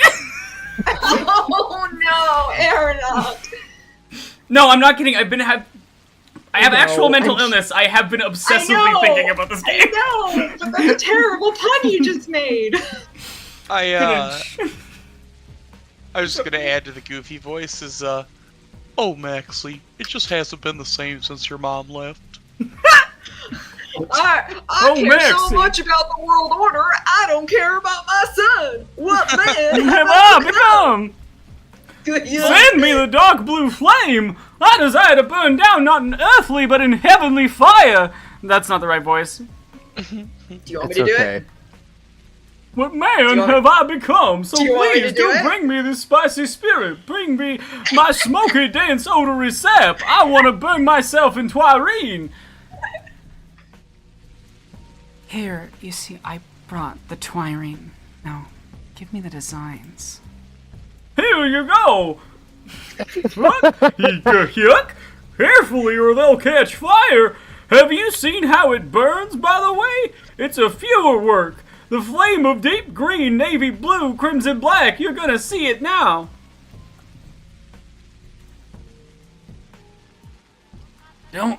Don't worry about the designs. They'll be in good hands. Like a neighbor, like a good neighbor. Like a good neighbor. Safe harbors there. Sorry, Like I a was good just watching. neighbor, stay farm his hands. I was just watching the episode of Game Changer where they like have to remember brand catchphrases yeah. or some shit. I think I basically have to burn myself to get out of this area. Wait, so. okay, what's happening for Yeah, me? And Which I died. I hate. Oh my I hate to gosh. say. So the only way out is to try to like step through the flames without getting hit, and you just kind of have to jump and hope. I see. Okay. um, Holy so, cow. Doesn't so matter how which good you part of are at what's pathologic, happening- you can still get insta killed. Which part of what's happening do you need explained? The Who are we stream or the playing? plot of What the the game? fuck? Who are we playing as? Yes. Daniil? I'm currently playing Daniil Dankovsky's route.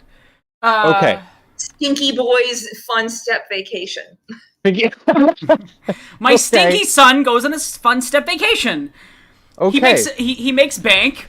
He has a good time. It's not that bad. Except Okay. for when he dies multiple times because of fire. I don't know how I got through that last time I played through. Oh, it's because I have health already damaged. That's why. My Okay. gosh. In This the game is Discord, legendary. Hawk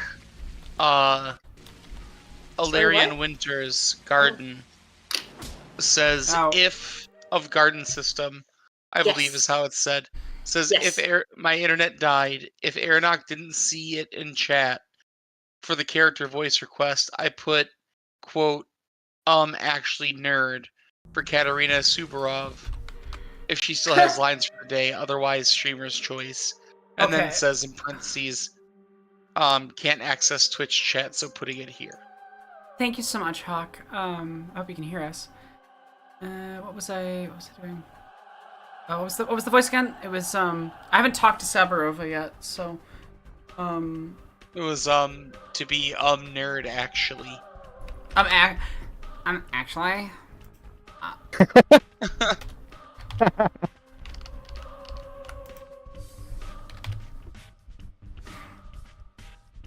It's actually basically just it came out of I was practicing this style of voice when I was doing Deltarune because I was doing Bradley. I'm actually Chris. You're fucking stupid, and I'm smart. Wait, is that Lumpy Space Princess? No. Okay. Lumpy Space Princess is more like, you know? And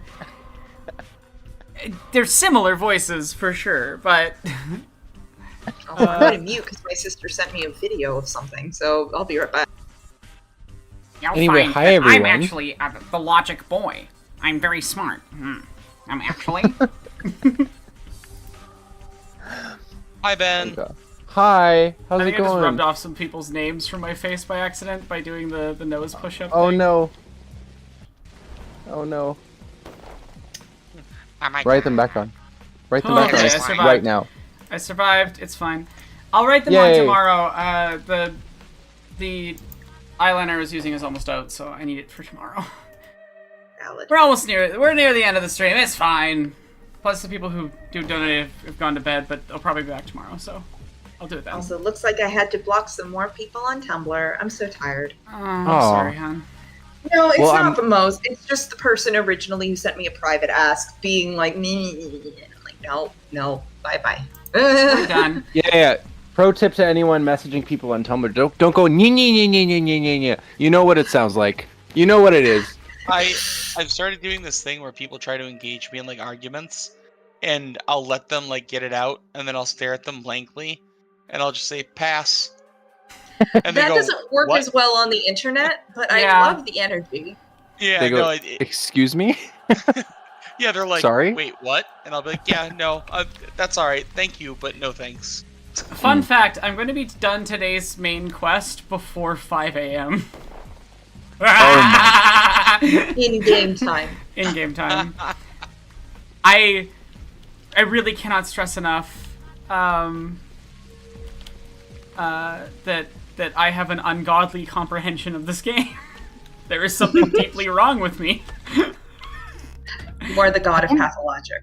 I am. How many times have you played this? I have beaten it once. What? What?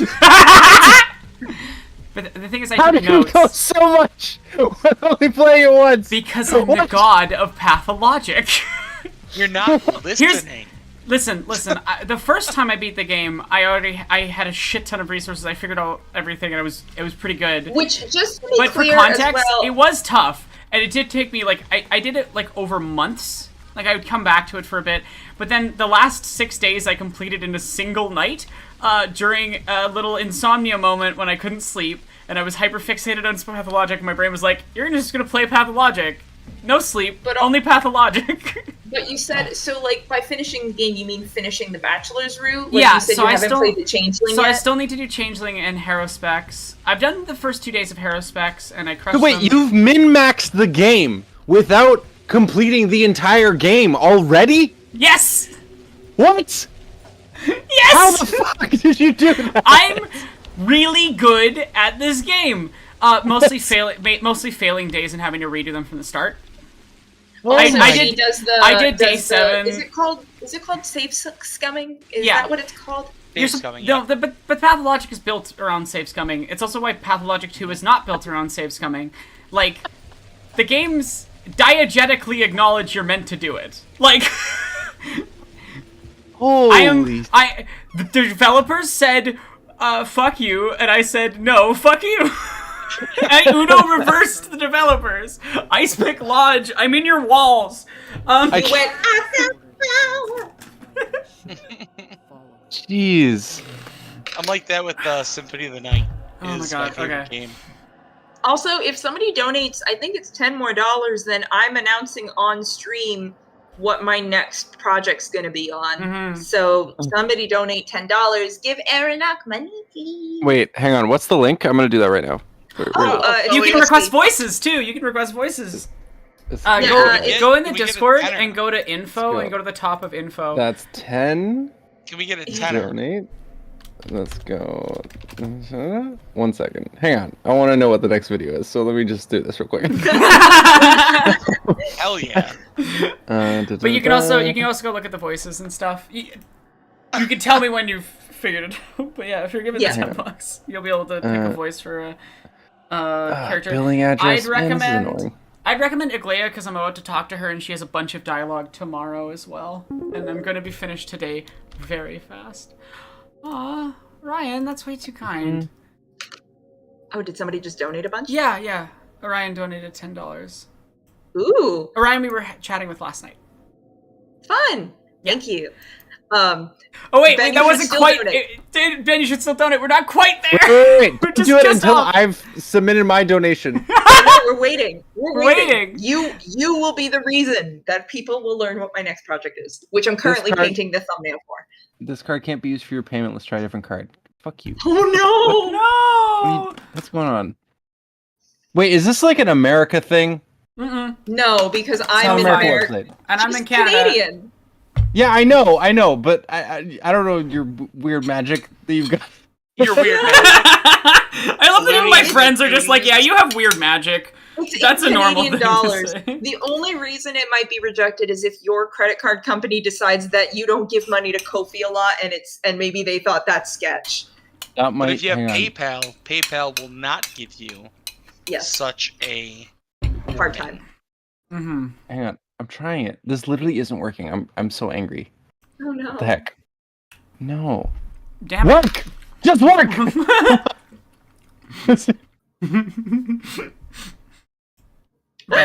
Ben's gonna legitimately physically fight with Kofi. Ben, you guys are given $10. Or Orion, do either of you want to pick a voice for Iglea, who I'm about to talk to? The Inquisitor. Wait. Fuck. Hang on. I gotta focus here. All right, wait. All right. Oh, wait. So you're about to talk to. Sorry. Wait, 1 second. So I would like the voice. Specifically, I would like John Mulaney specifically to speak here. Okay. That's what I would. Incredible. Fun. That's We my- had Daniil as John Mulaney for a while earlier. Well, Several days. We had Daniel be in game days. Well, but Daniel has fuck been... you all. No. I love it. It's No, funny. You're fine. It's funny. Absolutely. The funniest thing was when John Mulaney was talking to John Mulaney. Yes. Those conversations were thoroughly cursed. My favorite was just every time that the other voice was really serious, and then John Mulaney, like I can't do a John Mulaney. Bachelor Dankowski, I need you to deal with a serious issue. You have to go to the termitary and kill someone, or whatever. And Daniel would be like, I can do that! It'll go great! It was extremely good. I'm listening to you as an equal, Bachelor.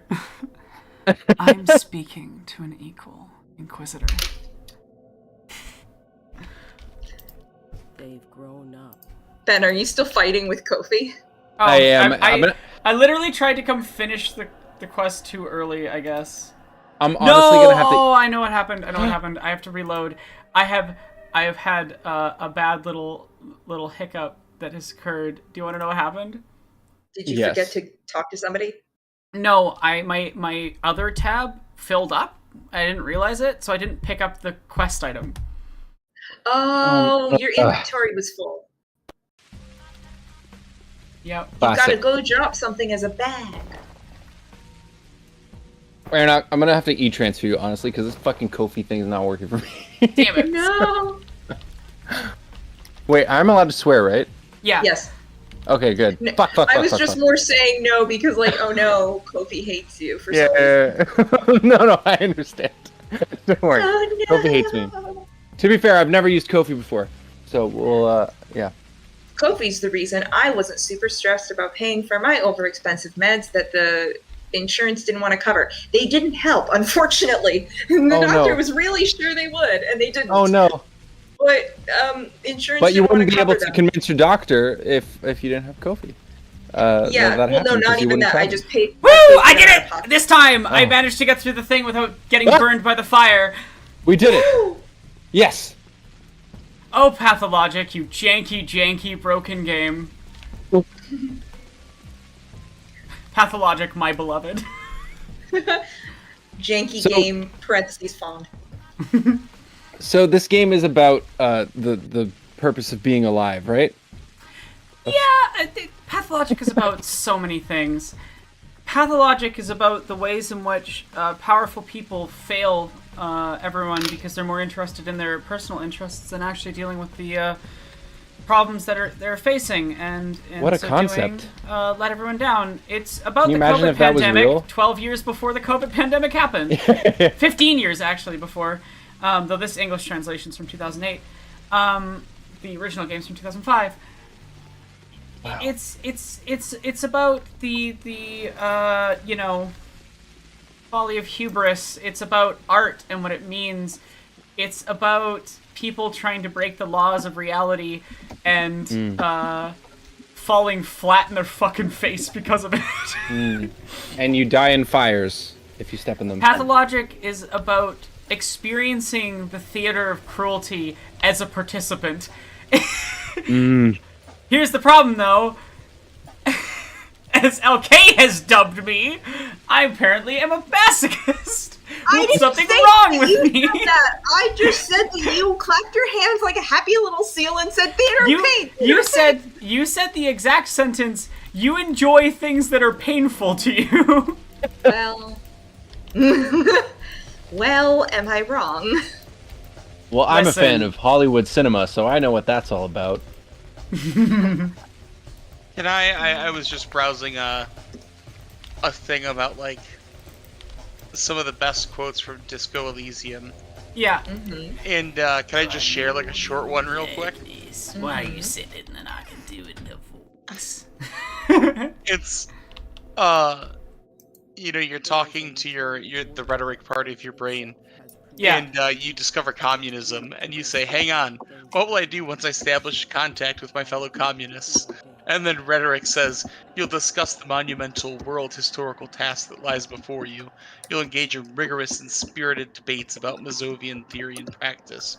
But mostly, you'll probably complain about other communists. Incredible.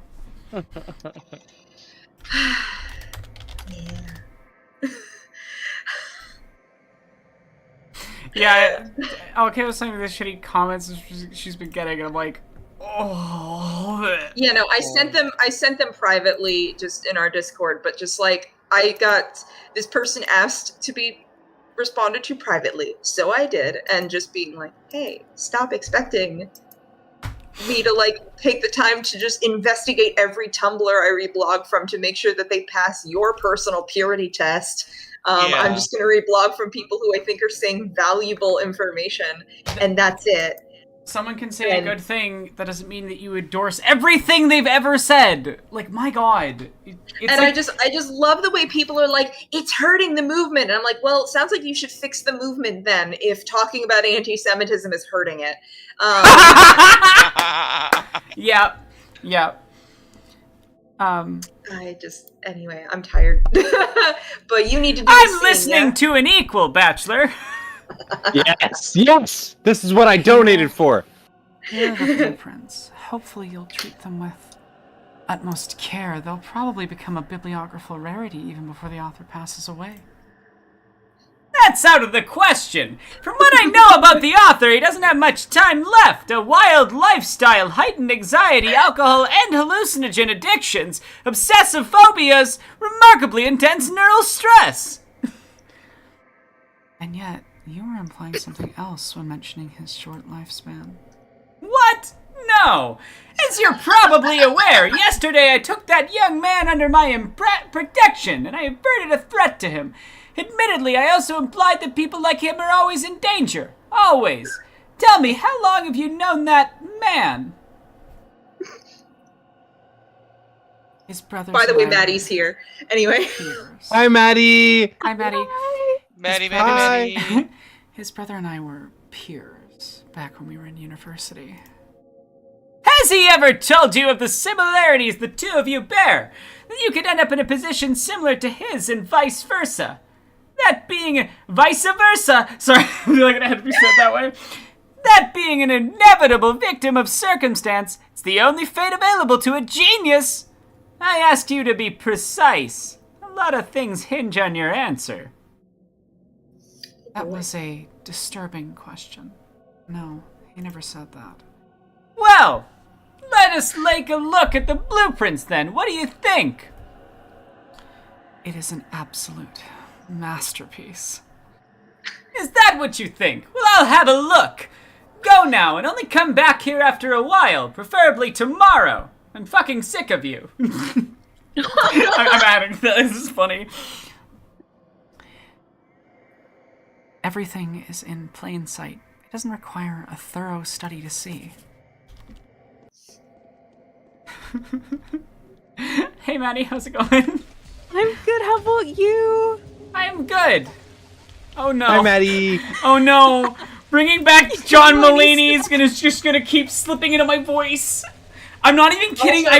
Last night I was having dreams, and people were talking to me in the voices I've been doing on the stream, and I was like, oh no. Oh, no. Also, because Ben donated, that means I should announce what I'm doing for my next video, yeah? Yes. The reward hasn't quite been hit, but we'll count it. We'll count it because Ben had to donate privately because Kofi was being mean. Yes. I know, but that wasn't enough. I thought it was. What? Oh. Has more been donated? I don't know. No. Oh, okay. But it's okay. I'll add the 3,200, which is Lady Night and I sang the theme song of Stargate Infinity. Yeah. Yeah, it'll be incredible. Okay, so what I'm doing next, everybody get hype. I'm going to be doing 12th Night. Shakespeare's 12th Night. What? Yes. Yep. What? Seriously? Why? I'm fucking what? Sorry, I'm writing it. That's one of my favorite fucking things ever. That's been written. Yay. You're gonna do what? Sorry, go on. Yeah. Go on. Say more. So happy. I'm gonna be talking about queering Shakespeare, just in general and in 12th Night specifically. I might have a little side jaunt about Puck in Midsummer Night's Dream because I think Puck is very queer in general. And I don't love a lot. I love Puck. I don't know how much I like Midsummer Night's Dream, but I love Puck. Yeah, I just, there'll be, I will of course at least briefly talk about She's the Man. I like 10 Things I Hate About You better if we're talking about like teen Shakespeare adaptations, but I will at least briefly discuss She's the Man, and I am currently hunting down like my favorite, because again, I'm working with pro shots, so I'm trying to find like my favorite of the pro shots that are available. Tonight, I got a copy of this production of 12th Night that is from 1969, starring Sir Alec Guinness as Malvolio, I think. I'm pretty sure he's Malvolio. And also Joan Plowright. And there's another Shakespeare that I got that is, I guess, a Kenneth Branagh production. It just says Kenneth Branagh all over it. Yes, it's the Kenneth Branagh film. Yeah, no, it's just this Kenneth Branagh all over it. Yep. I don't know if there's cool people in this one, or at least people that we've heard of. Although original music by Paul McCartney. What? Wait, are you serious? I'm just reading the back of the DVD, and it says original music by Paul McCartney. I didn't know this. Yeah. Oh, Paul McCartney and Pat Doyle. Wow. Holy oh my god. Pat Doyle might be Patrick Doyle, who is a composer who, the thing I remember him for is he did the music for the fourth Harry Potter. I'm sorry, that's the only thing I know him from. But I've said this a million times. Don't want to hear Harry Potter ever. I know, I'm sorry. That's the only thing I know him from. But it's probably that composer. Sends me straight to hell. I know, I'm sorry. I am But so excited for this. This is incredible. This is Yeah, incredible news. I think so far my favorites are the 2017 Glow production where Fest was played by a drag queen. And Amazing. there's a production by the RSC, I think also from 2017, that looks promising. My main thing is that it needs to be a production that understands that Orsino is very bisexual and in love with Viola when she is Cesario as well as when she's Viola. Any good Yes. production of 12th Night needs to understand that. 1000%. Is that wait? So is the Have you looked at the Mark Rylance version as well? Like, what you have that on hand? Oh, I have that. I haven't watched it through yet, but that one's going to be really interesting to talk about. Yes.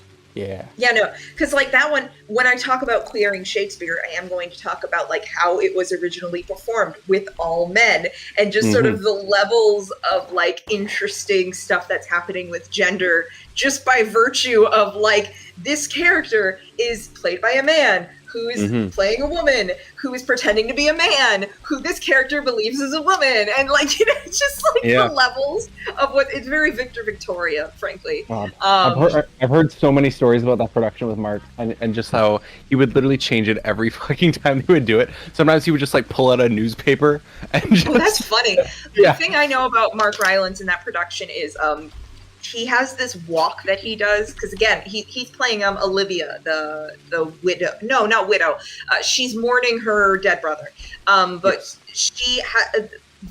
Mark Rylance as Olivia has this walk. I think how it's achieved is taking very tiny steps, like in literally a floor 2 length. seconds. It'll just be one line anyway. Okay. Oh, okay. Do I need to shut up? I wonder, dying ain't no fun. You ain't gonna pay your way out of the netherworld. Could earn some coin there, though. I hear the pay's good and no man starts to wonder. I need weapons, Grief. Wow, incredible. Mark Rylance, I think he's probably best known for shit like Bridge of Spies. He was in the BFG. He was in, I don't know. He's been in, I think, recent Spielberg shit. But, yeah, he's just one of those older actors that you've probably seen and stuff. Yeah, he had this in a floor-length dress. I'm pretty sure what's happening is that he's taking very tiny steps, and so he appears to glide. And anytime this Mark Rylance as Olivia is walking around on stage, he looks like he's gliding. It's kind of incredible. I can't wait to watch this with you. Yeah. No, that one's going to be really magic. Yeah, there was ripples that like there was like a disturbance in the force when he started doing this performance. It was so wild. That's so good. I need to see Ruben. Oh yeah, Ruben's Southern Belle right now. This is gonna be a weird conversation. Two men, both being femme voiced in voices that do not fit their characters at all. It's so funny.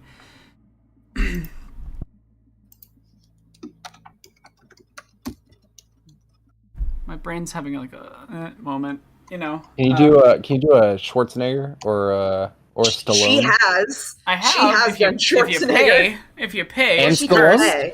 No, Well, no. I wouldn't try to do Stallone because I feel like that might verge into just mocking like a mental speech impediment. Yeah, you know what I mean? Like a speech impediment. But I can do like him in the first in his first Rocky movie where he's like, yeah, I'm Rocky. Oh, fuck. Yeah, there you go. That's what I want. Yeah. Okay. There we go. Okay. But that's you have to pay for it. Oh yeah. That's true. 1 second. Let me try and. I'm just my brain's blanking on the activation phrase for Southern Belle. Okay, do it. Okay. Anything. I do declare. They let me go. I got it. They let me go, but it can't be. Yogi was supposed to put me to death. Then your transgression is not so great, colleague. Okay, I can't talk to him. I can't cheat the quest yet. Damn it. Anyway, what were people talking about? I don't remember. 12th Night? I have a traumatic 12th night. It was not traumatic, but we had a really bad English teacher, and she always pronounced Malvolio as Manvolio. Oh no. It was so like one time. That's cursed in a uniquely it's painful so way. bad. And one person like tried to talk to her, and he's like, "Isn't it Malvolio?" And she's like, "That's what I'm saying." And then she got in trouble. And I love in a sarcastic way. Teachers, aren't they fun? Isn't it great when you're like, "That's wrong," and they're like, "Fuck you." And I mean, my teachers never even covered any of the fun plays. Like, not even Macbeth, which I would say of the tragedies is probably the most fun. Yeah, no. It's the funnest. Yeah, in school we did Othello, Romeo and Juliet, and junior year I was taught by a guy who literally stopped teaching advanced lit after that year because he never assigned anything, and I'm the only person who did the assignment. I want to note that before the "morning has come" screen came up, I'd already beaten the main quest of this day. Amazing. But yeah, we never did. Good anyway, the morning of the 10th day has come. It all ends in less than 3 days. I need the next sentence.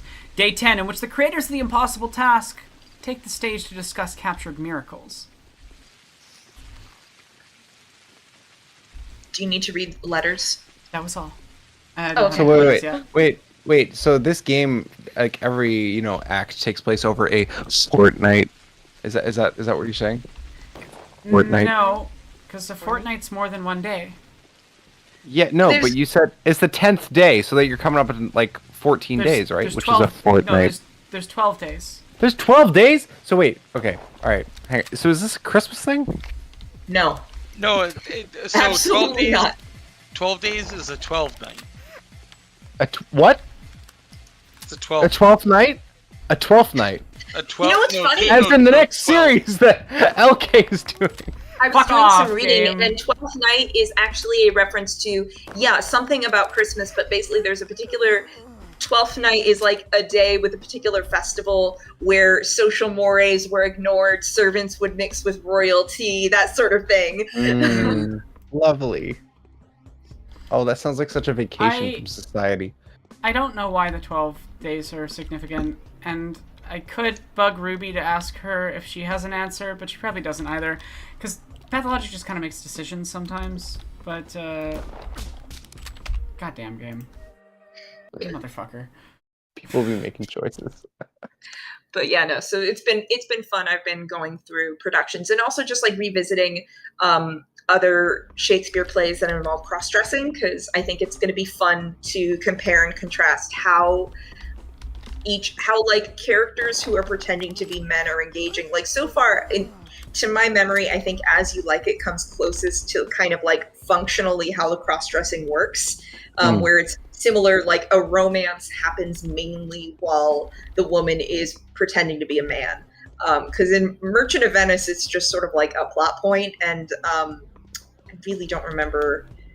There's like one or two other ones, and I need to go through and like revisit. I think Measure for Measure, maybe. I definitely need to revisit Cymbeline, which is one of the ones that nobody talks about, and there's a very odd production of it from the RSC that at least looks like it'll be fascinating. I don't know what it's going to be like, but Cymbaline's wild if you just read like the synopsis. So it's on its calendar next year, so that's exciting. I've never seen it, so that'll be cool. Oh my god, Maddie, we should go. Oh yes, okay, that's exciting. I'm jealous of you two. You can go do stuff together. We can do stuff together. Yeah, we'll just hang out and be like, do stuff. We'll be like, I'm so glad it's just us two. Yeah. Yeah, I had a really good time. I want to hang out with my friends. I know. I went to go see Shakespeare in the Park in LA with Jesse, and that was really fun too. I love seeing Shakespeare live. I wish that the Los Angeles Shakespeare in the Park put more of their stuff online, because like I genuinely think they've done some really fun stuff. Like I think their 12th night was good. I I find it really interesting that I made a joke to a friend that I'm probably going to include in the script, and apparently there's like a weird little YA book series that they read when they were like 12 that is the same premise as my joke, because a lot of productions, or at least 2 of them so far I've seen, specifically highlight Malvolio at the end, like just kind of end on a note of like him and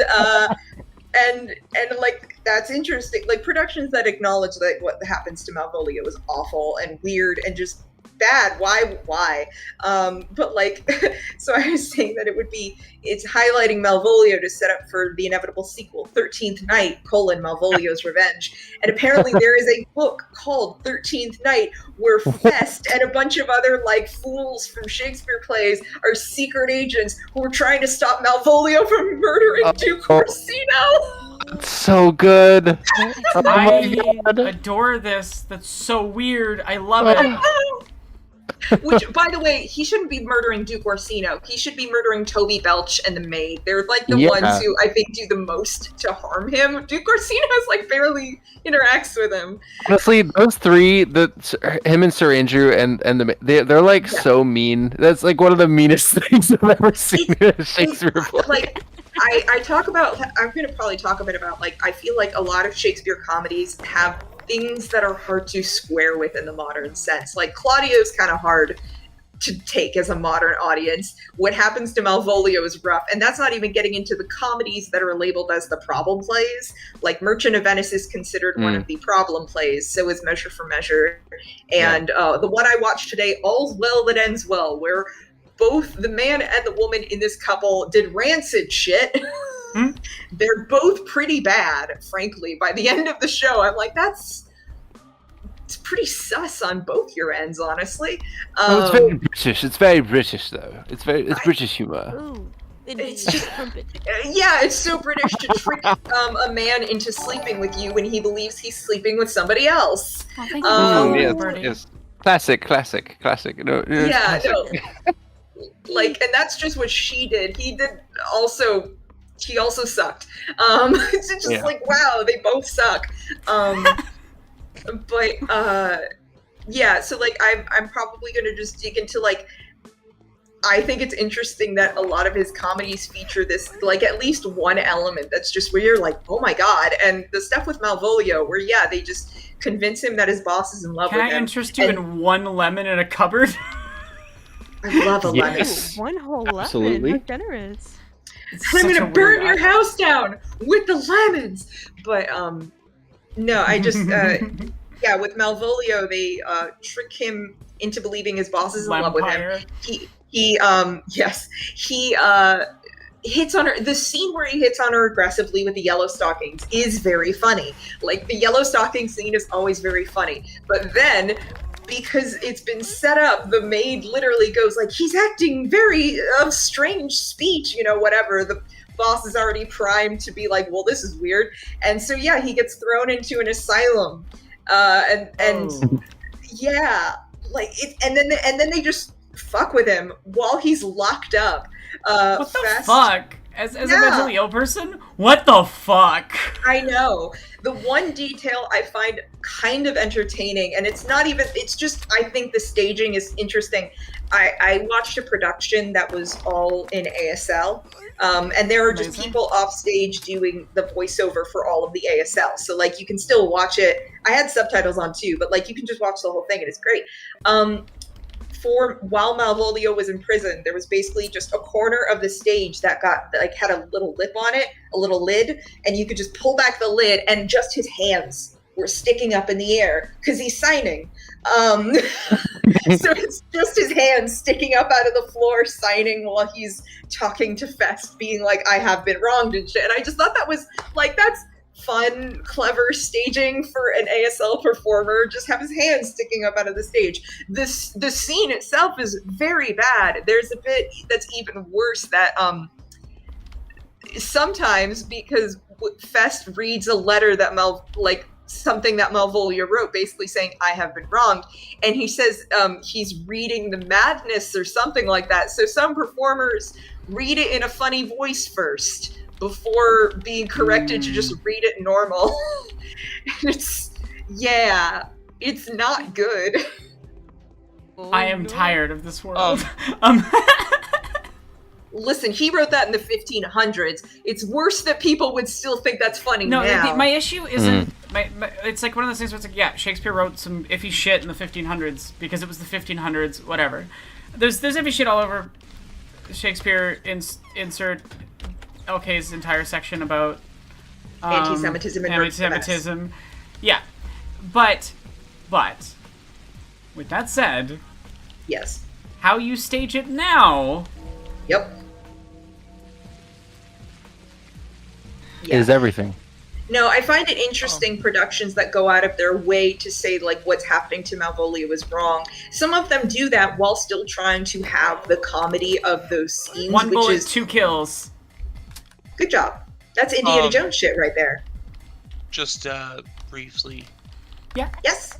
I'm kind of fading fast. Oh, no worries.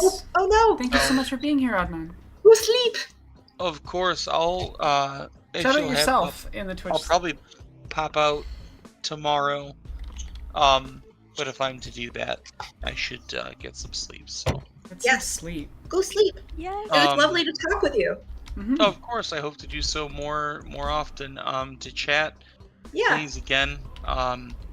Thank you everybody for being here, showing out support, and if you're able to, please continue to give so we can meet those goals and make sure that everything's secure. Money, please. Money, please. It helps Aeronaut, and also we'll do stupid shit. Yeah, win-win. You're paying for fun stuff. You're paying for fun stuff. Yeah, or if you want to do it tomorrow morning when I restart. If you want to have fun. I'm I'll, so sorry.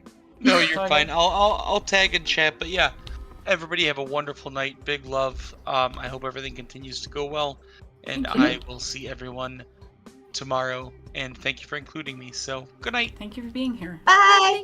Thank you. Bye bye. Rio.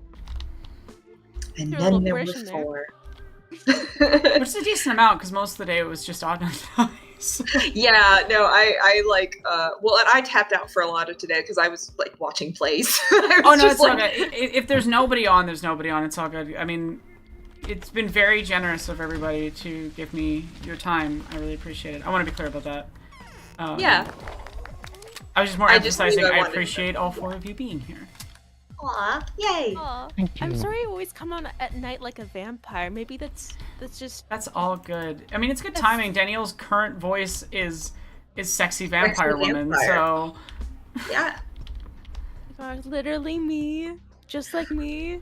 Oh my god. I too am a Maddie, sexy vampire woman, Actually, so... while we're talking about vampire shit, Maddie, have you ever seen the Dracula musical by Frank Wildhorn? No, what is this? I mean, So fascinated. if mixed bag, because Frank Wildhorn is kind of like, he makes good music, but his plays are trashy. Like, it's very, he did a production, well, no, he did Jekyll and Hyde. Oh boy. Yes, you can see a pro shot of it starring David Hasselhoff. What? He's actually a pretty good singer. It's still not great because he's not right for it, but he's a pretty good singer. The singing's not the problem. And there's a very, very funny bit. I'm literally going to turn on the camera just so you can see, because there's no way to illustrate this otherwise. There is a song called The Confrontation that most stagings can't think of anything good to do, and so they just go ha-da-da, ha-da-da, ha-da-da, ha-da-da. I'm gonna show it. It's like, I am a monster in the night. Like, it's like literally just this. Yeah, just back and forth. It's the funniest fucking thing. And with the David Hasselhoff production, for some reason, the song is sped up just the tiniest bit, so it's even faster. I don't I understand. don't think he's a good dancer. I don't think he would be. Well, Jekyll and Hyde doesn't require a lot of dancing. It's not a very not from him choreographed anyway. show. It's more of a park and bark kind of a show. But It's, like it is. Think like boring stagings of Les Mis. Got him. Get him. Or like It's true. most productions of Sweeney Todd, like barring Yeah. the new production, most productions of Sweeney The Todd new tend one's to be a better, lot more. and people New being one's mad really about good. it having good choreography are Yeah, they're fools weird. and Yeah, they're shouldn't weird. speak about art anymore. I don't understand I don't understand you look at a better staging of something and go, this is bad because they put more effort in. I'll never understand. But yeah, so it's like, other than a few characters who are dancey and like the ensemble does a bit, but like Jekyll doesn't. He mainly just flails around.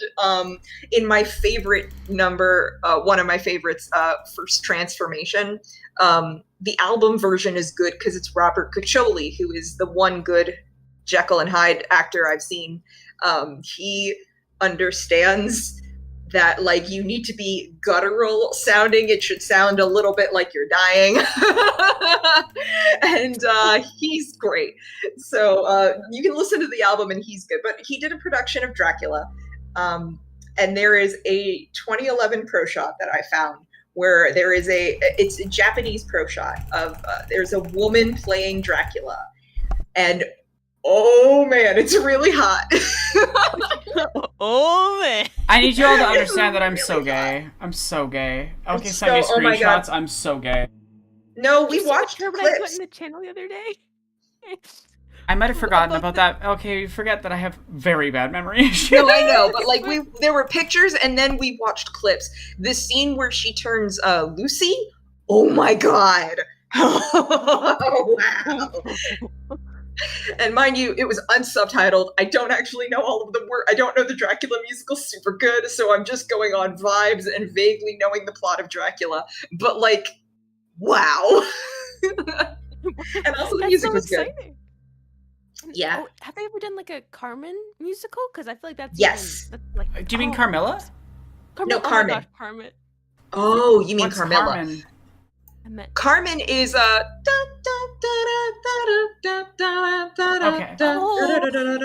Okay. Interesting, but Carmilla is the vampire story, so I was like, yes. That's the one I'm at. Hold on, let me look up. Guess how much money I have? Many. 241,000.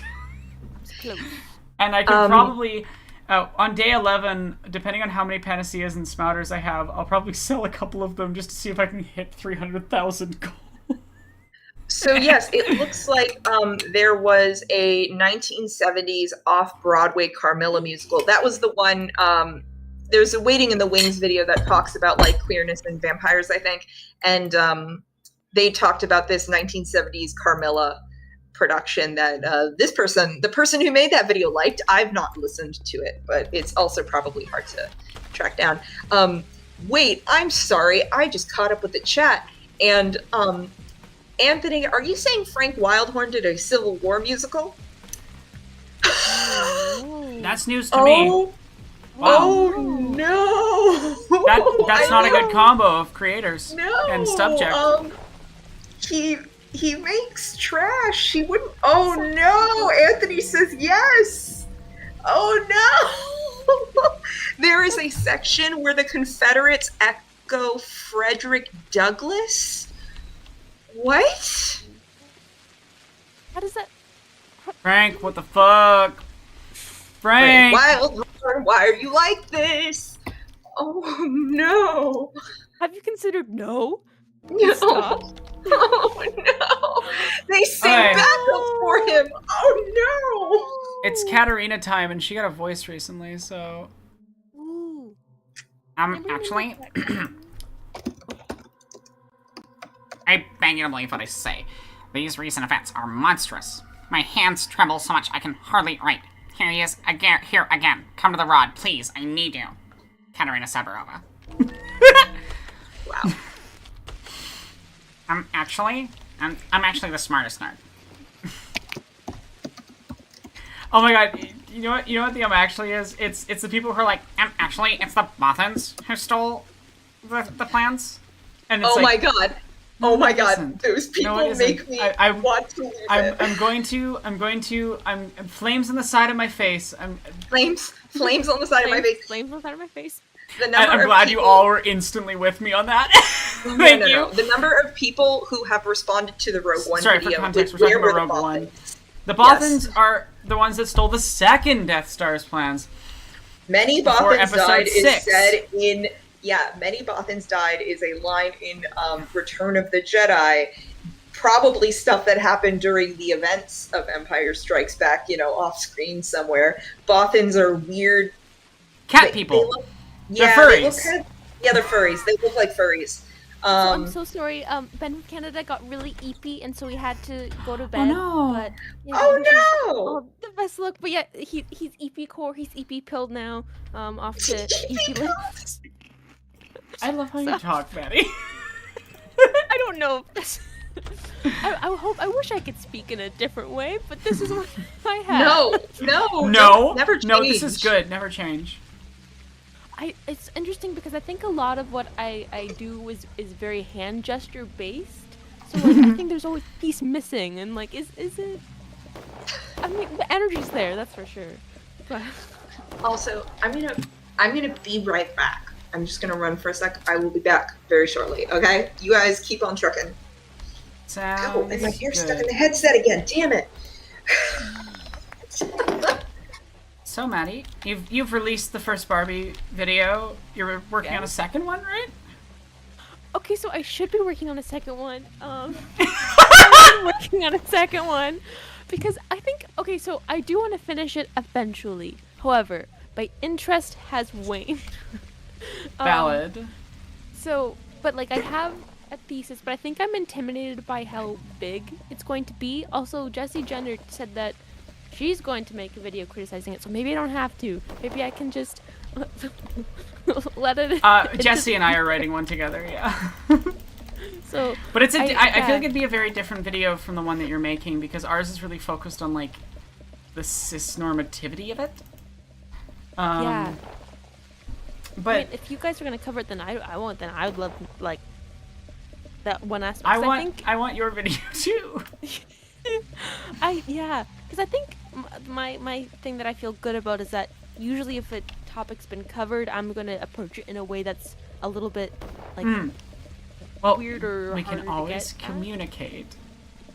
Saying, so we're not doing the same things.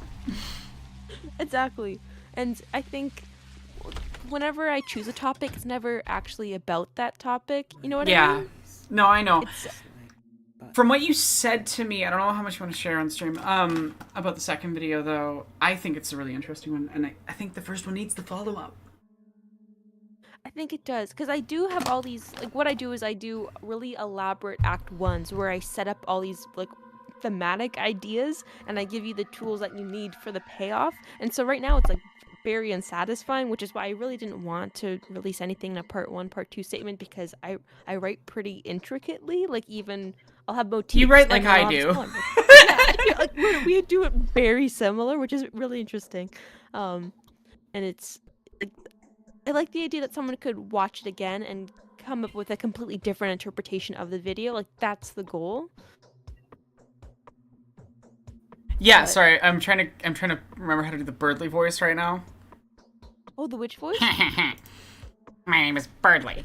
You may not know me yet, since my family just moved here for my schooling. There we go. I've got the voice. I'm actually nerd. There you are, Bachelor. I've been waiting for you, waiting to reveal to you. Nobody else knows the secret yet, and I've never tell them. Who else can I reveal it to but you?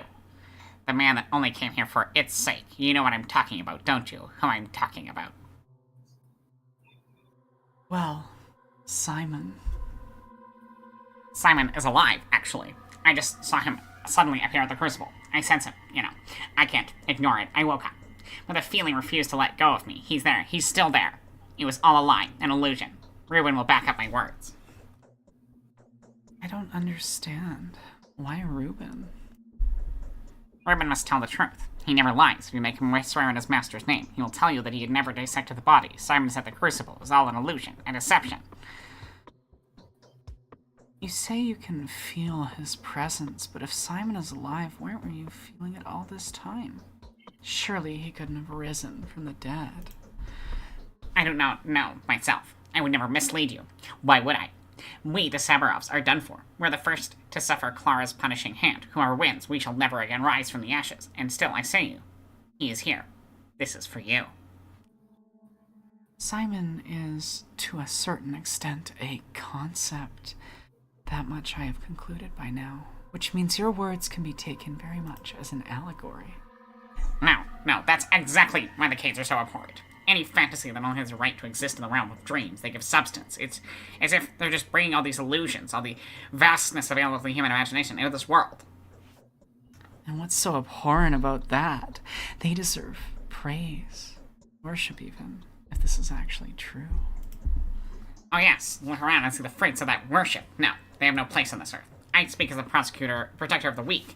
I speak on their behalf. When those such as them begin to create, the weak are always the first to suffer. Everything the canes do is a challenge, and challenges are for the strong. How are the rest of us supposed to live?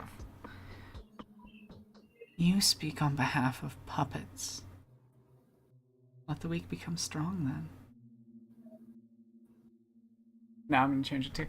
Indeed, whenever an exceptional feat is achieved, the dregs are forced to compare their whole lives with its greatness.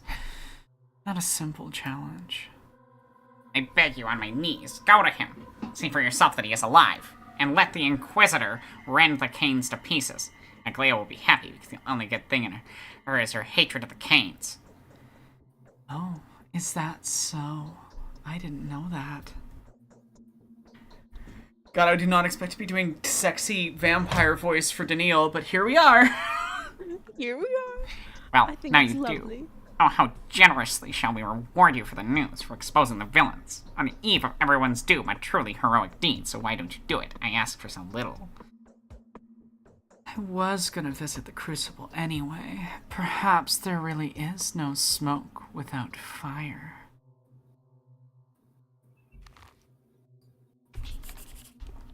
Perfect. And then I need to go to the bone steak lot. One of my favorite things, did you see that guard pop in? When you see NPCs spawn in, they fall from a couple feet above to make sure that they don't glitch into the ground. Because this game is held together by duct tape and wishes. Oh, it's so cute. I feel that probably makes it endearing, or like you're working with the game. I don't know. There's something just so endearing about Patho 1 and its complete and utter jank that brings me joy. I think maybe you said this yesterday too about, or not yesterday, I don't know what time it is, I'm so sorry. It's fine. A few days ago, it's all good. The general passed, you were like, you said that there was another one that they made that fixed it and it wasn't the same, or like it didn't Patho feel 2 is, no, I just think it lacks the jank, you know, and the jank is something special to me. The vibes of Patho 1 are so built in its jankiness. Does it make it scarier, or like the I wouldn't jank? say it makes it scarier. I don't know. It just gives it this vibe because Patho's not scary to me. Patho is comforting, relaxing even. Because there's something fucking wrong with me that I look at this torture simulator and I'm like, yippee! Huzzah! This is for when I'm having a bad time. I totally see that. I mean, like, I don't do horror at all, and so far this game hasn't. Like, I was nervous that it would be, like, scary, and I'd be like, oh, guys, I gotta go. Oh, I'm scared. But I haven't been, I haven't imagined punching people, and... It's not horror. It's... I mean, I think there's elements of horror in it, but it's not about horror, so to say. But yes, I do think I have a weird relationship with this game. That's good. It's good to have like your cute little, you know, I love my torture simulator day. You know, as one does. Over here! Listen, people! Hearken to heaven's sign, for this is a parable! Listen to my explication, fair people, for this is a simple sign for us to know who is to blame for all our woes, for all our suffering. And who would that be?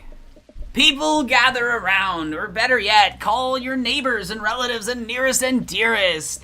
For the meaning behind this is as follows. The Cane's tower is killing our town. The bull here represents the town, and the sharp stake, this shameful stake, is a symbol of the Cane's vile creation.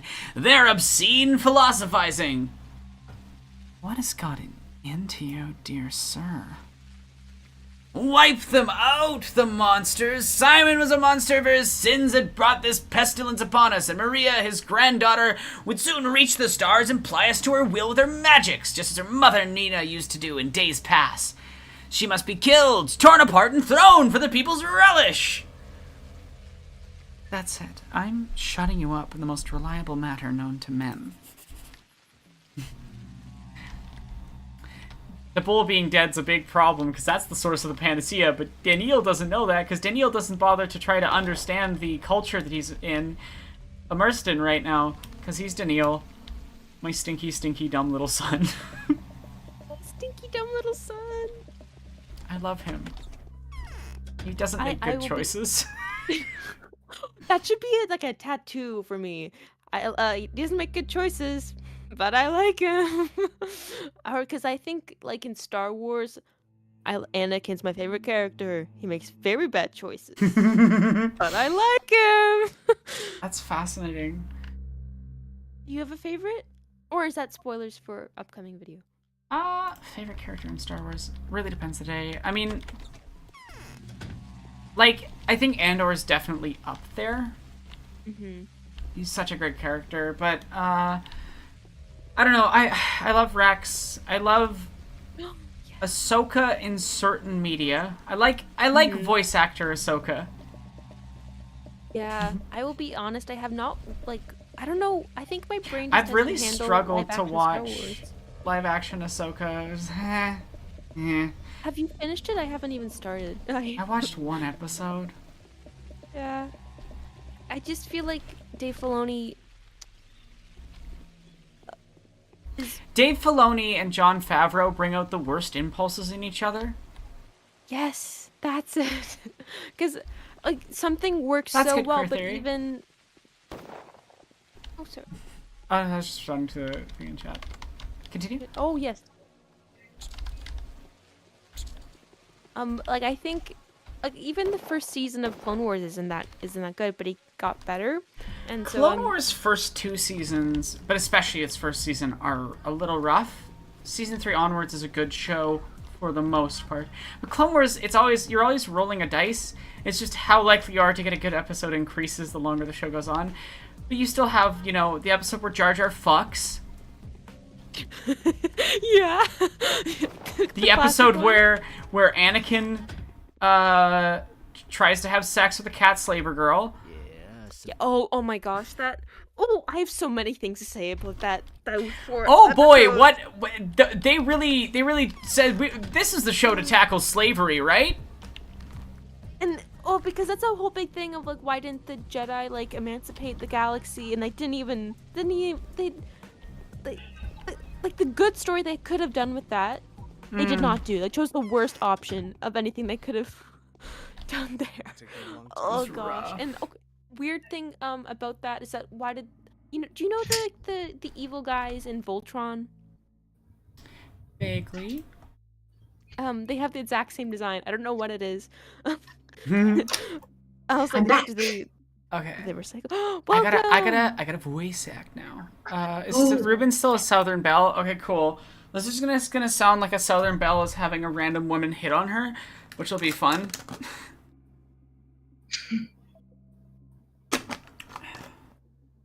I do declare, they let me go, but it can't be. Yorgi was supposed to put me to death. And why would he have put you to death? Why, blasphemy, of course. Or do you still not realize the fate that befell Simon?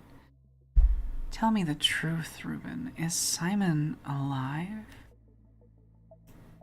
What do you mean? Simon's dead. Certainly dead now. Although he was alive for all the while he was thought to be dead. Katerina Saburova came from another sojourn with the spirits and declared that Simon had arisen in the crucible just now. She's hysterical. Well, Katerina is... That Clara did something to her, took her power and her crown as a mistress.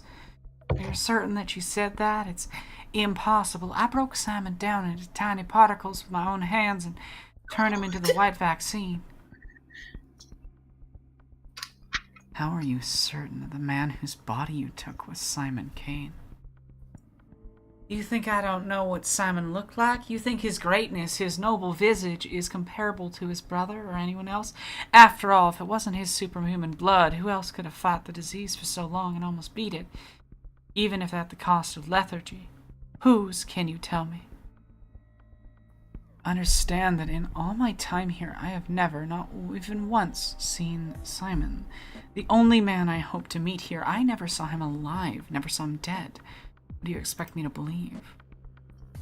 Fine, ask at the Crucible. Since they let me go, they clearly don't think of me as either a murderer or as a blasphemer. Let them explain where Simon is. I've said all I can.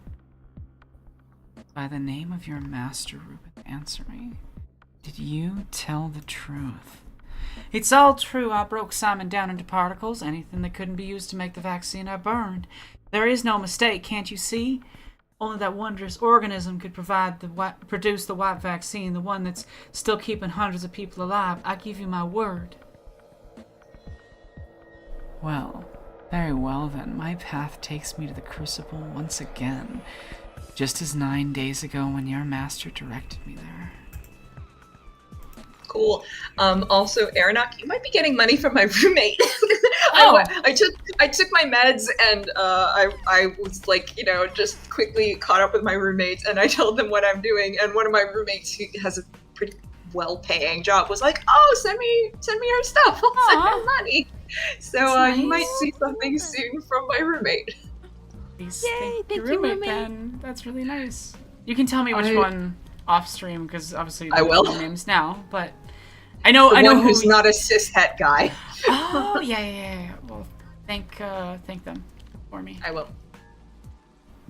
I almost said their name. I was like, no. Yeah, no, they have a distinctive name too, so. Yeah, no, I was like, that is not, don't say that out loud. Don't say it out loud. A queer theory. So Danielle is currently sexy vampire lady, which I find it really funny that you enjoy that voice. I don't know why I find it kind of funny to perform a kind of a sexy voice thing. Honestly, like, it's such a sexy weird vampire experience. kind of sounds like the changeling voice that I remember from the video, like a little bit. From which? I think the changeling voice from the H-Bomber video. Like, I think the changeling voice. Interesting. Yeah, because she's like, impossible, but we are, something Oh fiction. no, she sounds more like impossible, but we are only fiction. Kind of. Not that scratchy. But also, Maddie, yes, love that energy. Thanks. Impossible.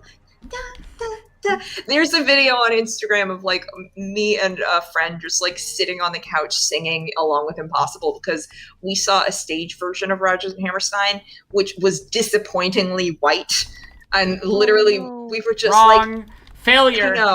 I know. I'm like, literally, why? I know some of the people who work at that theater, and I was like, why did you not cast a Black Cinderella? Literally, all the people, you want to get the young people in the theaters? Well, all the people my age like the Brandy Cinderella. You should cast a Black Cinderella. I could literally point to actors they've had on productions who could have done a decent Whitney Houston.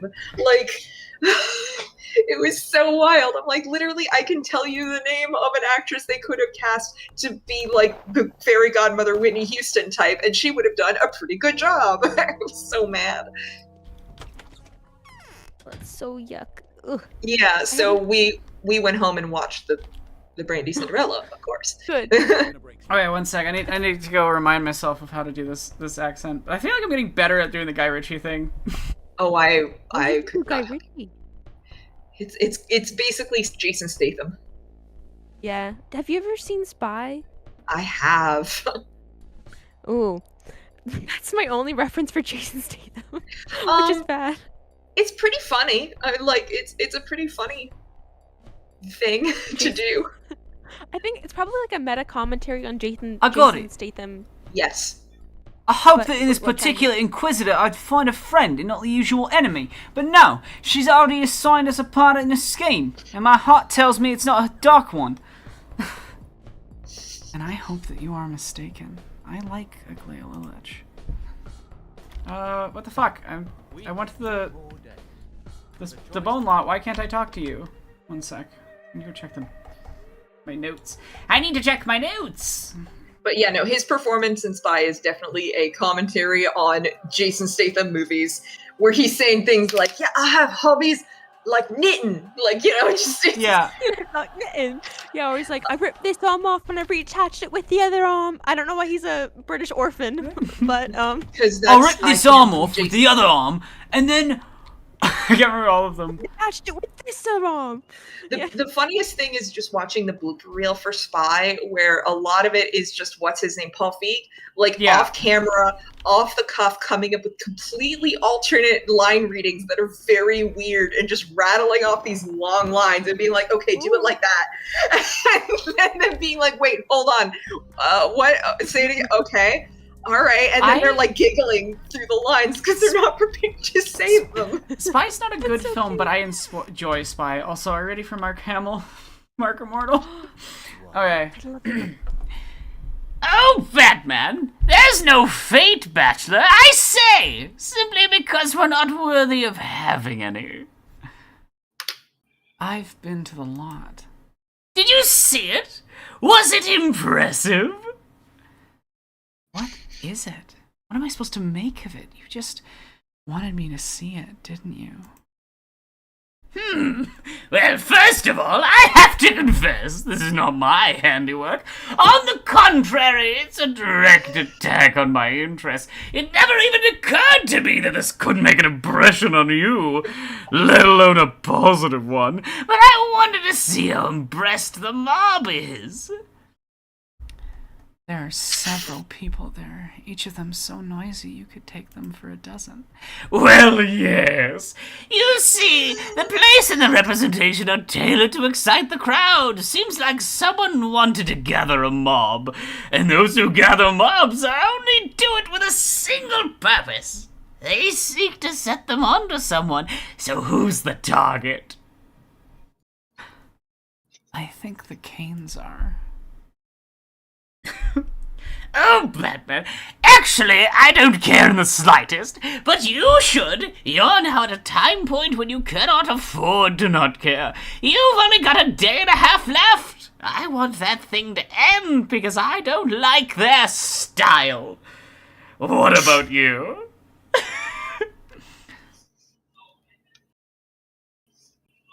Here's the two options. I'm gonna read both of them. I'm gonna pick the correct one, but I just love. Well, I don't. I've been embroiled into a stupid melodrama already, and now you want to embroil me into a farce? No way in hell. I do indeed care. It's dangerous. But how can they be removed from there? The army seems to be the most convenient means to any end these days. Indeed! A truly smart decision, and kind of elegant too. It's a professional prejudice of mine. I've never viewed an armed crowd as a tool. I, the master of manipulation. You can simply say it's a sanitary hazard, and it'll be burned. Although, I'm afraid that won't be the end of it. We'll see. God, I wish Mark had more lines in this in Patho 1. He has a lot more dialogue in Patho 2, and very normal, I'm guessing. And I hope that across, because I'm gonna keep this document across all the Patho streams for the character voices. So I just hope that genuinely no one ever changes Mark Immortal's voice, that he just stays Mark Hamill's Joker forever. I like that it rhymes with Mark Immortal, Mark Hamill, Mark Immortal. It kind of rhymes. I think that's funny. And as he said, I was confused too. I'm no tragedian. I'm more of a comedian, you see. Oh boy. Maddie, what were you saying? About that money? I was saying, whenever you say Mark, I'm like, which one? Wait, Mark Hamill's in the second one? I was like, oh. I hoped that in this particular Inquisitor I'd find a friend, not the usual enemy, but no, she's already signed us apart in a scheme, and my heart tells me it's a dark one. Say, Commander, can I come to you in case of an emergency? I sincerely hope you can. I have to admit, I'm furious. The directive I received from the top brass gave me very broad authority and the right to make the strategic decisions, made no mention of an inquisitor, and now this. I hasten to report an issue of an utmost importance. There's a riot brewing in the poor districts. The Inquisitor deal with that. Riots are right up her alley. I wish no part in it. She won't share information with me, so I won't step on her turf. Not being vindictive, I hate to disturb her arrangements.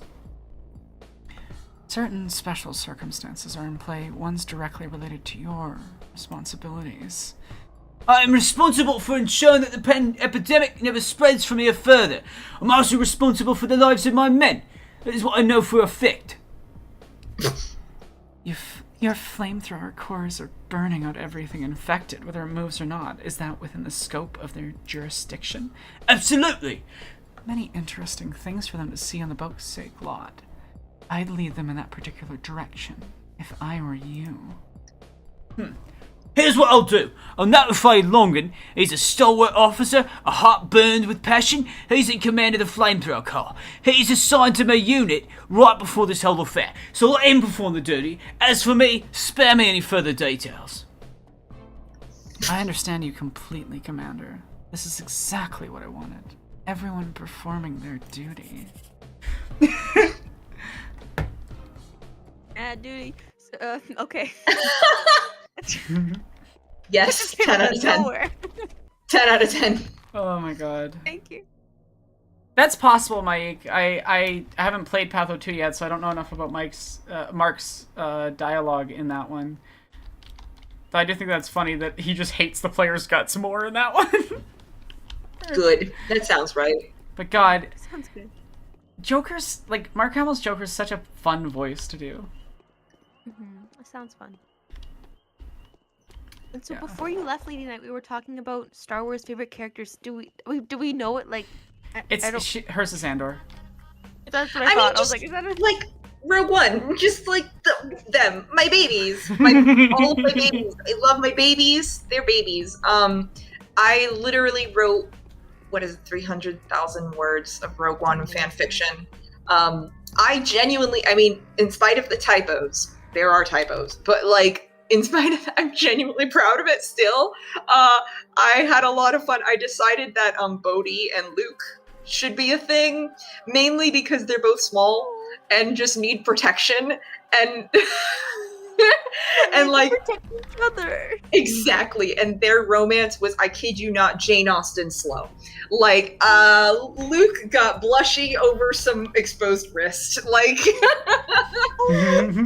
yeah, no, I had a lot of fun with that. And then just like, one of the most entertaining things was, so I ended up doing, basically it was just stick Rogue One into the original trilogy and pretend they're not dead. What do you mean?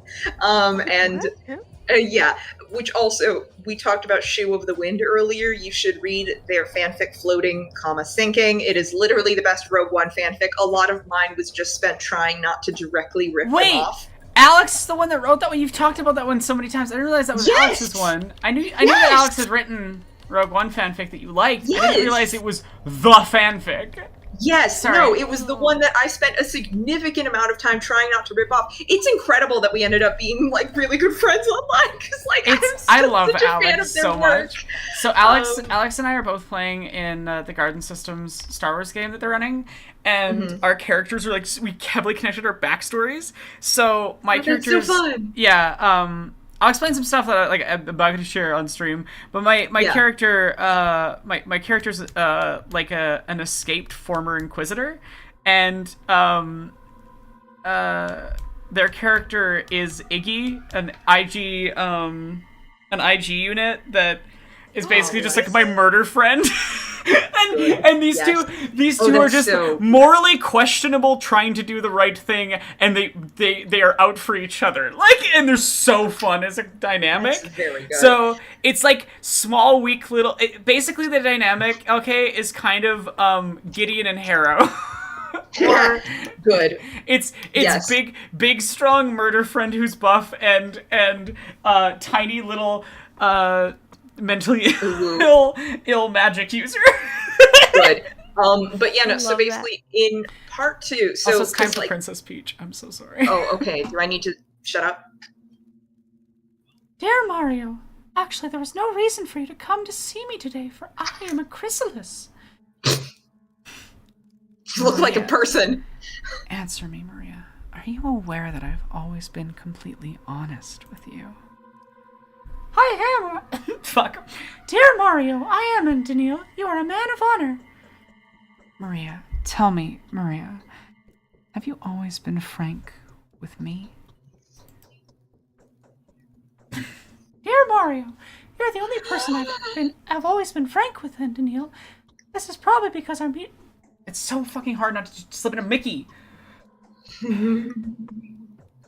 Come. This is probably because our meeting was so strange, and we have spent too little time together. You're the only one I've always been honest with, and I will keep being honest with you, Daniil. I don't want to lie to you. Maria, tell me, is it true that Simon is alive? Not quite. It's complicated, but you're not going to believe me anyway. It's a pity that you've come to know our family at this horrible time. None of us is in tune with our true nature these days. Hopefully you've yet talked to. Haven't been to the right wing, the wing where my father used to live. What's going on with you all, Maria? Mysticism. Dear Mario, I can only tell you that you should trust us, but if you would rather abandon us now and go over to the winner's side, then you should leave, rather than watch us perish. Katerina is preparing an attack on you. She will use the imaginary murder of Simon to claim that it is your family who stands behind the plague. Our family is staring it in the face. The plague is an attack on us. It was us, not anyone else, who have become its main victims. You will see, Katerina already has... which is why she's running rampant. She's already lost her power. She's transferred it to someone else, and I don't mean Clara. Katerina is also planning to seek the Inquisitor's support and a trial for you. We are innocent before our town. Nobody has ever done so much for the people as we have. Just wait more until I awake, and I shall explain it to you. I hate this voice. It is... I am doing Princess Peach accurately, but it's cursed. I need explanations now. The accusations your family is facing are too grave. All right, take it to me. Talk to my father. Just don't be surprised by anything, and do not ask unnecessary questions. He's a bit out of it, but he can offer good advice. Fine, I'll do just that. Wow. So anyway, the broke one shit. So basically, I was inspired by their fanfic to do the Rogue One crew into the original trilogy, and I spent a lot of both of parts trying not to just straight up copy their very good shit. But the second part, I basically did. The first part was A New Hope. The second part was Empire Strikes Back, and the last couple chapters of Return of the Jedi. I didn't have a big concept for Return of the Jedi, so I just kind of buzzed through it really quick in a couple of chapters. It's a lot of conversation time. I'm so sorry. It's time for Lin-Manuel Miranda. It's time for bad Lin-Manuel Miranda. Oh boy. And I'm so sorry. I just have to go now. I'm so sorry. No! Oh no! Actually, wait. I just realized that it's midnight. So finish your thought. Okay. Yes. And then I'm gonna finish this day, and then I'm gonna go to bed. Okay. Maddie, just all you need to know is that basically Empire Strikes Back, I just had the idea that I really wanted to earn a good run and hug, like a really good one. So I did the whole, like, they think they're both dead. Like Jin and Cassian think the other is dead. And I split them up for like the entire thing to just earn a really good run and hug at the end of it. It was very satisfying to write. Oh, I love it so much. Oh, I thank you. Thank you for your service. You're welcome. I will good. send it to you if you are interested. Genuinely, I am proud of it, and I like when people read it. I like reading. I've been in like a slump, so I need to like get reinvigorated with invigorating, I guess. I will send you my friend's very good fanfic and mine. Yay! Thank you. Well, have You're a great welcome. night, everyone. And I know what I'm reading to go to bed. So. Aww. Have a good night, Maddie. Always happy to hear Have a you. good night. Okay, I'm gonna because I'm literally doing just like the last quest of the day, and then I've Yeah. I completed day 7, 8, 9, and 10 in almost under 12 hours. That's while streaming and performing all the voice lines and everything. Like, if I was playing normal, I did beat the last 6 days by myself when I was playing by myself and not like slowly voice acting everything and stuff. In I think 11 hours, but it's fine. Anyway. What is a legacy? My consciousness hasn't completely returned to me yet. I can hardly imagine how much must have changed here since then. I need to ask you a question. Ask. I shall answer as clearly as I can. Do you know my ghosts? Why ghosts always speak in riddles. It used to puzzle me. After all, I've never felt compelled to resort to allegory in order to draw conclusions from my visions. Now I know the answer. Their consciousness is fragmented. Is it true that Simon Kane is alive? But what do you call life? Strange. Throughout my career, I've answered that question numerous times, but now I don't know what to tell you. Do you believe in the soul's immortality? Yes, I do. Do you know of that which we call memory? Yes, I think I have the basic idea. Why then did you ask me the question about Simon? Katerina was in a frenzy. She's convinced that Simon is at the Crucible. Typing. Sorry. I'm sending them fanfic! Well, you can move your mic for 2 seconds. I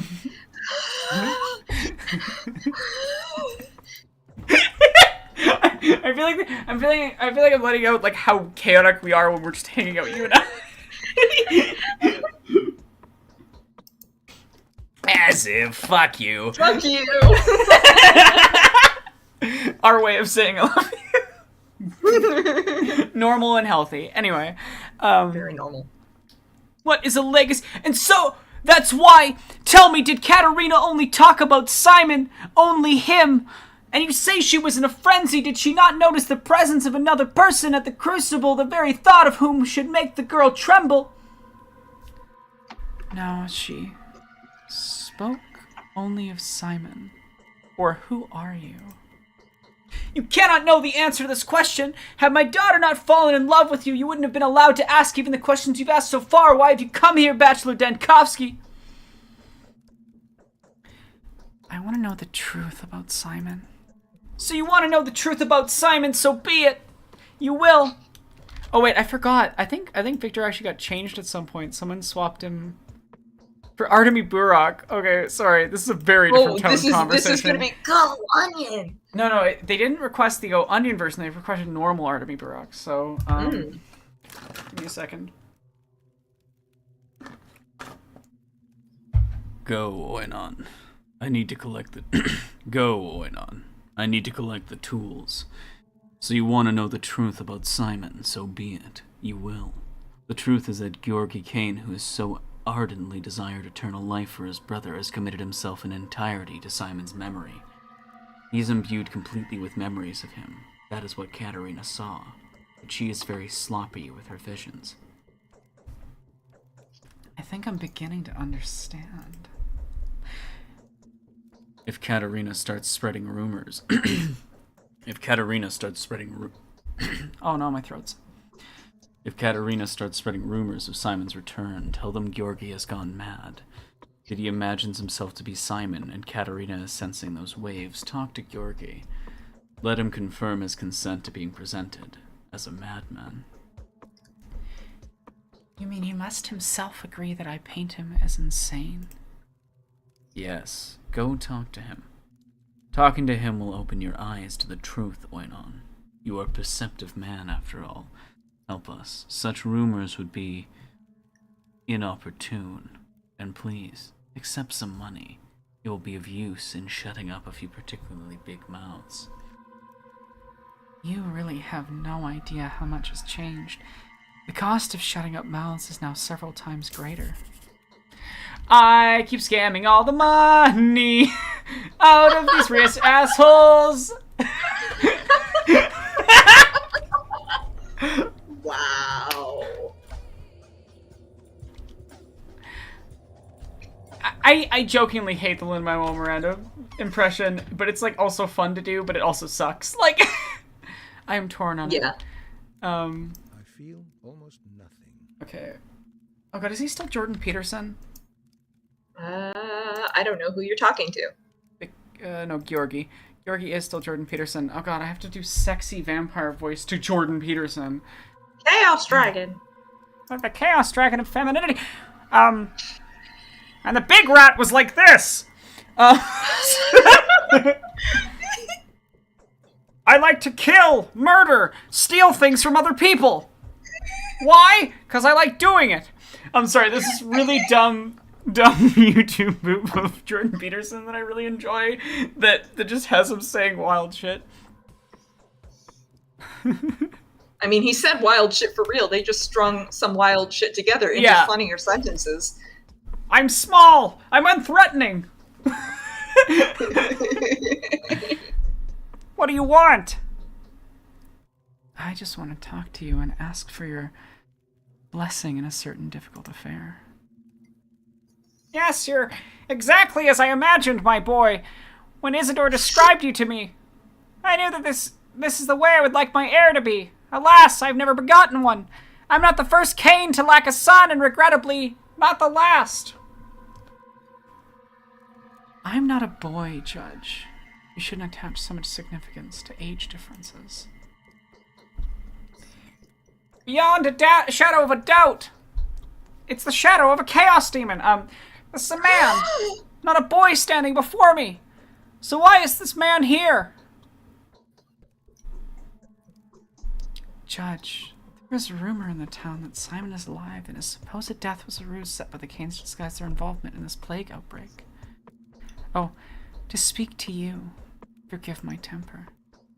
Are you not seeing what you expected to see? What have you done to yourself, Judge? You know what I did. You'll see if you look well enough.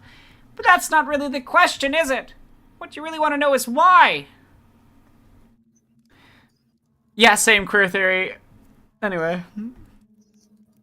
Just like, wow, I'm just absorbing. Yes. The Chaos Dragon, the truth about Simon Cain is the kind of truth that may only be explained to those ready to accept it. They want to know what happened to his body. Very well. Simon Cain was afflicted with a sand plague. His body has been torn into droplets and fibers. It's a pity that we cannot produce his remains before the non-believers. Where are they to find comfort in now? The news that you have gone mad, Judge. Do you believe that I have gone mad? Do you believe in magic? I can either answer, I'm starting to think that I've been in a madhouse all this time. No, but you have changed, and I'm surprised. Here's my final request. Tell the Inquisitor that Georgi Cain has gone insane, that her family's in preparation for collective suicide. That should do. Perhaps she'll even leave you alone for another day or two. Wow. This fucking game is wild. Wow. I'm just like, wow. But that's not true, is it? Not entirely true, but true enough to satisfy a vigorous mind like hers. Temporary lives will depart so that the eternal lives will be reborn. Go now, my boy. You're no mystic after all. Farewell. I'm glad that I did in the end have the chance to meet you.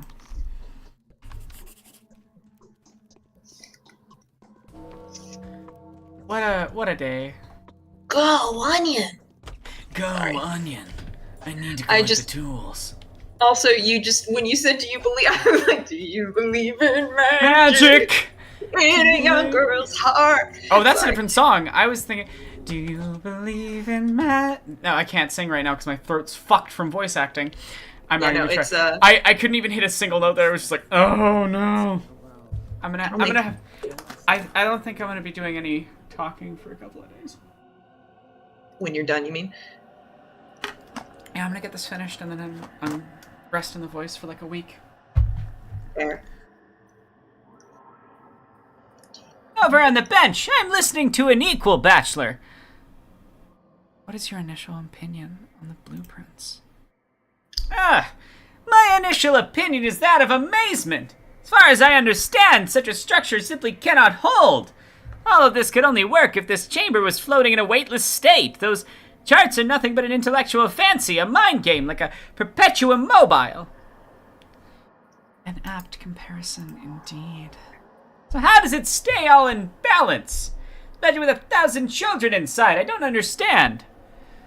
The base of the stairs is extremely strong and the materials are remarkably light. That's the town folks' explanation. Listen, I need to study this some more. Come to me next morning. I feel that we're on the right path. This is where the catch is. Metaphysics aside, there's to be some practical reason for its existence. Wouldn't you agree?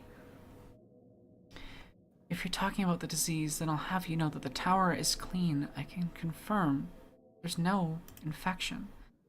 Of course, I'm sure it is. I'm not lying. She said, like a liar. That's the first thing I checked out as well. It's squeaky clean. We have little time. Locke says that the soldiers are getting restless. A sand plague has reached the encampments. The troops are about to riot. Hopefully he'll be able to keep them in check for a day or two, won't he? And that's all the time we need. And what if he's not?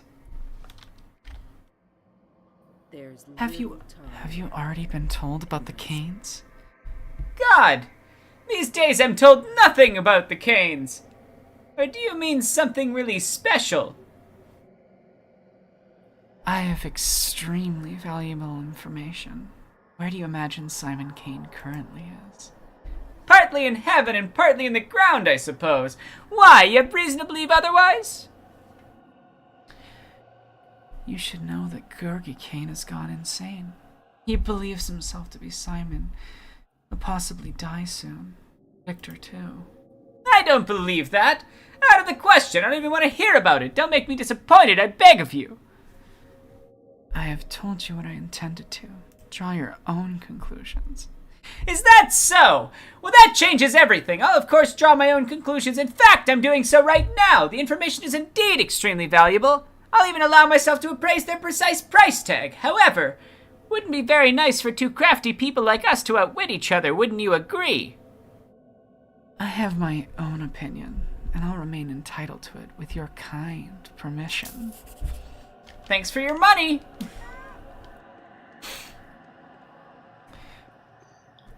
We're most of the way there to 300,000. You said thanks for your money while I was scrolling Tumblr, and I was like, wait a minute, did someone donate? Fuck game. Stop doing this shit. The mouse glitch again. Beans. Better have saved. I'm so sick of the fucking mouse glitch. At least I didn't like mess up my stream or anything. Mm-hmm. This time. Yeah. Yeah, I didn't save. Okay. I'm gonna check what step I'm on. Okay, I just need to go collect to play again. I just have to skip through the dialogue. I'm this close to done. Anyway, we're gonna be wrapping up the stream right away, chat. If you want to get any last donations in before I go to sleep, that'd be cool. Yeah. If you want to hear us sing the song. Otherwise, you'll have to wait until sometime tomorrow when you hit the goal. Yeah.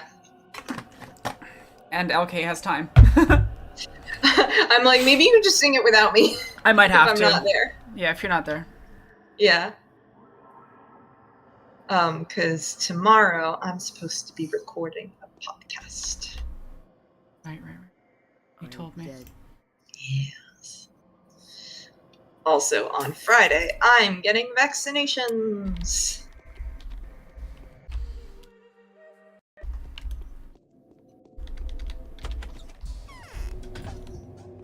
That would be cool, Queer Theory. I'd be down with that. I'd be fine with the game being more difficult if it meant I had $260,000 in real life. Oh my god. Can you imagine? I could live for years off that. Yeah, same. Imagine having $200,000. If I had $100,000, my rent would be paid for like multiple years. My groceries and medicine would be paid for multiple years, and all of my student debt would be gone. Like, that's the point when I just, like, start going to family and be like, you need money? I have money. I will give you money. So I guess we'll start tomorrow's stream with looting for, like, 8 hours. No, like, it'll be a long section of day 10 is just going to be looting, I guess, because we've already completed everything we need to do, so... And day 11's pretty chill. So yeah, I'm just gonna see how much gold I can make by the end of this route. This is gonna be ungodly. There's something wrong with me. I literally was, because my roommates were asking, and one of them knows a bit about gaming, so was asking what game, and I told them, like, you have 200,000 monies, and like the other one's seen the H-Bomber video, and they're both like, wait, how? And I was just telling them, like, what you said. I'm like, literally, she keeps saying she's the god of Pathologic. I got good. Like, I don't know what to say. Scrub. Get wrecked, scrub. Step to my level, Harris. I want somebody to clip that and send it to him with no context. No, I don't want to piss off Harry. No, but the thing is, I think he might have a good sense of humor about it.